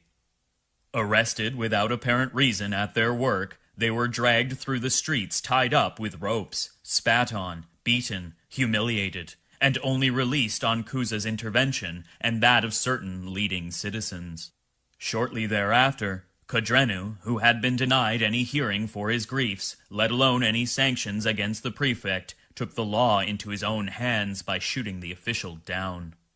Aware that public opinion was on Codrenu's side, the authorities decided to hold his trial away from Iași, first in another Moldavian town, then at the other end of the country, at Târnu Severin, where Trajan had thrown his bridge across the Danube. But even there the trial turned into a triumph, with trainloads of sympathizers pouring into town, even forcing the tribunal to abandon its courtroom for the local theater, itself hardly sufficient to hold the public. In quotations, "All we have done for our country and our faith," end quotation, declared the accused. In quotations, "We swear to fight to the end," end quotation. The jury stayed out exactly 5 minutes, and returned, sporting on their lapels the LANC emblem, the national colors with a swastika on top. Codrenu was acquitted, and, when he returned to Iași, the peasants gathered at the wayside to cheer him, while in the cities great crowds filled the railroad stations with flowers and songs. But the LANC was not going well. Cuza was running the League as if it were a political party. Codrenu had wanted it to be a movement of moral restoration, more like a military order, where what really counted would be spiritual values and readiness to sacrifice self for the cause.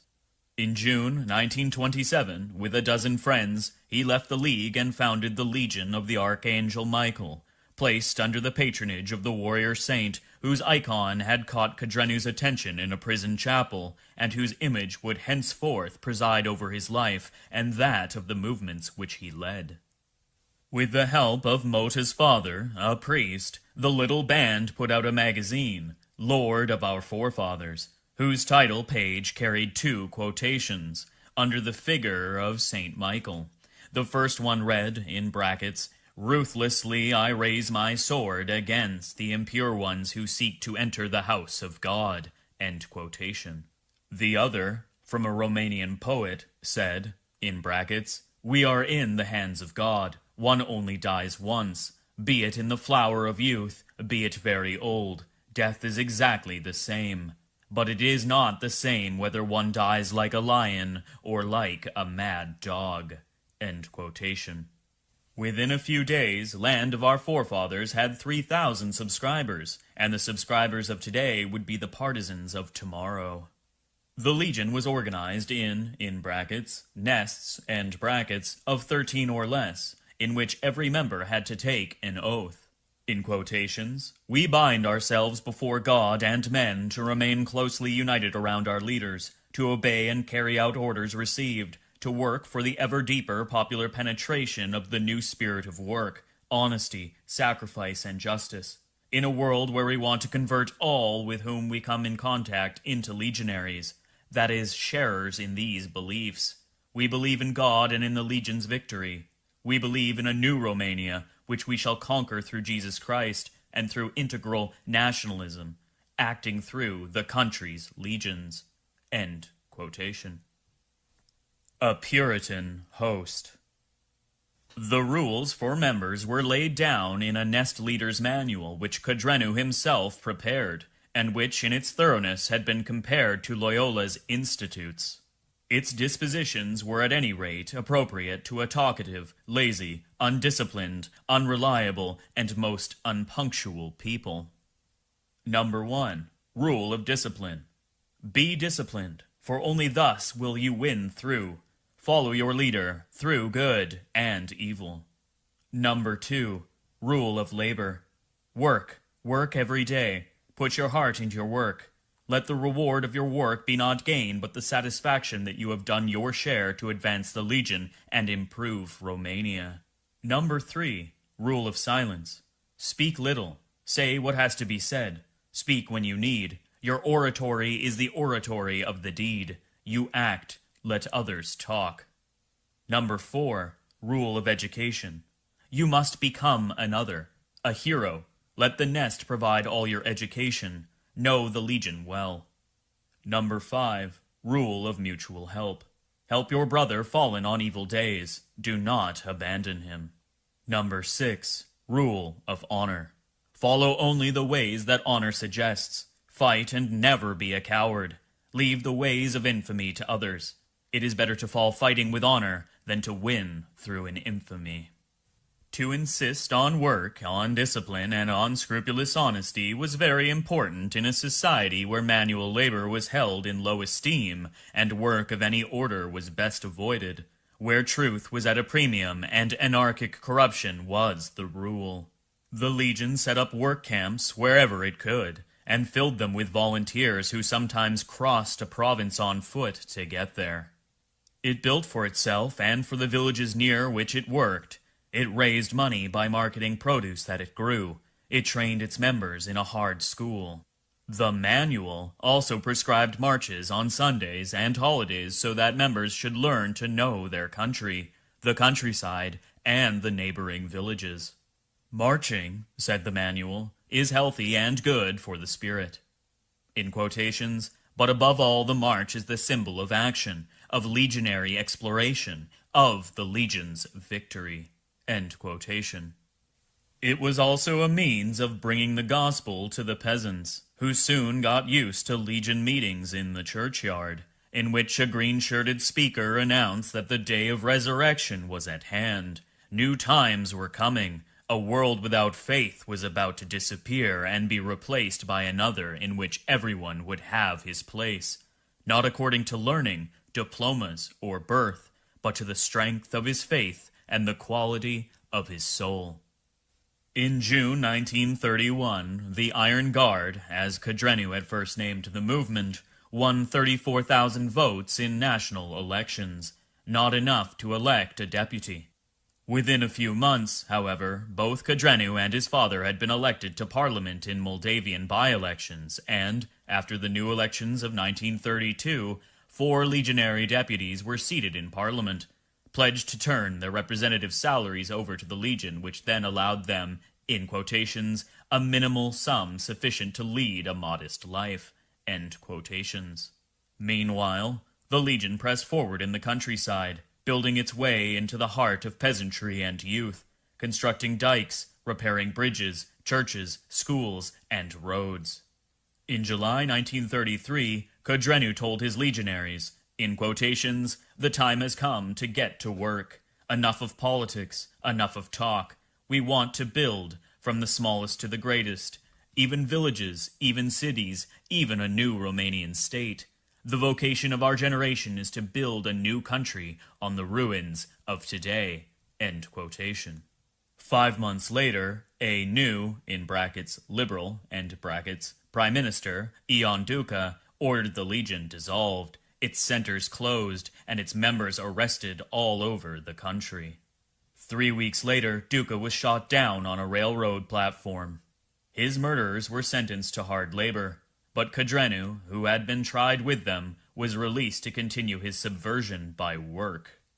A Legion labor corps was at once set up, and the dissolved Iron Guard was reformed under a new name. In quotations, all for the fatherland, end quotation. In the next elections, the party would win 15.58% of the votes and rank as the 3rd largest political formation in the country, but, actually, by far the most popular and the most dynamic. It would not enjoy this success long. Within 2 months, King Carol II had dismissed his new prime minister, who had been chosen from Cuza's National Christian Party, and had replaced him with a palace government headed by the Patriarch, but actually run by a ruthless but able minister of the interior, Călinescu, who proclaimed a new constitution that confirmed Carol's personal dictatorship. His party once more dissolved, Codreanu was arrested together with his chief aides and murdered on government orders while serving a sentence for treason. Within 10 months, Călinescu too had been killed, his death to be avenged in turn by the killing, upon Carol's orders, of several hundred imprisoned legionaries, whose corpses were publicly exhibited for the encouragement of others. The wages of violence. Blood had fed on blood. Murder had bred more murder, until a movement that had affirmed its legalism and spirituality foundered in a tragic bloodbath. Never, Codreanu had written in a private circular, never would the Legion have recourse to a conspiracy or to a coup d'etat. In quotations, the very essence of our thinking is against such methods which we consider far too precipitate and too external. We expect our victory to come from the fulfillment in the nation's soul of a process of human perfectionment. End quotation. But while the legionaries tried to employ legal, constitutional means, the government had used its power to break the law it was supposed to represent. This, declared a later circular, had changed the relationship between the Legion and the country's rulers, from one of right to one of force. In quotations, this we do not accept. We were acting within the law, expressing our beliefs. If this is forbidden, our party's reason for existence ends. We want to use force. We want to use violence. End quotation. True, violence had marked the Legion's activities from the very beginning, but violence in a violent country where the law worked for the party in power and where political banditry is historically connected with memories of patriot haiduchi that held the foreign occupants to ransom. Legionary murders had been committed to answer offenses from quarters whose crimes would never come to court. In quotations, the Christian, end quotation, Professor Nye Ionescu wrote, in quotations, must forgive offenses against himself, but not against God and against God's law, end quotation. Further, he must discriminate between sins of commission and sins of omission, the latter sometimes more serious, for instance, permitting a rogue to kill an innocent person for fear of intervening, in quotations, when, end quotations, quoth the manual, in quotations, I have to choose between the death of my country and that of a thug. I prefer the thug to die, and am a better Christian if I do not let him hurt my country and lead it to perdition. End quotation. Such violence, however, must be compensated, expurgated by sacrifice. And here Codreanu's originality appears. Expiation is necessary to re-establish the balance which violence has broken. Legionary doctrine rejected what one of them described as the police-style spirit of darkness in underhand or violent activity. It recognized that ends could be soiled by means. In quotations, even if he should win, he will remain defeated, because he has used devilish weapons. His breast must be of iron, but lily-white, his soul. End quotation, Codreanu would insist. In quotations, any conception that changes or endangers this aim must be denounced as tending to pervert the legionary spirit and to render impossible the appearance of the new man and the new world the movement wants to bring about. End quotation. The argument with which such a dilemma was resolved ran in a curious way, and may be found in works of exegeses published since the war. Since the enemy uses all the arms of darkness, the Legion, as a political movement, cannot insist on the absolute purity which it stresses in its indoctrination. It has to maintain the moral essence of its values, but it also has to fight. The only way to do this, without giving way to general moral corruption, is for those who are fighting with the enemy's own arms never to forget their sin and to suffer for it always in the privacy of their hearts. In quotations, this expiation by suffering constitutes the sacrifice which can re-establish the balance of absolute legionary purity, end quotations, explains a Legion theorist. He compares this with the sacrifice of several companies of legionaries which, while the main body of their movement crosses a narrow pass, detached themselves to engage the enemy ensconced in caves and caverns along the way, where they must fight with weapons suited to such dark recesses. In quotations, but their weapons are not the weapons of light. They have lost their candor and their purity. They have had to fight with the arms of darkness. Thanks to them, the mass of legionaries have crossed the pass unharmed. They have not known the struggle in the gloom. The others, in brackets, who have known it, end brackets, will have to expiate. Their suffering will uplift both them and the movement. End quotation. Thus, for his followers, the death of Codreanu, the captain as they called him, and that of his friends, in brackets, in November 1938, end brackets, appeared as a martyrdom which, transcending the forces of evil, had marked the movement with the invincibility of an essential Christianity. In quotations, for the true and eternal victory is the victory born of martyrdom. End quotation. Unfortunately, Codreanu's martyrdom would not end that of his country or of his followers, and many of the latter would not evince dislike for the realm of darkness. In September 1940, after a brief legionary uprising supported by the army, King Carol abdicated and left Romania. The government was taken over by a coalition of the army, represented by the Premier General Antonescu, and the legion, whose, in quotations, commander, end quotations, in brackets, and Codreanu's heir, end brackets, Horia Sima, was vice premier. But an alliance between the conservative nationalists of the army and the revolutionary nationalists of the legion could not last. The legion had hoped for the support of the occupying German, in quotations, allies, end quotations, but the Germans were more interested in efficient government than in fellow National Socialists whose nationalism, in brackets, as in Hungary, end brackets, too often clashed with their own. For several months, the two sections of the government waged an underhanded civil war. Rival police and gendarmerie arrested opponents or protected their friends, while exasperated legionaries paid off old debts and slaked old spites with guns and knives and axes. Finally, in January 1941, with the connivance of the Germans, Antonescu proceeded to rid himself of his legionary ministers and prefects. The legionary replied with a bloody insurrection that kept Bucharest in terror for 4 days, while the occupied radio station dinned out the somber slogan, in quotations, "Long live death," end quotation. Before the army had crushed the legion, several thousand of their enemies and of Bucharest's Jewish population had been massacred in their homes, in the streets, and in the city's slaughterhouses, where human victims replaced animal carcasses on the butcher's hooks. By the end of the month, the legion had been broken, its leaders killed, arrested, or in flight. Those of its members who had survived sat out the war in German confinement, in brackets, held by the Nazis as a service to Antonescu, and, perhaps, also as a threat over his head, end bracket, or else joined to fight in Russia, where they died in droves.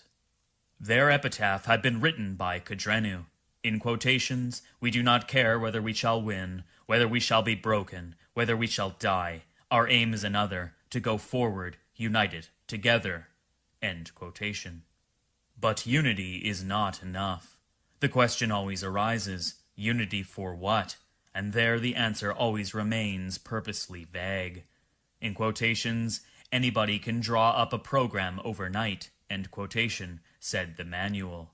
In quotations, "That is not what the country needs. Better look for men. Legionaries are the men of a faith, of a great spiritual school, and one can trust them better than men held together by a mere program. For the moment, the Legion's program can be resumed in 3 points. 1. Create force. 2. Use this force so as to defeat all opposing forces. 3. Then apply the program, properly so called." End quotation. But, with the leader dead, the program became difficult to formulate, and the savage forces that the Legion had exalted became harder to hold back. From a means of expiation, death became an end, and transcendence, replaced by Gotterdammerung, turned high ideals into a sordid doom.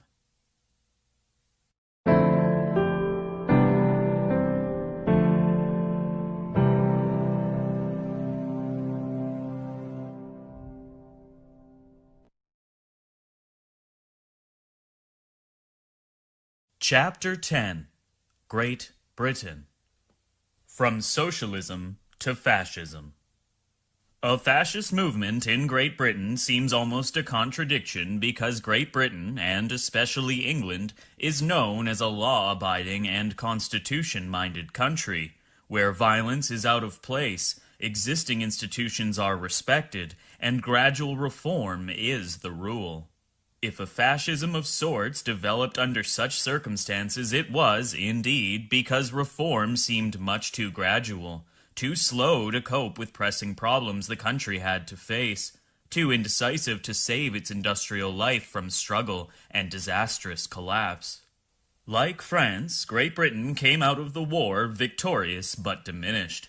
Her foreign holdings had been sold to pay for the war. Domestic capital had been immobilized in war loans, industrial equipment that had become worn over the years had not been replaced, and post-war United States credits had gone to German firms where interest rates were higher, in brackets, though payments shortly ceased, end brackets. After a century or more of economic primacy, the country found it hard to acknowledge its straitened circumstances. As soon as possible, conservative governments returned to the gold standard, which, while strengthening the pound sterling, also made it more vulnerable and helped to make British products more expensive, hence less competitive and hard to sell abroad. Yet Great Britain could no longer pay for imports from the revenue of her capital investments abroad, which were now largely liquidated. It had to export to live, and this was difficult on markets, most of which were protected by tariffs designed to foster developing national industries. To resolve their economic difficulties, the governments could only answer with economies, both in national spending and in industry, which meant salary cuts throughout the public and the private sector, further restriction of investment, and delay in modernizing the industrial plant. These policies created dissatisfaction, which gave rise to grave industrial unrest and strikes in the mid-20s. The elections of 1929 brought a labor government to power under the premiership of a veteran pacifist socialist, Ramsay MacDonald. The youngest minister of cabinet rank in the first Labour government of England was Oswald Mosley, the son of a Lancashire baronet and landowner. As Chancellor of the Duchy of Lancaster, Mosley was particularly charged with preparing a plan to deal with industrial doldrums and rising unemployment. The question was important. The crash of the New York stock market had followed MacDonald's taking office by only a few months, and unemployment in England was already putting the population of whole towns and villages on relief. Mosley soon set to work. But Labour politicians were no more radical than their conservative opponents, and just as reluctant to rock the boat. All suggestions for moves that went against accepted institutions, free trade, free enterprise, a minimum of government interference, were treated with suspicion. We must remember that in Britain, as in other European countries, the carnage of the war had wiped out almost an entire generation. Furthermore, since the country had no compulsory military service for some years, the hecatombs of the first 2 years had operated selectively against the social and intellectual upper classes, whose young had hastened to volunteer and had been mown down in droves in the great butcheries of the Western Front. The chapels of Oxford and Cambridge colleges bear eloquent witness to the numbers of those who died then, removing most of the elite that in the normal course of events would have replaced or challenged their elders. Thus, with the fathers dead and their sons too young to come into their own until the 30s, in brackets, a time which saw the rise of a notable group of rebels, end brackets, the years between the two wars, especially the 20s and the early 30s, were dominated by old men and by mediocrities. Like families, like businesses, like the literary and artistic world, political parties were led by men of the 19th century, whose age made them timid and reluctant to change. Reform meant adventure. Radical reform meant dangerous risks. Within the Labour Party, men who had become accustomed to the oft-repeated formulas of democratic socialism could not envisage their implications without qualms, and preferred to shelter behind claims of principal purity, in brackets, all or nothing, end brackets, which meant doing nothing in practice.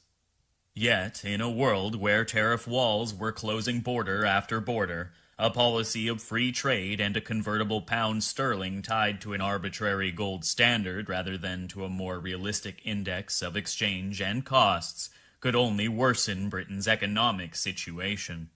In May 1930, unable to persuade his colleagues to act on his proposals, Maudslet resigned from the cabinet. In October, he argued his case before the annual Labour Party conference, and was only narrowly defeated by the ever-conservative votes of the great trade unions, in brackets, which Henri de Man also found hard to budge at a later date, end brackets. 2 months later, he addressed himself to the country in a manifesto for which he had secured the support of 15 other Labour MPs, in brackets, members of Parliament, end brackets. Among them, Aneurin Bevan, John Strachey, J.F. Horrobin, one independent, and the General Secretary of the British Miners' Federation, A.J. Cook. Although it expressed the views of the most go-ahead socialists, this document, in brackets published in the Times of December 8, 1930, end brackets, now appears not only remarkably moderate, but also prophetic. It called for an immediate plan to meet the emergency situation, more drastic and determined than anything the government had formulated. It advocated a small emergency cabinet with the power to put through policy unhampered by Parliament, and a national economic planning organization to rationalize the country's sagging industrial structure and adjust the balance of British production. In proposals familiar to readers of Keynes or students of the New Deal, the former not yet widely known, the latter yet to come, it argued that, in quotations, the resources of the state should be mobilized to assist in the development of new industries and to secure the modernization and re-equipment of industry, especially in the sphere of electricity and transport, end quotation. But subvention also meant control. In quotations, the rationalization of separate industries must have its complement in the coordination, the balance, and the guidance which only a national planning organization can give, end quotation. First among European socialists, Maudslet, in brackets, and at the time Bevan and Strachey too, end brackets, drew the conclusions which the economic crisis forced upon internationalist doctrine. In quotations, before we can plan, we must control and regulate the factors which prevent the wise direction of our production. The home market must be the future basis of British trade, and that home market depends on the high purchasing power of the people, which in turn depends upon high wages. Purchasing power can only be maintained and increased if the wages and conditions of the workers are sheltered from present crisis in the world conditions, such as price fluctuations, organized dumping, and the competition of sweated labor. Neither the protection nor the free trade of the last century is effective for this purpose. A modern machine must be created to meet the new situation. End quotation. So, imports would be controlled and cheapened by the bulk purchases of an import and price control board. Production and capital investment would be encouraged by discriminatory taxation.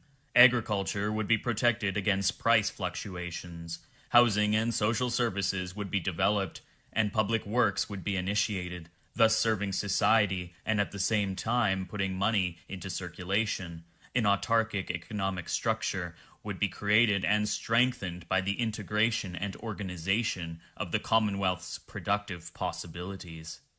In quotation, in the advancement of this immediate policy, end quotation, the manifesto's signatories declared, in quotation, we surrender nothing of our socialist faith. The immediate question is not a question of the ownership, but of the survival of British industry. Let us put through an emergency program to meet the national danger. Afterwards, political debate on fundamental principle can be resumed. End quotation. Maudsley's manifesto, Beatrice Webb noted in her diary, was, in quotations, an able document, and there is much reason for it. End quotation. Her husband, Sidney Webb, then Lord Passfield and a minister in the cabinet which Maudsley had left, evidently did not agree, and neither did the Labour Party, from which Mosley soon resigned to start a new party of his own, arguing that one, in quotations, could not go on shouting the meaningless slogans, in brackets, of a 19th century socialism, end brackets, which has no more in common with the modern age than crinolines and whiskers, end quotation. That summer, Mosley and the handful of rebels who had remained with him, in brackets, most had stayed in the Labour Party, and those who followed him soon left, end brackets, decided to put their case to the electorate in a by-election held in the Lancashire textile town of Ashton. The new party received about 4,000 votes, not enough to win, but sufficient to keep the Labour Party's candidate from winning, and to let the Conservative in. Outside the Ashton Town Hall, on election night, the working-class crowd, who were mostly Labour supporters, was, in brackets, as John Strachey later wrote in The Menace of Fascism, London, 1933, end brackets, in quotations, violently hostile to Mosley and the new party. It roared at him, and, as he stood facing it, he said to me, "That is the crowd that has prevented anyone doing anything in England since the war." At that moment, British fascism was born. End quotation. Against the conservative of professed social democrats, against the obtuseness of the popular majority, only forcible means could triumph. The country should be saved even against its thoughtless inertia by men who knew what measures were needed for its own good.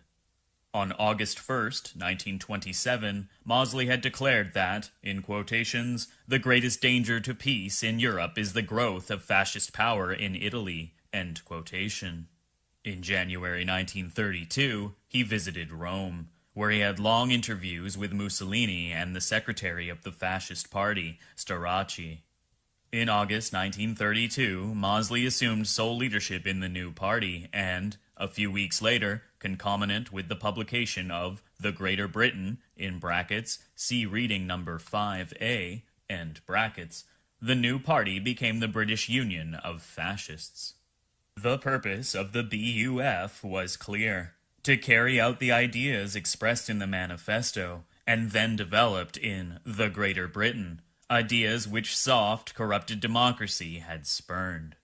The corporate state that the BUF envisaged would, in quotations, convert the existing chaotic survival of laissez-faire liberalism into a planned economy serving the needs of the state as a whole, end quotation. The state envisaged would be authoritarian and based on Mosley's black shirts, who claimed to be essentially a national movement whose policy was contained in two words, in quotations, Britain first. End quotation. Many of Mosley's early followers came from the Labour Party, from communism, and from Labour's radical wing, the Independent Labour Party, in brackets, ILP, end brackets. When his black shirts first appeared, they had been trained by a Jewish boxing champion, Kid Lewis, whom British fascism's most objective historian, Colin Cross, describes as, in quotations, a man of lively social conscience and simple outlook, who had volunteered to act as Mosley's personal bodyguard, end quotation. One of the leading organizers of the BUF, Tommy Moran, an ex-miner, had resigned from the secretaryship of the Labour Party office to join in 1933. With membership of this kind, one would expect little tenderness for conservatism or private capital.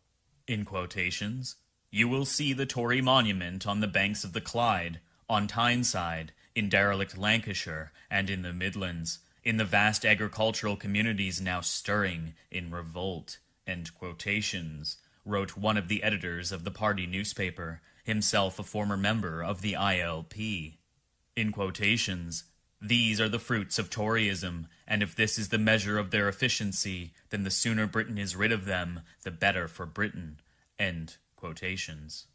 There was no more sympathy for the established order in Mosley's own statements. Before 10,000 fascists assembled in London's Albert Hall in April 1934, he made his position clear. In quotations, "The present system, by its whole structure and methods, makes action impossible. More than that, it produces a type of man to whom action and decision are impossible, even if he had the power. We seek to establish a new ideal of public service and a new system of authority which rests on merit." End quotation. What this ideal should be became more obvious when the movement was reorganized in 1936 and changed its name from the British Union of Fascists to the British Union of Fascists and National Socialists. Something of a mouthful, the new title was rarely used in full and soon gave way to the British Union. At the same time, fascist and fascism were used less and less, being replaced by National Socialism. One of the favorite slogans of BUFNS propaganda was, in quotations, "If you love your country, you are a national. If you love her people, you are a socialist. Be a National Socialist." End quotation.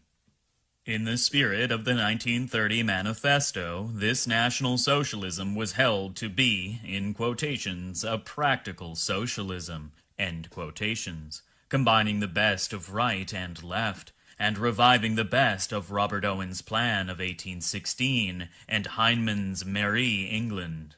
What such an assertion forgot was the strong tincture of Nazi anti-Semitism, which would become one of the most distinctive features of the Mosleyites.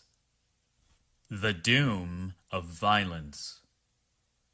How did a movement born of well-founded reformist impatience among bona fide socialists in a country that had no anti-Semitic tradition or cause for one degenerate into the foul-mouthed, brawling hooliganism which marked so much of its career? The answer seems to be manifold. Violence itself was an intrinsic part of the attitude Mosley had adopted, of his contempt for the moderates that he had left behind and for the crowds which, unable to convince, he meant to tame and conquer. When Mosley became a fascist, he adopted fascist methods. He would beat his opponents out of the way. He would impress the timid with his force. He would attract the simple with uniforms and prestige. He would instill his followers with a sense of power and his enemies with fear by triumphal marches. And, to some extent, this worked. But the British middle class was not ruined, not in terror of social revolution, not harassed or excited enough to join his ranks in sufficient numbers. Most respectable people were shocked by fascist hooliganism, even when they might have accepted its authoritarian ideas. And the workers were solidly organized in great trade unions, with a doctrine which, part socialist, part chapel, seemed to suit their needs. The Communist Party had made little progress in England, far from enough progress to scare the tenets of the status quo, and British fascism had to look elsewhere.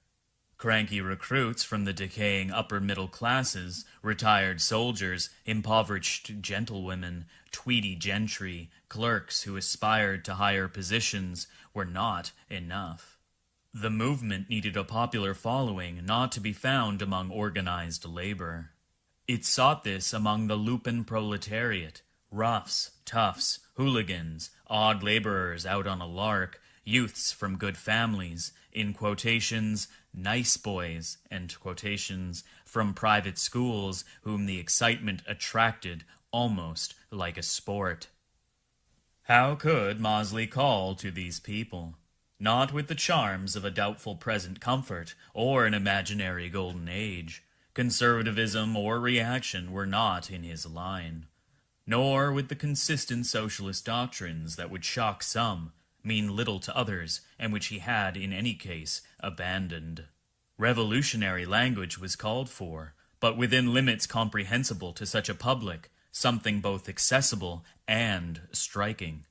An enemy was needed on whom hostility and violence could be focused, a bellows for enthusiasm, not the upper classes, for he had cousins there and benefited from sympathies among them, not the bourgeoisie, for the term was not much in vogue in England, and in the middle class he sought adherents too, and certainly not the workers. There remained the aliens, and, while in England Jews are not very obviously alien, they were, nevertheless, the only ones who would do. They would even do well, for many of Mosley's lumpen proletarians came from London's East End, a quarter where there were many Jews against whom one could whip up hostility, or try. And such attempts would benefit from the reverberations which Nazi anti-Semitism was causing throughout Europe, so that, if he did nothing else, it may be said that Mosley managed to awaken anti-Semitism in a country where it had never been a public issue. Except for this distasteful success, Mosley achieved nothing. He had mammoth meetings at which his opponents were brutally beaten up. He organized marches which generally ended in pitched battles, and the fascist stalwarts often escaped their despised enemies only under police protection. This last became less discriminating than had been its wont when, under heavy public pressure, the government at last banned the wearing of uniforms and deprived the fascists of their distinctive shirts. Black-shirted or not, they continued to march until the eve of the war, during which time those leaders who did not escape to Germany were interned under defense regulations and fussed about by old-fashioned defenders of the British liberties they had meant to suppress. This failure, much more striking than those of other movements of the time, had its reasons. The BUF represented nothing. The interests of capital were guarded by the conservatives, those of labor by the unions. Neither did well, but neither knew or caused sufficient distress for a recourse to really drastic means. Many of the measures which the manifesto had called for were undertaken by conservative or national union governments after 1932 and 1934. Many more would be adopted during the period of the war. Mosley's manifesto had been ahead of its time, that was all. But Mosley, the man, was ruined by his colossal vanity, his readiness to despise those who would not have him, his indiscriminate choice of associates, his opportunistic tendency to adopt whatever means seemed likely to advance his personal ambitions out of all proportion to his capacity. All this could have meant success under other circumstances, in another country. In England, it meant only notoriety and, later on, discredit.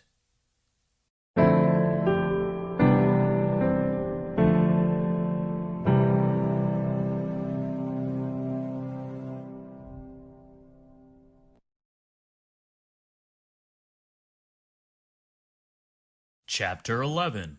Spain. Inertia and reaction. The lag of Spain's political and economic development behind that of the rest of Europe meant that familiar problems would arise in the peninsula later and in a different guise than elsewhere in the West. The First World War was followed by bitter social struggles, and most Spaniards agreed that fundamental reforms were needed to haul the country into the 20th century. Instead of reforms, however, the country got Primo de Rivera, whose old-fashioned military dictatorship, in brackets 1923 to 1930, end brackets, kept things jogging along in a conservative vein.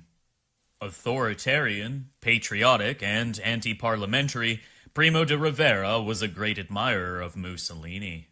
But his power was not as solidly established as that of the Italian dictator. It lacked the basic support of a disciplined party, and also the fascists' unscrupulous organization of power. The end of the 20s found the country bankrupt, the reserves built up during the years of wartime neutrality spent, and the goodwill that the dictator enjoyed among the aristocracy, the army, and the upper classes ebbing fast. At the beginning of 1930, Primo de Rivera resigned, and the dissatisfaction he had stifled while in power rose up to engulf the throne. In spite of having discarded his dictator, the king's situation became more difficult. Municipal elections held in April 1931 returned a majority of Republicans and showed that the discredit of the dictatorial years reflected on the monarchy itself. Within a few days, Alfonso XIII left the country, in brackets, although he did not abdicate the throne, and the Republic was proclaimed in Madrid. The new Republic, which took over in the thick of a world depression, was from the first beset by serious difficulties. Autonomous tendencies, especially in Catalonia, Catholic opposition to a regime which separated church and state and secularized the latter, hostility of an army leadership inflated in numbers and in self-importance, resenting policies that cut down both its credits and its size. A country whose new constitution and representative institutions needed running in would find it hard to cope with its most pressing problems, particularly unemployment, the violence of long-suppressed extremist parties, and the burning issue of land reform. A measure of land distribution was voted but was slow to be put into application. The peasants occupied the lands and had to be driven off by the forces of a regime they thought would free them. Meanwhile, the activities of communists, socialists, anarchists, and of the separatists in the Basque provinces and Catalonia threatened the unity and stability of the land. National syndicalism. It was during this period that a number of small, extremist nationalist movements appeared which would provide the theoretical and organizational groundwork of Spanish fascism. One of these groups expressed its views in the pages of an obscure Madrid weekly, La Conquista del Estado, the Conquest of the State, which had begun publication only a few weeks before the monarchy's collapse. Its editor, Ramiro Ledesma Ramos, son of a village schoolteacher, worked in the post office. One of Spain's many poor university graduates, condemned to a threadbare existence in grubby clerical employment, Ledesma Ramos was fascinated by the German philosophy he had picked up at school.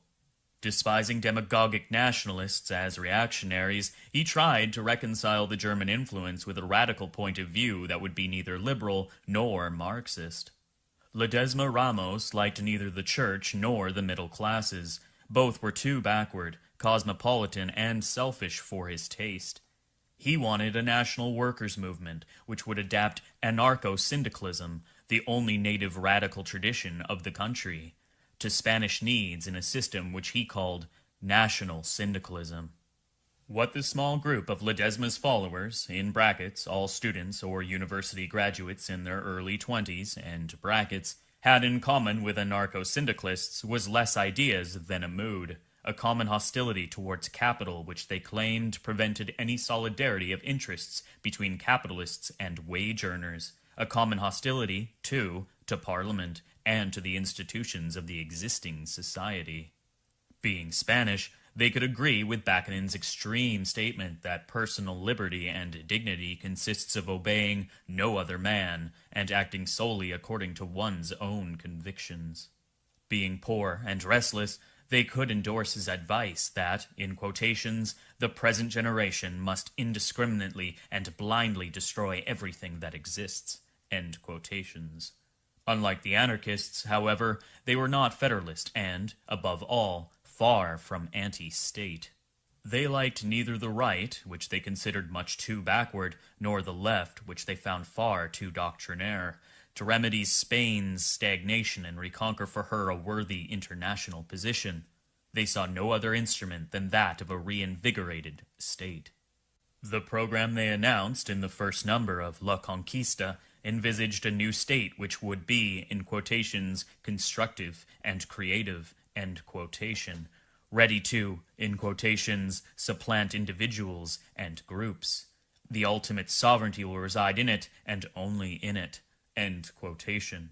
It was not certain quite how such an overwhelming power would reconcile itself with a syndicalist economy where the necessities of production would be owned in common by the workers through labor groups and, perhaps, free communes. But a unitary statism took precedence over syndicalist ideals. In the state they planned, the, in quotations, syndication of economic forces will be obligatory, and in each instance bound to the highest ends of the state. The state will discipline and will guarantee production at all times, end quotation. The fierce individualism of the anarchists was abandoned for a familiar elitism. In quotations, Our primary goal is revolutionary efficiency. Therefore we do not seek votes, but audacious and valiant minorities." End quotation. In effect, though he objected to the anarcho-syndicalists' lack of national sense, Ledesma Ramos liked their freedom from international connections and from bourgeois individualism. But the writers of La Conquista were trying to elaborate an ideology of their own, nationalistic, statist, imperialistically concerned with Spanish grandeur, calling for the expropriation of the great estates and the syndicalization of the masses. Although La Conquista soon disappeared because of lack of funds, its ideas would spread in university and right-wing circles and would coalesce with those of another small group founded about the same time as that of Ledesma Ramos's by the son of a peasant from Castile, Onísimo Redondo. During the late 20s, while attending a Catholic German school, Redondo had become acquainted with German National Socialism. As much of a Spanish nationalist as Ledesma, he approached the problem of Spanish revival from another pole. Ledesma came from the left, Redondo came from the right.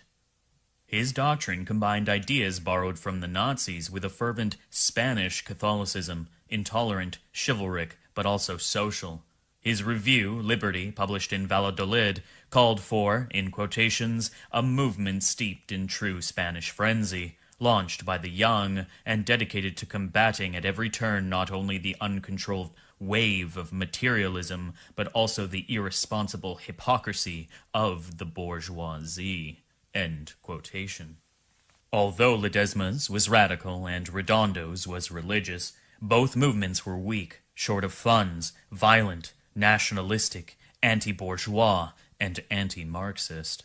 They would soon unite in the Juntas de Ofensiva Nacional Sindicalistas, in brackets, Committees of National Syndicalist Offensive, end brackets, or JONS, of which the yoked arrows of Ferdinand and Isabella were the emblem. And just as the Nazis and Rexists would take over the red banners of their enemies, the JONS adopted as their colors the red and black of Spanish anarchism. José Antonio. The Johns were fated to slumber until a man of stature took their leadership, José Antonio Primo de Rivera, in brackets 1903 to 1936, end brackets. José Antonio, son of the late dictator, had little sympathy for aristocrats and property-owning classes to which he himself belonged by right of birth, because he knew they had made the most of his father's dictatorship only to let him down when he could be of no more use. His entry into politics, however, was made, and very naturally, as candidate of the right and champion of his father's memory. The first years of the Republic would give him food for thought, and, by 1933, his earlier views had been modified towards an authoritarian nationalism in which social reform played an important part. There was little definition of just what such reform might be, in brackets, apart from distribution of the land, end brackets, but an abstract idealistic vision, which by now we know as typical of fascist romanticism, in brackets, see reading number 6a, end brackets. In quotations, fascism was born to inspire a faith not of the right, in brackets, which at bottom aspires to conserve everything, even injustice, end brackets, or of the left, in brackets, which at bottom aspires to destroy everything, even goodness, end brackets, but a collective, integral, national faith. A fascist state is not credited by the triumph of either the strongest or the most numerous party, which is not the right one for being the most numerous, although a stupid suffrage may say otherwise, but by the triumph of a principle of order common to all, the constant national sentiment of which the state is the organ. If anything truly deserves to be called workers' state, it is the fascist state. Therefore, in the fascist state, and the workers will come to realize this no matter what, the workers' syndicates are directly elevated to the dignity of organs of the state. One achieves true human dignity only when one serves. Only he is great who subjects himself to taking part in the achievement of a great task.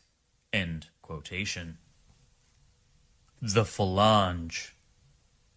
As a commentator pointed out, one had only to replace fascist by socialist to have a great many Marxists accepting such ideas. But José Antonio was no Marxist, as he proved by getting himself elected to the Cortes on a right-wing list in the elections of 1933.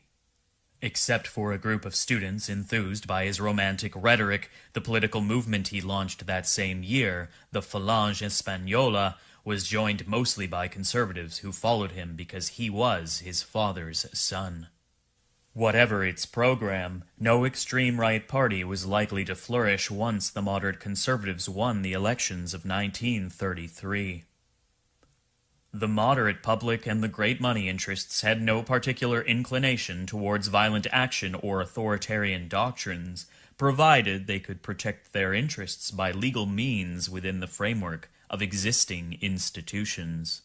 It was during these doldrums in 1934 that Falange Española merged with John's, José Antonio becoming the United Movement's leader. Ledesma largely drafted the new Falange's program, which served to break the last connections with the conservative right, already alienated by a feeling that the Phalangists meant what they said when they called for social justice, and that a national syndicalist regime would not be much better than the socialism they feared. While Falangist students exchanged blows and shots with militants of the left and lent a ready hand in crushing the miners' revolt in the Asturias, José Antonio established his hold on the movement, its syndicalist organizations, its sections of armed terrorists, excluding one after the other, Ledesma Ramos and Onísimo Redondo, who would lose their lives soon after in the Civil War. The doctrine he developed stressed the need for a revolutionary elite to carry out Spain's social and economic revolution, but an elite that would be self-selected by work and faith, and not by birth or education. No enthusiastic admirer of Mussolini or of Hitler, he stressed that the Falange was not a fascist movement, and that it had a Spanish doctrine of its own. In any case, as Stanley Payne remarks, the mass of Phalangists had little or no idea of ideology. In quotations, all they knew of their program was that it was radical, ultranationalist, and stood for social reform. They knew that the party planned some sort of new economic order because José Antonio told them so, but they had only vague ideas about the nature of that order. Their enemies were the left, the center, and the right. They hated the left and the separatists most of all. End quotation. Anti-separatism for the Phalangists was an article of faith. Only unity could make the country strong. Autonomy for Catalonia would mean decay for Spain, and separatism itself was often identified with policies of the left. But all this brought little support to the Phalange. In the elections of 1936, opposed by both the left and right, José Antonio lost his seat. No other Phalange candidate won one, and the party as a whole polled only just over 40,000 votes throughout the country. The victors in the election were the Popular Front, a coalition of left-wing parties from communists to the center-left, and José Antonio's first reaction was to instruct his district leaders to avoid identification with the defeated right. What the Phalange hoped was that the revolutionary aspirations of the left might now be canalized by their nationalist influence. They even tried to patch up an alliance with the more nationalist-minded among the socialists. But these plans came to nothing, and the movement slipped back into the right-wing fold. Eager for the fruits of victory, some anarchists and socialists were taking things into their own hands, attacking property, particularly that of churches. This only confirmed conservative fears of a red terror they had no intention of accepting. As violence increased, political parties set up their own militias and, for a little while, funds flowed more freely into Phalangist coffers, the movement's idealism and aggressiveness suggesting its potential role in the war of terrorism and counterterrorism that was beginning to break out.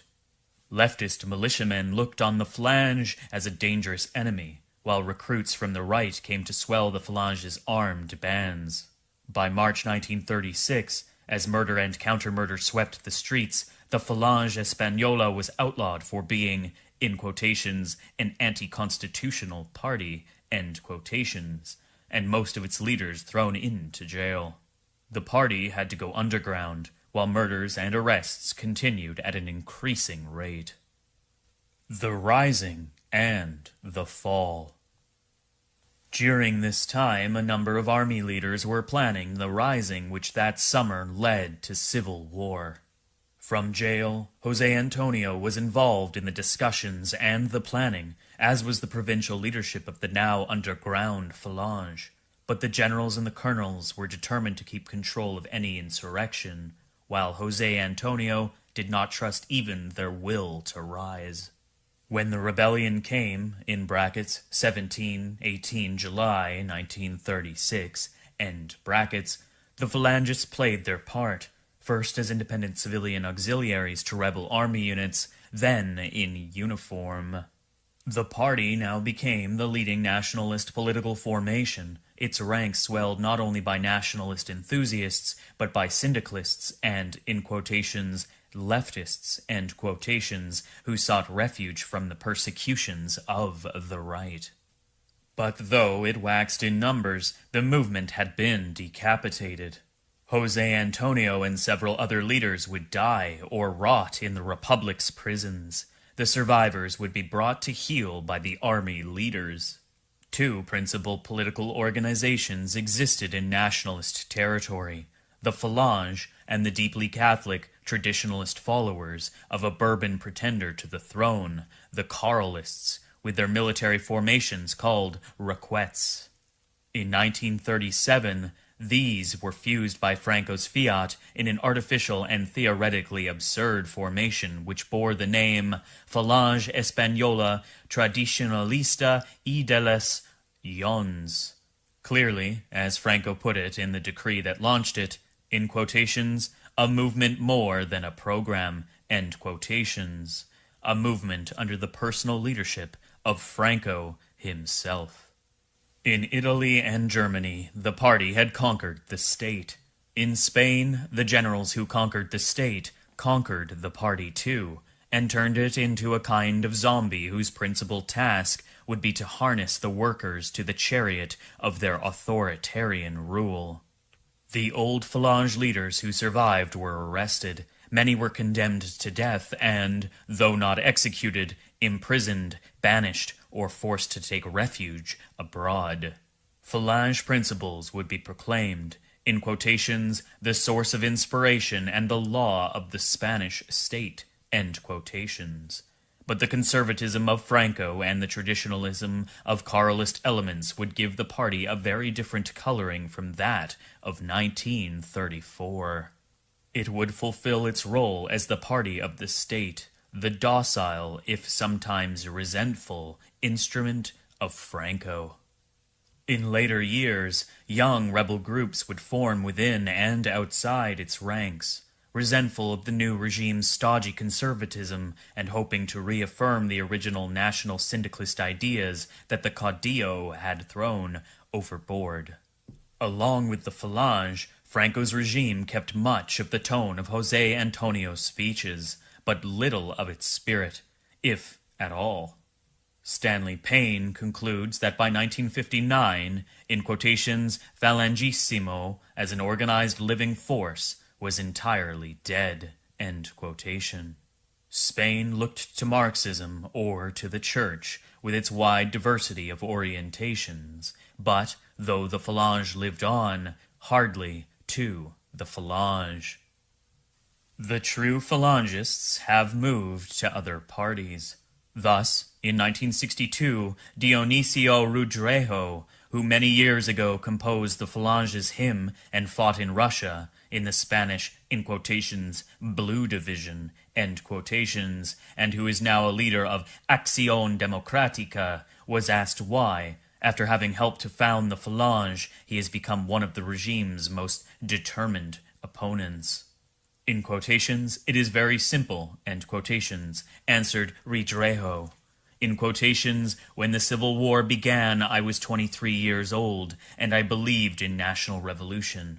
Once victory had been won, I realized that I had helped a hardened oligarchy into power, so I began to fight it. End quotation.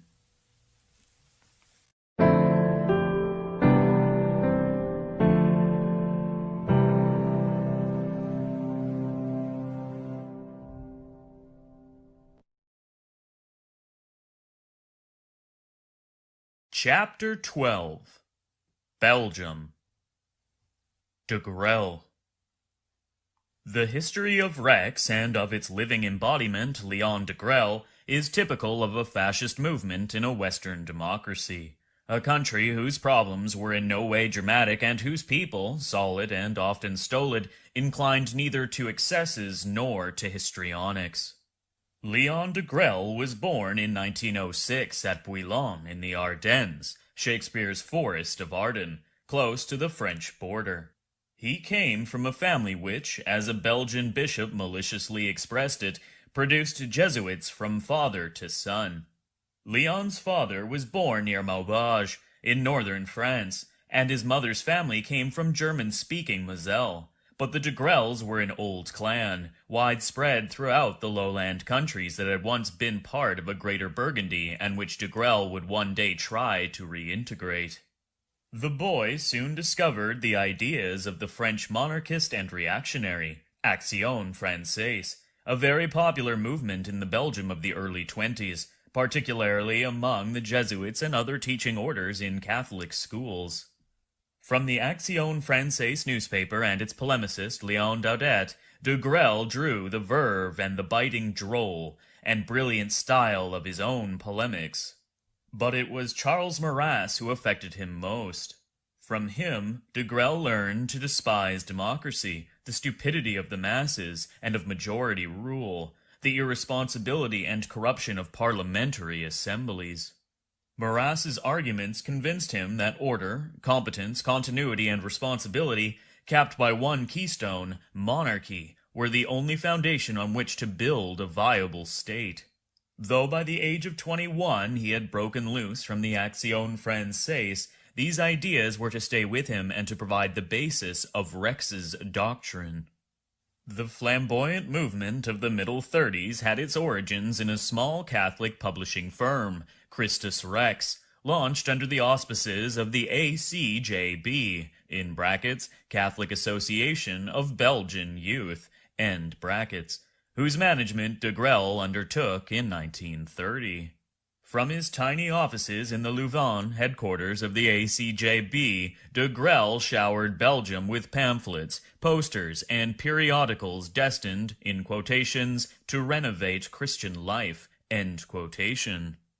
It is important to remember that de Grelle always remained a keen practicing Catholic, and that his first motives were those of many other young men who set out to assert high-minded principles, in brackets, and themselves, of course, end brackets, in the junkyard of fudge and compromise, where the older generation seems to be contented. Catholic action, apostolic spirit, the rejuvenation of Catholicism and thus of Belgium sound like admirable aspirations, at least for Catholics. Such sentiments, however, only too often end in condemnation, compromise, or abandon. At any rate, they are bound to seek political expression sooner or later. Rex. This is what happened with the young men of Christus Rex. Their ideals sought a political expression, but politics of an active and reformist kind were difficult in a country where political differences had become particularly shallow, and no political party, in brackets, except that of the Flemish nationalists who demanded regional autonomy, end brackets, seemed to have a well-defined policy. Ever since 1914, Belgium had been ruled by coalitions, Catholic, liberal, and socialist, or socialist-Catholic, before whose pragmatic convenience ideologies had withered away. Their doctrines increasingly forgotten, the parties had traded whatever enthusiasm they might have once had for practical economic and administrative concerns. Young Belgian intellectuals, eager for an idea, found only pragmatic materialism. Against this background of political meaninglessness, many welcomed Rex's attempt to revive the feeling that meaningful action was possible, and Rexist insistence that Rex was a movement, a living part of life. In brackets, see reading number 7a, end brackets.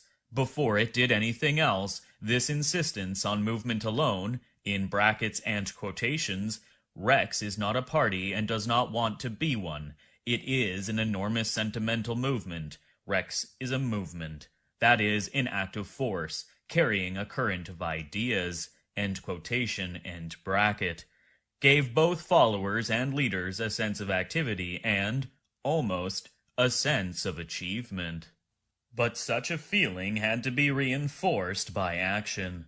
De Grelle and his friends, few of them over 25, had sought at first to express themselves through the existing Catholic Party. They had found it sclerotic, deeply committed to the existing system, its integrity corrupted by the, in quotations, banksters, end quotations, and its leaders involved in the very frauds and swindles Rex wanted to sweep away. De Grelle's denunciations of corrupt politicians, particularly his attack on the president of the Catholic Party and Minister of State, Segers, forced him to break with the ACJB. It was at this time that Rex adopted the broom as its most characteristic device, and sent troops of young men to sweep the pavement outside the headquarters of various parties, especially the Catholic Party, and outside the Parliament building. In late 1935, having antagonized practically every organized political force in the country, Rex stood alone, its chief and almost its only assets being the extraordinary dynamism of Léon de Grelle, a devoted organizational network covering the country on a shoestring, and the drab flabbiness of the men it opposed. In a country where political meetings hardly ever drew more than a few hundred people, thousands came and paid admission to hear de Grelle. They packed meetings which Rex always staged with impressive displays of banners, bands, searchlights, and massed groups of guards. To a public bored by the petty issues of local politics and disinclined to believe that even these could be coped with by the ruling cliques, the Rexist speakers held another language, more elevating, more inspiring. The world, they said, was rotten with selfishness and greed. Only those could save it who were willing to sacrifice themselves every day, transcend the preoccupations of their little lives in order to fulfill a higher, grander goal. To a largely bourgeois public, Rex spoke in violently anti-bourgeois tones, even its anti-communism becoming an excuse to attack the conservative enemies not only of communism, but of the country's welfare.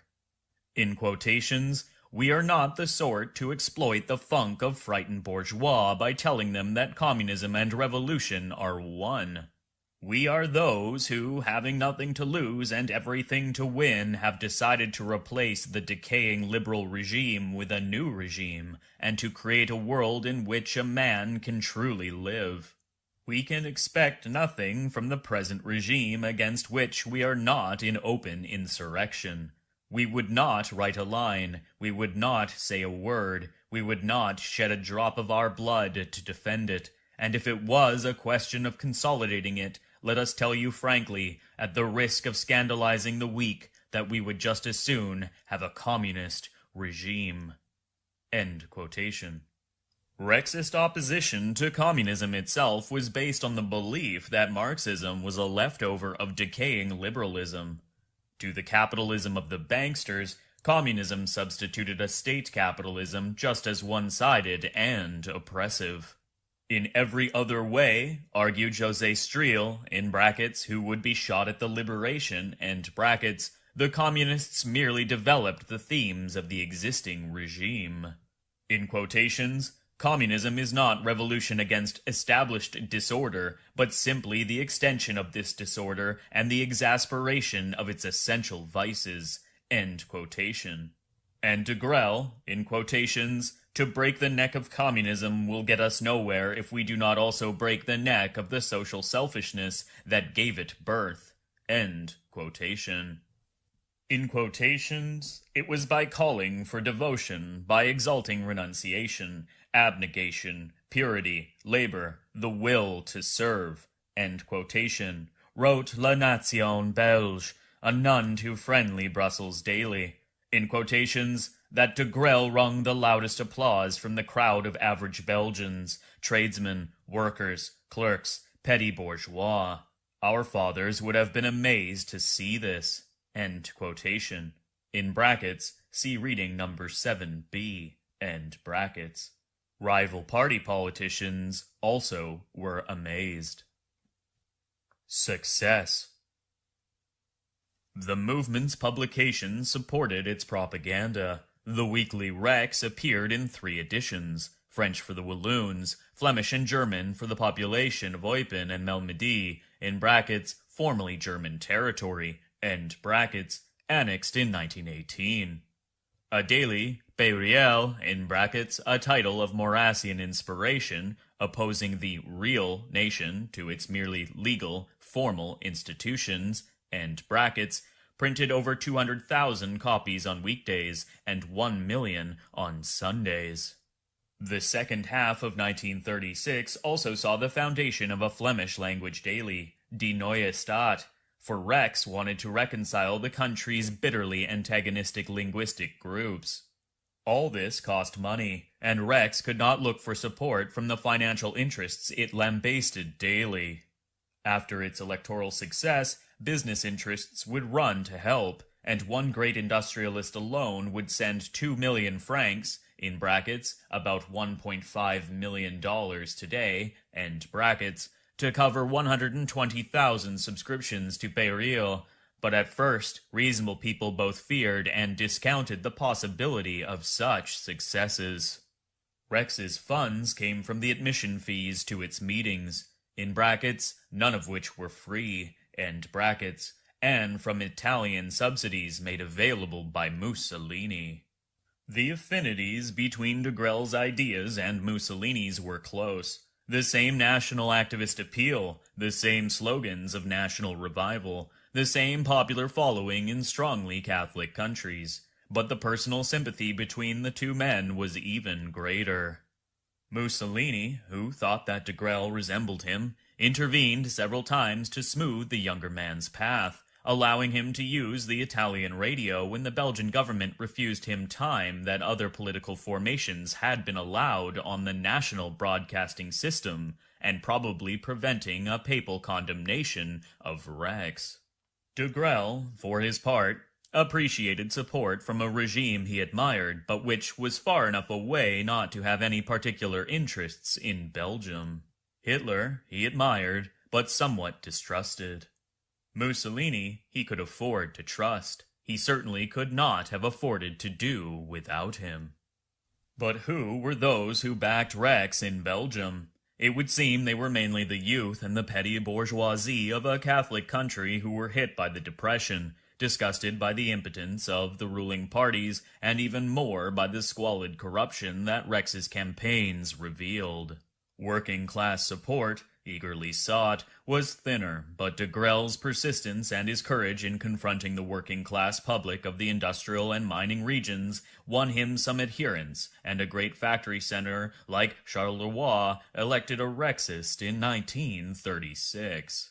It was not the only town to do so. Verviers elected 2 Rexist deputies, Liège 3 deputies, and 2 senators, one of them a sometime socialist syndicalist.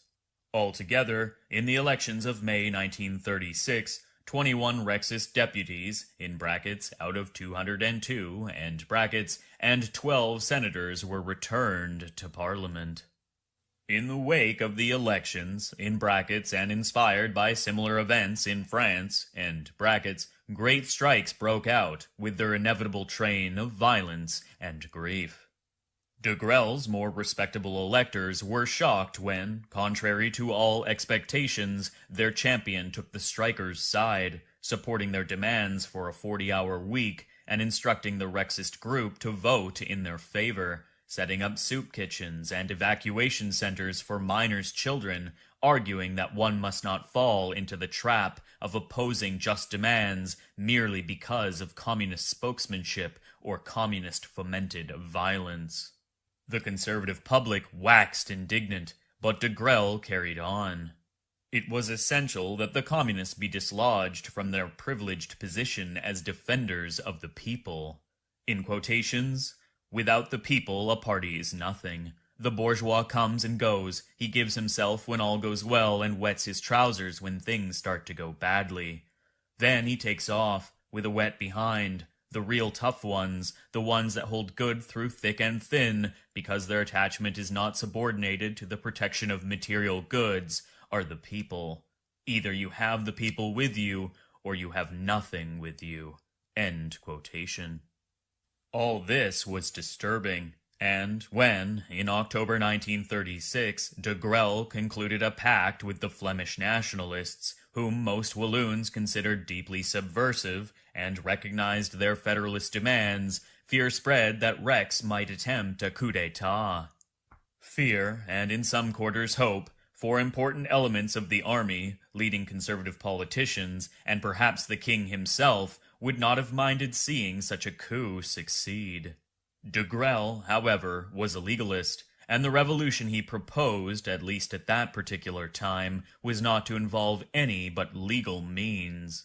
The diversity and inexperience of Rexist deputies made them useless for any task but that of disrupting parliamentary sittings, but the movement's following was growing, even in popular quarters, and in January 1937, de Grelle filled the Palais des Sports, Brussels' Madison Square Garden, night after night for a week. Failure.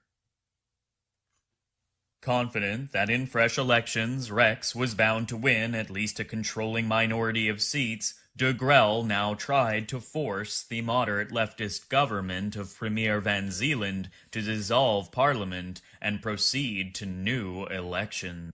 In February 1937, he faced Van Zeeland in a by-election in Brussels, designed to achieve that very end, but he lost. All the forces of conservatism had joined against him, from the communist advocates of a moderate popular front to the Catholics, admonished by the Belgian primate, Cardinal Van Ruy, that it would be a sin even to abstain. Against Van Zeeland's 275,000, de Grelle got only 69,000 votes. Rex seemed to have been a flash in the pan.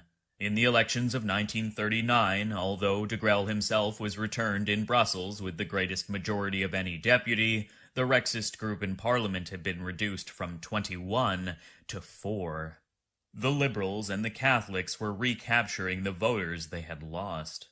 Above all, de Grelle's insistent pacifism and neutralism in the wake of Munich and on the eve of impending war was turning Belgian patriots against him, some of them even within Rex itself. Only the German occupation, in brackets 1940 to 1944, end brackets, would bring Rex into its own again. Occupation and collaboration. In June 1940, Henri de Man, leader of Belgian Labour, dissolved his party and advised his followers, in quotations, "War has brought the downfall of the parliamentary regime and of capitalist plutocracy in the so-called democracies. For the working classes and for socialism, this collapse of a decrepit world, far from being a disaster, comes as a liberation." End quotation. Nazi friends of de Grelle and of de Man, in the socialist and internationalist circles connected with Otto Abets, tried to give Belgium a government headed by the two men, but their scheme failed before opposition from more conservative quarters. So, at the outbreak of the German War in Russia, in brackets 1941, end brackets, de Grelle joined the Legion of Walloon Volunteers, which Rex helped the Germans raise for the Eastern Front. Some of the Legion's most enthusiastic volunteers seem to have come from the ranks of ex-communists, in brackets, several hundred of whom followed de Grelle to Russia, end brackets, and from the socialist combat organization Jeunes Gardes Socialistes, which had been Rex's fiercest foes before the war. In quotations, there were no fiercer enemies of fascism than these rugged men, end quotations, recalled de Grelle. In quotations, but, when you came down to it, no one was better prepared for the violence of the regimes they liked to brand with infamy. The socialist youth had ideals. It burned to join us in creating a powerful socialism. End quotations. A German victory would fulfill their dreams of international unity and of social revolution. Europe, de Grelle argued, in quotations, must be won in order to carry out the National Socialist Revolution under the aegis of the SS. End quotation. But, though he may have been a European, de Grelle remained a Belgian nationalist. His dreams revived the childhood memories of a Greater Burgundy, and, behind it, Lotharingia, a realm in which Belgians would play the leading role. In Germany's new Europe, a people's role and rank would depend on the regard the Nazis had for it. Military valor was the way to Hitler's favor, distinction in battle the only means to win German respect. And, in a sense, his calculation was correct. Enlisted as a simple soldier, commissioned in the field and 5 times wounded, at the war's end, de Grelle achieved the rank of a division commander. He was decorated for his bravery with the highest German order, the Knight's Cross of the Iron Cross, by Hitler himself. De Grelle had won the confidence and the respect of the Führer and of his aides, who destined him to rule in Belgium, and perhaps also in a Greater Burgundy. But such hard-won successes sank without trace, along with the Führer's fortune. Of the original Walloon contingent of 850, only 3 men survived. All told, after 3 years fighting, 2,500 Walloons had left their bones on the Eastern Front and on the long way back. De Grelle himself made his escape by a hair-raising flight from Norway to Spain on VE night, and there, in brackets, or elsewhere, end brackets, survives, turning out memoirs highly embarrassing to Belgian politicians, a man whose dynamism and burning ambition twice raised him very close to the power he coveted, only to dash him down again.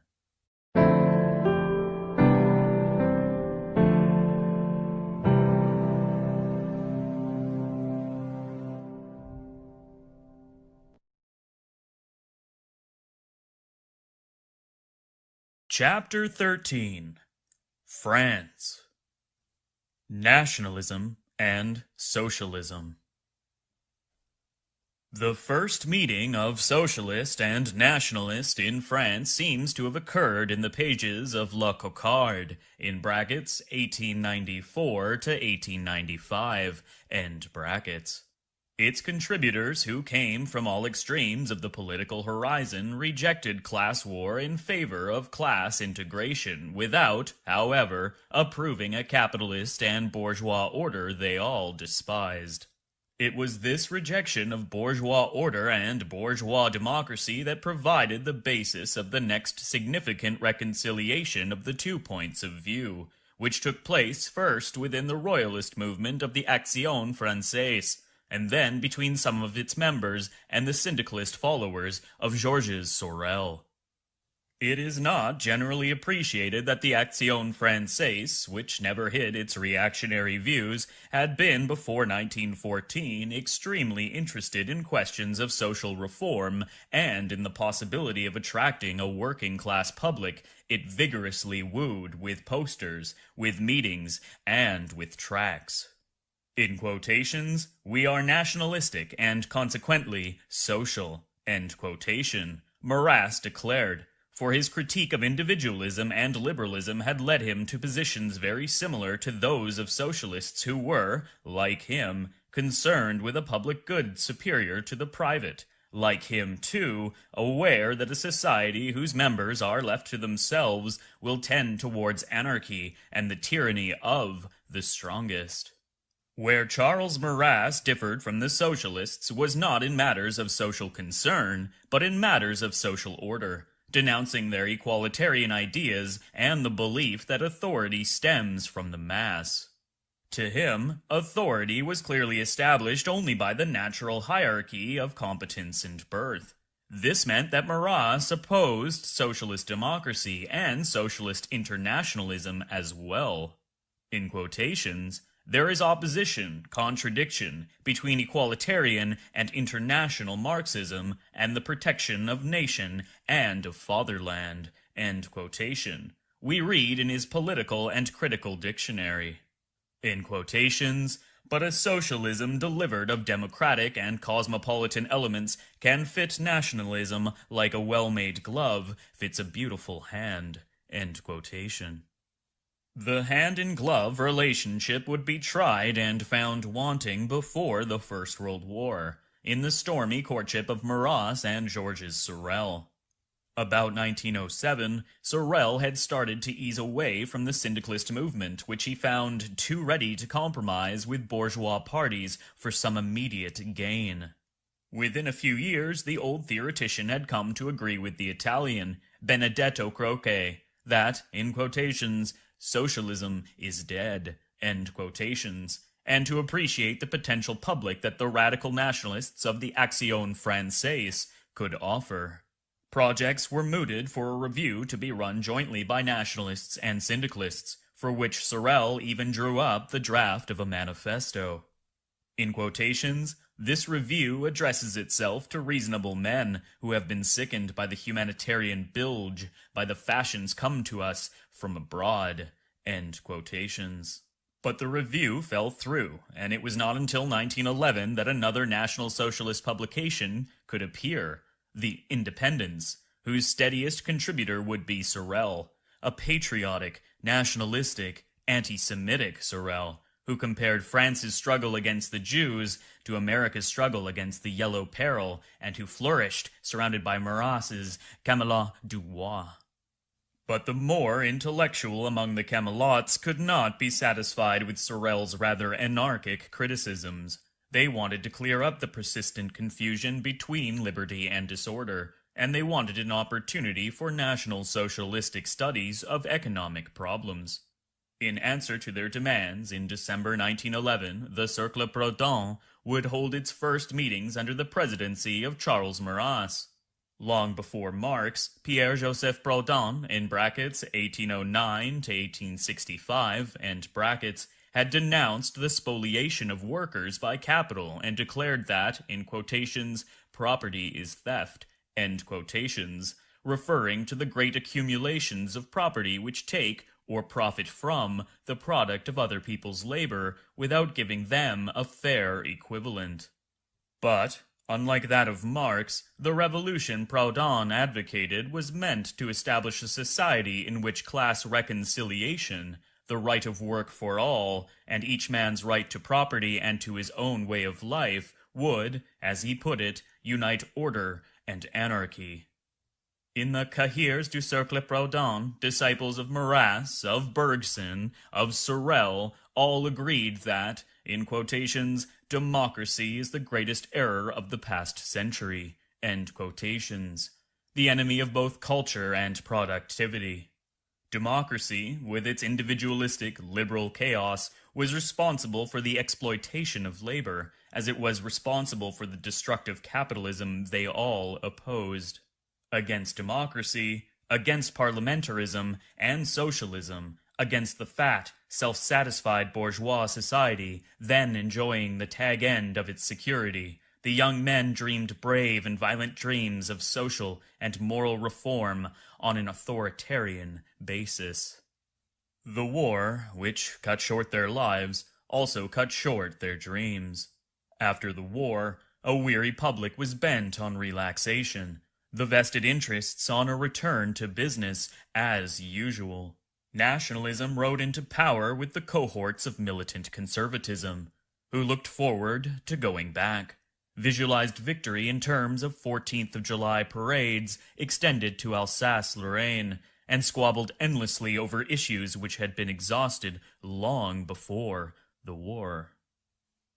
Valois. But the fascist adventure in Italy revived memories of the Cercle Breton, and particularly inspired one of the Cercle survivors, Georges Valois, a dynamic, self-taught economic thinker of great vanity, originality, and talent. He had joined the Action Française in the belief that the royalist movement would help realize his plans for socio-economic reform on corporatist lines. To him, in quotations, nationalism plus socialism equals fascism, end quotations. His ideal was to persuade workers to act together, regardless of traditional labels and divisions which were irrelevant to their true interests. His great success in the middle 20s was the debauching of the communist mayor of Barrigeau, in central France, whom he persuaded that communist activity could be carried out on the national plane, a point of view which led that gentleman out of communist into fascist ranks before returning him to obscurity and oblivion. Valois himself left the Action Française in 1925 because he sought a more lively activity, both national and socialist, than Mauras's movement could furnish after the war had drained it of its most social-minded members. Instead, with a group of veteran friends, he founded the Fachot, in brackets, the Fascio of Fighters and Producers by its full title, end brackets, a French version of Mussolini's Fascios, directly and unequivocally inspired by its transalpine forerunners. In quotations, our aim, end quotations, he would declare on November 11, 1925, in quotations, is conquest of the state in order to set up a new political, economic, and social organization, and to bring about the revival of France.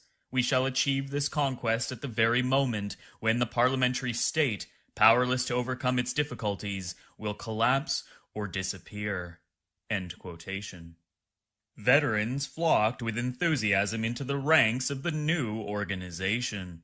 Disgruntled by the financial crisis of the times, disillusioned by a world very difficult for heroes to live in and in which no one asked their advice, dreaming of an orderly, comradely, and pure society, the cream of combat veterans donned the blue shirts of the Fachot and marched in its parades. Communists came to join them, and also syndicalist leaders like Henri Loredan, who had made his name organizing the powerful textile unions in the north, and very bright young men like Philippe Lamour, who has since become one of France's great economic managers. For a moment, Parliament, banks, and unions felt the touch of fear before the activities of this lively and active opposition. Then Raymond Poincaré re-established the franc, and, by 1928, the fascist threat disintegrated before the indifference of a reassured public.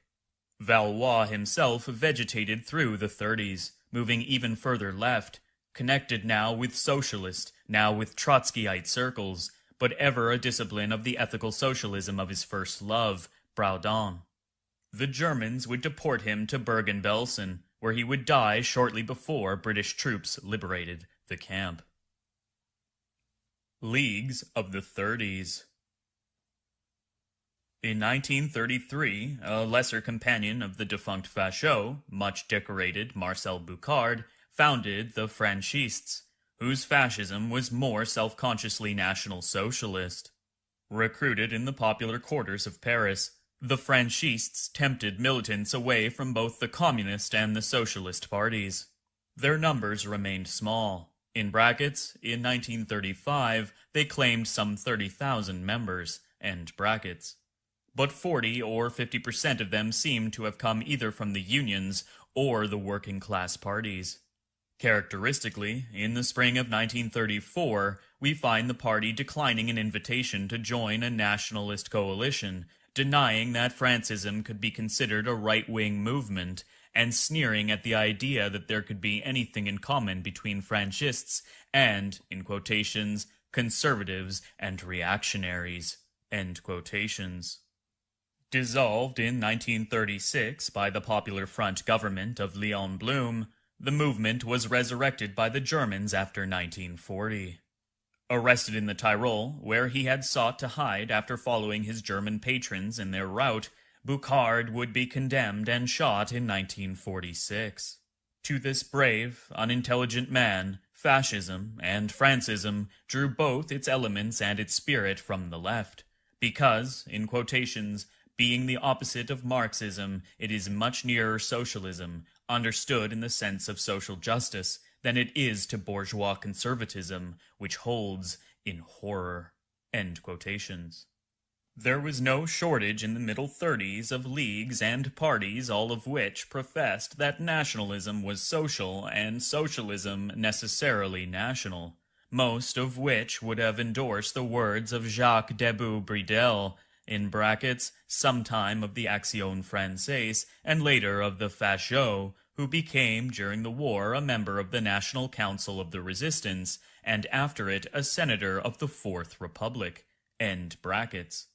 In quotations, we are anti-capitalist because we are national and anti-Marxist. Our doctrine has its roots in the soil of France. The very term National Socialism can be found in one of our dearest masters, Barré. End quotation. Such movements should not be confused with the 30s most successful league, the Croix du Feu, in brackets, Fiery Cross, or later, French Social Party, end brackets, of Colonel Count de la Roque. De la Roque is often mentioned as a fascist leader, but he was no more than an upper-middle-class Poujade. Although as a soldier he distrusted liberalism, his calls for change echoed the hopes of the possessing classes. His views seem to have come from Samuel Smiles, and from Poor Richard's Almanac. End of social insurance and of excessive unemployment relief. End of state interference and the sale of state monopolies to private enterprises. Lower taxes, no more cheap lodgings. In quotations, built without taste and full of suspect elements, fortresses of the Popular Front, end quotations. End of an absurd educational policy that kept too many people from learning the virtues of manual labor at an early age.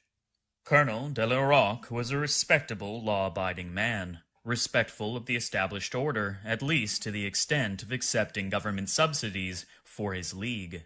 Most of his followers, like himself, were frightened by the Bolshevik menace, exasperated by economic straits and problems they could not begin to understand, anxious about the country's future and their own. But mass meetings and parades are not enough to make fascists, and the Croix de Feu simply do not qualify as anything more than patriotic conservatives. Doriot. Even without them, however, the crop is rich enough. In 1934, when he left the Communist Party asserting that, in quotations, the great Marxist dream is bankrupt in Russia and elsewhere, end quotations, Jacques Doriot, in brackets 1898 to 1945, end brackets, was one of the leaders of the Communist Party and master of one of its citadels, the industrial city of Saint Denis, near Paris. A veteran Marxist and a communist deputy since 1924. He had early opposed Stalin's domination, insisted unsuccessfully on independence for the French Communist Party, and also, before Moscow came around to it, on the importance of a left-wing alliance of workers, peasants, and middle classes, in quotations, which alone could oppose fascism, end quotations. The prototype of the Popular Front formula, which Moscow launched a year or two later.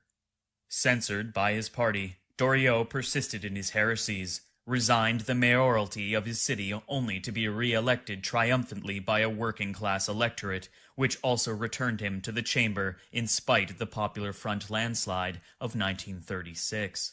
In quotations, a new formula must be found, end quotations, Doriot declared. In quotations, all countries are not nationalistic, and internationalism is not only an error, but a crime. End quotations. The PPF, in brackets, French Popular Party, end brackets, which he now founded, would, therefore, be, in quotations, both national and social, end quotations. As Drieu La Rochelle, one of the first to join him, would explain, most of the leaders of the PPF had at one time or another felt the attraction of communism. In quotations, for years, Moscow was our great temptation, the temptation of our weakness. Since nothing was being done in France, we dreamed of all the things that were being done over there. End quotations. The fascist fascination could be much the same, and the PPF would act, after 1936, as something of a catch-all for social activists and authoritarians of every imaginable background. Many communists, of course, who had left the party in Doriot's wake, many syndicalists and sometimes socialist intellectuals, but also straightforward fascists, Victor Arrighi and Alfred Fabre-Luce, from the Social National Party that Jean Hennessy, the cognac manufacturer, had founded. Followers of Delaroque, dissatisfied with the moderation of the Croix de Feu, many young men who had tried the possibilities of the Action Française, and a host of others, not least questing intellectuals like Drieu La Rochelle, the literary critic Ramon Fernandez, the political scientist Maurice Duverger, and the philosopher and publicist Bertrand du Jovenel. As the latter admitted, most PPF men were inveterate joiners, league-hopping in search of salvation. They evidently thought to have found it in the forceful man who proposed to tear away the disfiguring mask of capitalism, reveal the true face of France, and free it for its civilizing mission among the backward nations. As it turned out, the PPF had to conduct its civilizing mission under Nazi patronage. Until 1940, conditions in France were never critical enough to shift a significant portion of its people into the camp of violent change. The workers, for the most part, were satisfied and, later, cowed. The property-owning classes were not scared enough to go beyond the moderate positions of the Croix de Feu. Under the occupation, however, Doriot became one of the leaders of collaboration, preaching a fascist revolution and an authoritarian regime. In brackets, the masses, which had scorned him as they scorned Mosley, were, in quotations, weak, superficial, changing and unreliable, end quotations, and had to be ignored or dominated by, in quotations, the only great French revolutionary movement, end quotations, his own, end brackets. He would die on a German road, his car machine-gunned by an Allied aircraft, after having followed his masters out of a liberated France. Diat. A very different figure, Marcel Diat had made his way into politics by way of the university, and had made his mark in 1933 at that year's Socialist Congress held in Paris. The speeches which he and his fellow socialist deputies, Adrien Marquet and Barthélemy Montaignan, delivered on that occasion, argued in effect that the reigning plutocracy could be removed only by a revolution that French socialists as such had lost from view, a revolution that was absolutely essential, even if it turned out to be a fascist one. Diat had already outlined these views 2 years before in a perspective book called Socialist Perspectives, 1931, which had been published by none other than Georges Valois. The book insisted on the need for union with other opponents of the capitalist order, rather than purely socialist action on classic and isolated lines.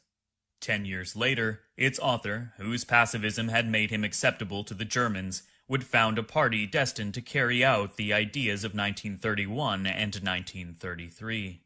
The Rassemblement National Populaire, in brackets, National Popular Gathering, end brackets, was founded in 1941 and died in 1944.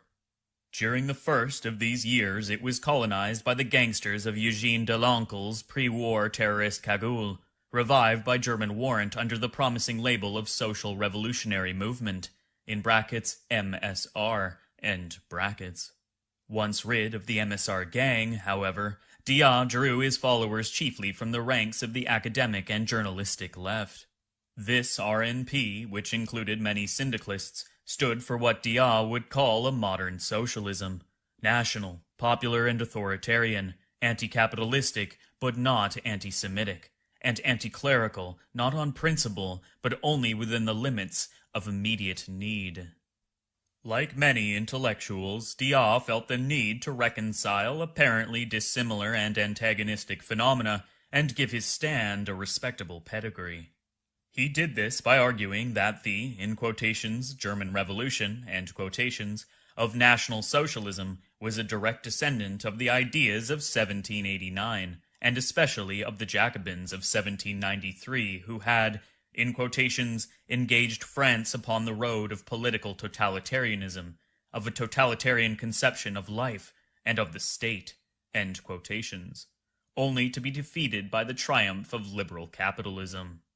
The argument is more interesting as a symptom than as an explanation, but Dia's movement provides an almost unique instance of a national socialism that drew its inspiration and its cadres from the left, where most of the others drew theirs either from the right or from the sort of authoritarian opportunism we tend to associate with the fascist temperament.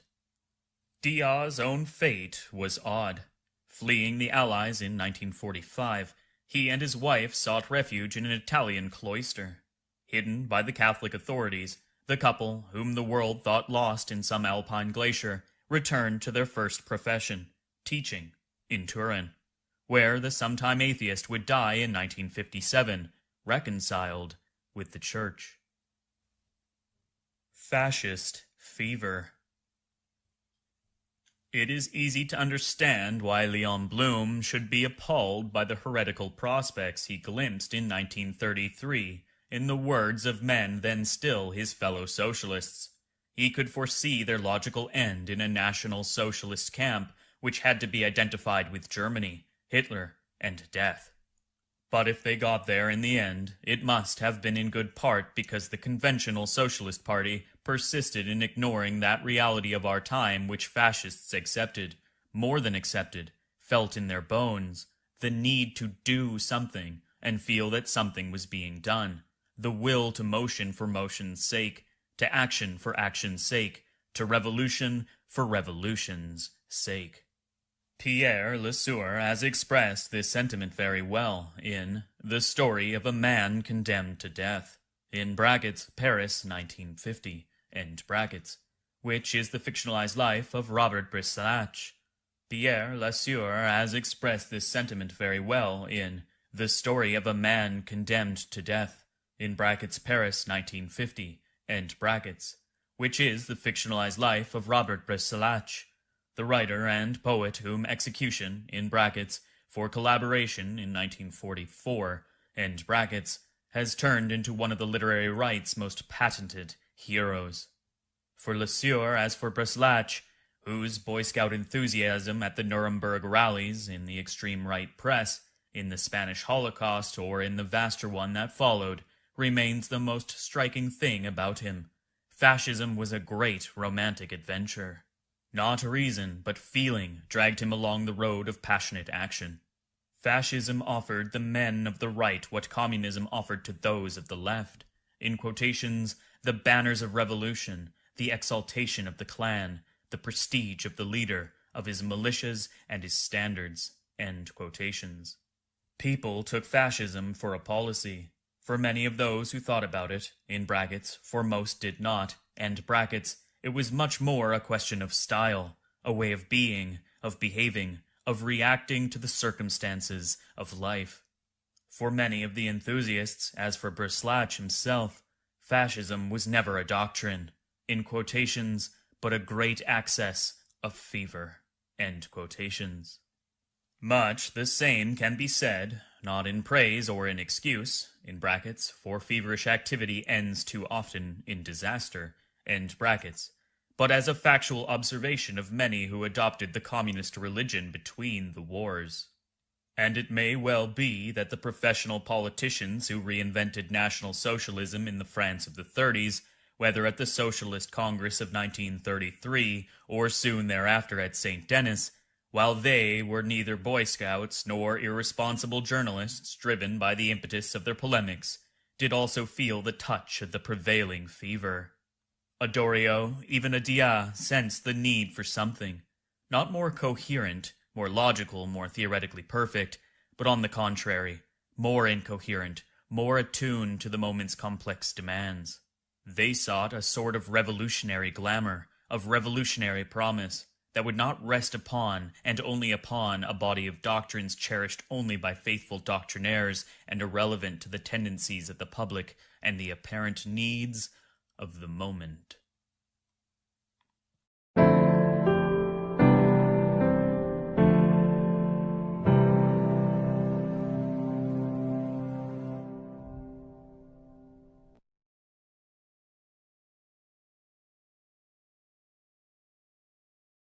Chapter 14. Conclusion. Reactions.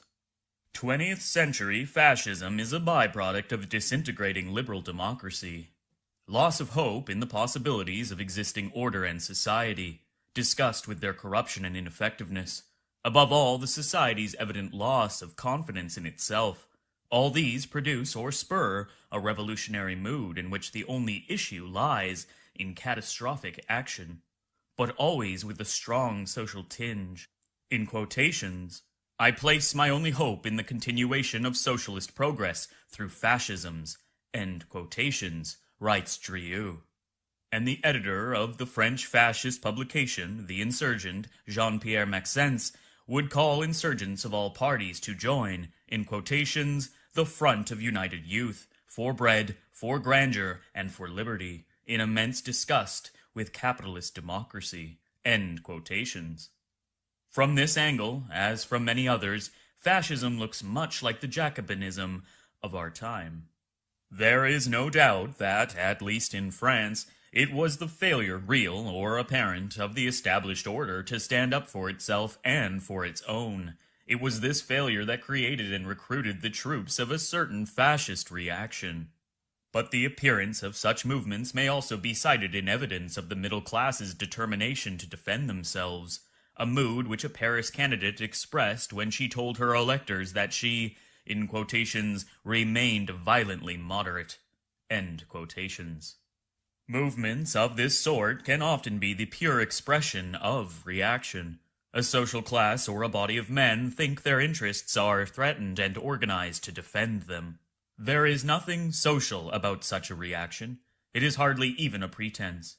And since both reactionaries and fascists exalt violence as part of their policy, the contradiction between the former, who want settled order and security, and the latter, who want to destroy the settled order, is lost from sight. But, while social reaction and social thoughtlessness have made their contribution to fascism, we have seen that fascist doctrines and the fascist temper are far from reactionary in themselves. Characteristics. The confusion is understandable, for though fascist movements are revolutionary, they can only triumph in a situation which brings grist to their mill, by displacing people and resources from the camp of order into a no-man's land where they will listen to their appeals. There is, indeed, a profound connection between this revolutionary character and what we know of fascism's appeal to youth. In one sense, we recognize in all fascist-type movements a rising of younger generations against the old, who keep them from the manger. In 1933, Blum and Heriot in France were 61, Baldwin was 66, Ramsay MacDonald and the Belgian socialist leader Emile van der Velde 67, Hindenburg 86. Hitler and Mussolini were 44, Mosley 37, Doriot 35, Cadrenu 31, Jose Antonio 30, de Grelle 24. Figures like these speak for themselves. In brackets, see reading number 5a, end brackets. In a profounder sense, however, a revolutionary movement must recruit people who are all free in social position or in spirit. One cannot take great risks, run the chance of scandal or arrest, be available for anything at all hours if the thought of career or mortgage or an income holds one back. Only the very poor, the very young, in brackets, also perhaps the very rich, but there are few of those and even fewer who want to change the order from which they benefit, end brackets, can qualify for revolutionary action as opposed to writing or to talk, and they envisage it quite often as a way of ceasing to be non-entities or to be poor. The danger that the activist flame may be stifled by public position or material concerns is one all revolutionary parties face, and they resolve it by elitism and by decreeing that the gains of any victory shall be not particular but collective. They follow up their idealistic appeal with the attempt to connect private success with that of the collective, and to keep the militant from acquiring such vested interests in the status quo as to lose interest in continued revolution. Then, as and when they can, they do their best to train the youth to transfer its self-interest from self to party, that is to the nation. Meanwhile, like all minority movements, the fascists can only succeed when social circumstances provide a public their appeal attracts, or, at least, the resources that will help them win it. This was what happened to the Fascios, to the Nazis, and, briefly, to the French Leagues of the middle 20s. In France, however, as in Britain and Belgium, conditions never became bad enough for a tide of sympathy to float the local movements into power. Fascist and National Socialist movements were fated to remain minoritarian and, in brackets, while their doctrine often incorporated measures we should call progressive, end brackets, to win only by violence or to disappear. Alternatively, a fascist movement whose revolutionary and social character made it popular enough to attain power by legal means might be suppressed, as in Romania, by conservative forces, suspected and kept at arm's length, as in Hungary, or used and then crushed, as in Spain. In any case, the identification between fascism and reaction is widely off the mark. The identification of fascism and National Socialism is more understandable and better justified. It should be possible, however, to distinguish between the two, even if only at the doctrinal level. For, while what people say about their ideas does not always match what they actually do, it does reflect their assumptions, and it is usually respected, if only in the breach. Fascism. Fascism, as must be clear by now, rejects theory in favor of practice, and relies largely on the attraction of that fever to which I have referred. The fascist ethos is emotional and sentimental. At that level, the ends of action count less than action itself, and the forces that lead men into the fascist camp can be enlisted on any side whatever, provided they are given an opportunity to indulge themselves. The more violent, the better. This indiscriminate nature of fascism appears in figures as far apart as Mussolini, Doriot, and de Grelle, who militated in turn in a number of parties, pursuing action rather than ideas, power rather than principles. National Socialism. The National Socialist, on the other hand, seems much more theoretical. He may use theory merely to rationalize, but he respects it. Whatever he may pretend, words and ideas count for him as much as actions, and sometimes they replace them. What men like Diot seem to have sought was a new system which, unlike old ones that had been tried and found wanting, would help rebuild or repair the failing structure of the state. Although the program of the Arrow Cross or of the Iron Guard was profoundly mystical, the spirit animating such movements was of a different order from that which we find in the Fascios or in Rex. A doctrine may be crackpot, though dogmatic. The theories of Rosenberg, of Szalasi, of Quisling were both. But they differ less among themselves than they do from the cheerful pragmatism of Mussolini or de Grelle. All this may mean that the ideological National Socialist, in brackets, the kind we may, for instance, find in France, end brackets, will content himself with theorizing, but never go beyond the grandiose plans and dire threats he lavishes in print. It also lays him open to the charge, in brackets, as brought against the Nazis, end brackets, of using his theories as bait for the unwary, while in practice he advances through deals with the forces of capital, which are perhaps using him, after all, as John Strachey suggested. It is quite obvious, however, that the Nazis of all people were ready to make the most extraordinary sacrifices for the sake of their theories and their twisted ideals. It is true that Hitler was an opportunist who declared his aims very clearly and very early in the game, and then temporized on their accomplishment. But the deals and the sacrifices that he made, first to get into power and then to affirm his power, were expedients he abandoned as soon as possible. Industrialists like Fritz Thyssen, conservatives like Franz von Papen, moderate economists like Schacht, modern diplomats like Neurath, were shed or brought to heel or crushed as and when circumstances permitted. Likewise, the army. True, about 1927 and again in 1934, Hitler toned down the radical aspect of his movement in order to win the support of conservative forces that he had to conciliate. But in the next decade, the Nazi state affirmed its control ever more totally over every sector of national life, and, had it won the war, there would have been little that escaped its direction, little that remained private except in name. Differences. This, then, is where the basic difference seems to lie. Fascism is pragmatically activist, National Socialism theoretically motivated or, at least, expressed. Both aim to conquer power and that center of power which is the modern state. But in one case the power will be wielded pragmatically and piecemeal, simply for its own sake, while the party which has been its instrument may gradually be abandoned. In the other, power will be used to realize an anterior plan or a series of plans inspired by the original doctrine, and then the party may become a church and a dynamo. Therein lie the nature and the major characteristics of movements which between them encompass a vast area of contemporary experience. Conceived in Europe like nationalism and Marxism, fascism and National Socialism have become articles for export. The circumstances in which they grew, the sentiments that inspired them, the characteristics we have noted, may be found with variations in most political situations of the world today. Neither sympathy nor dislike are by themselves a satisfactory reaction to attitudes and ideas with which we must learn to cope.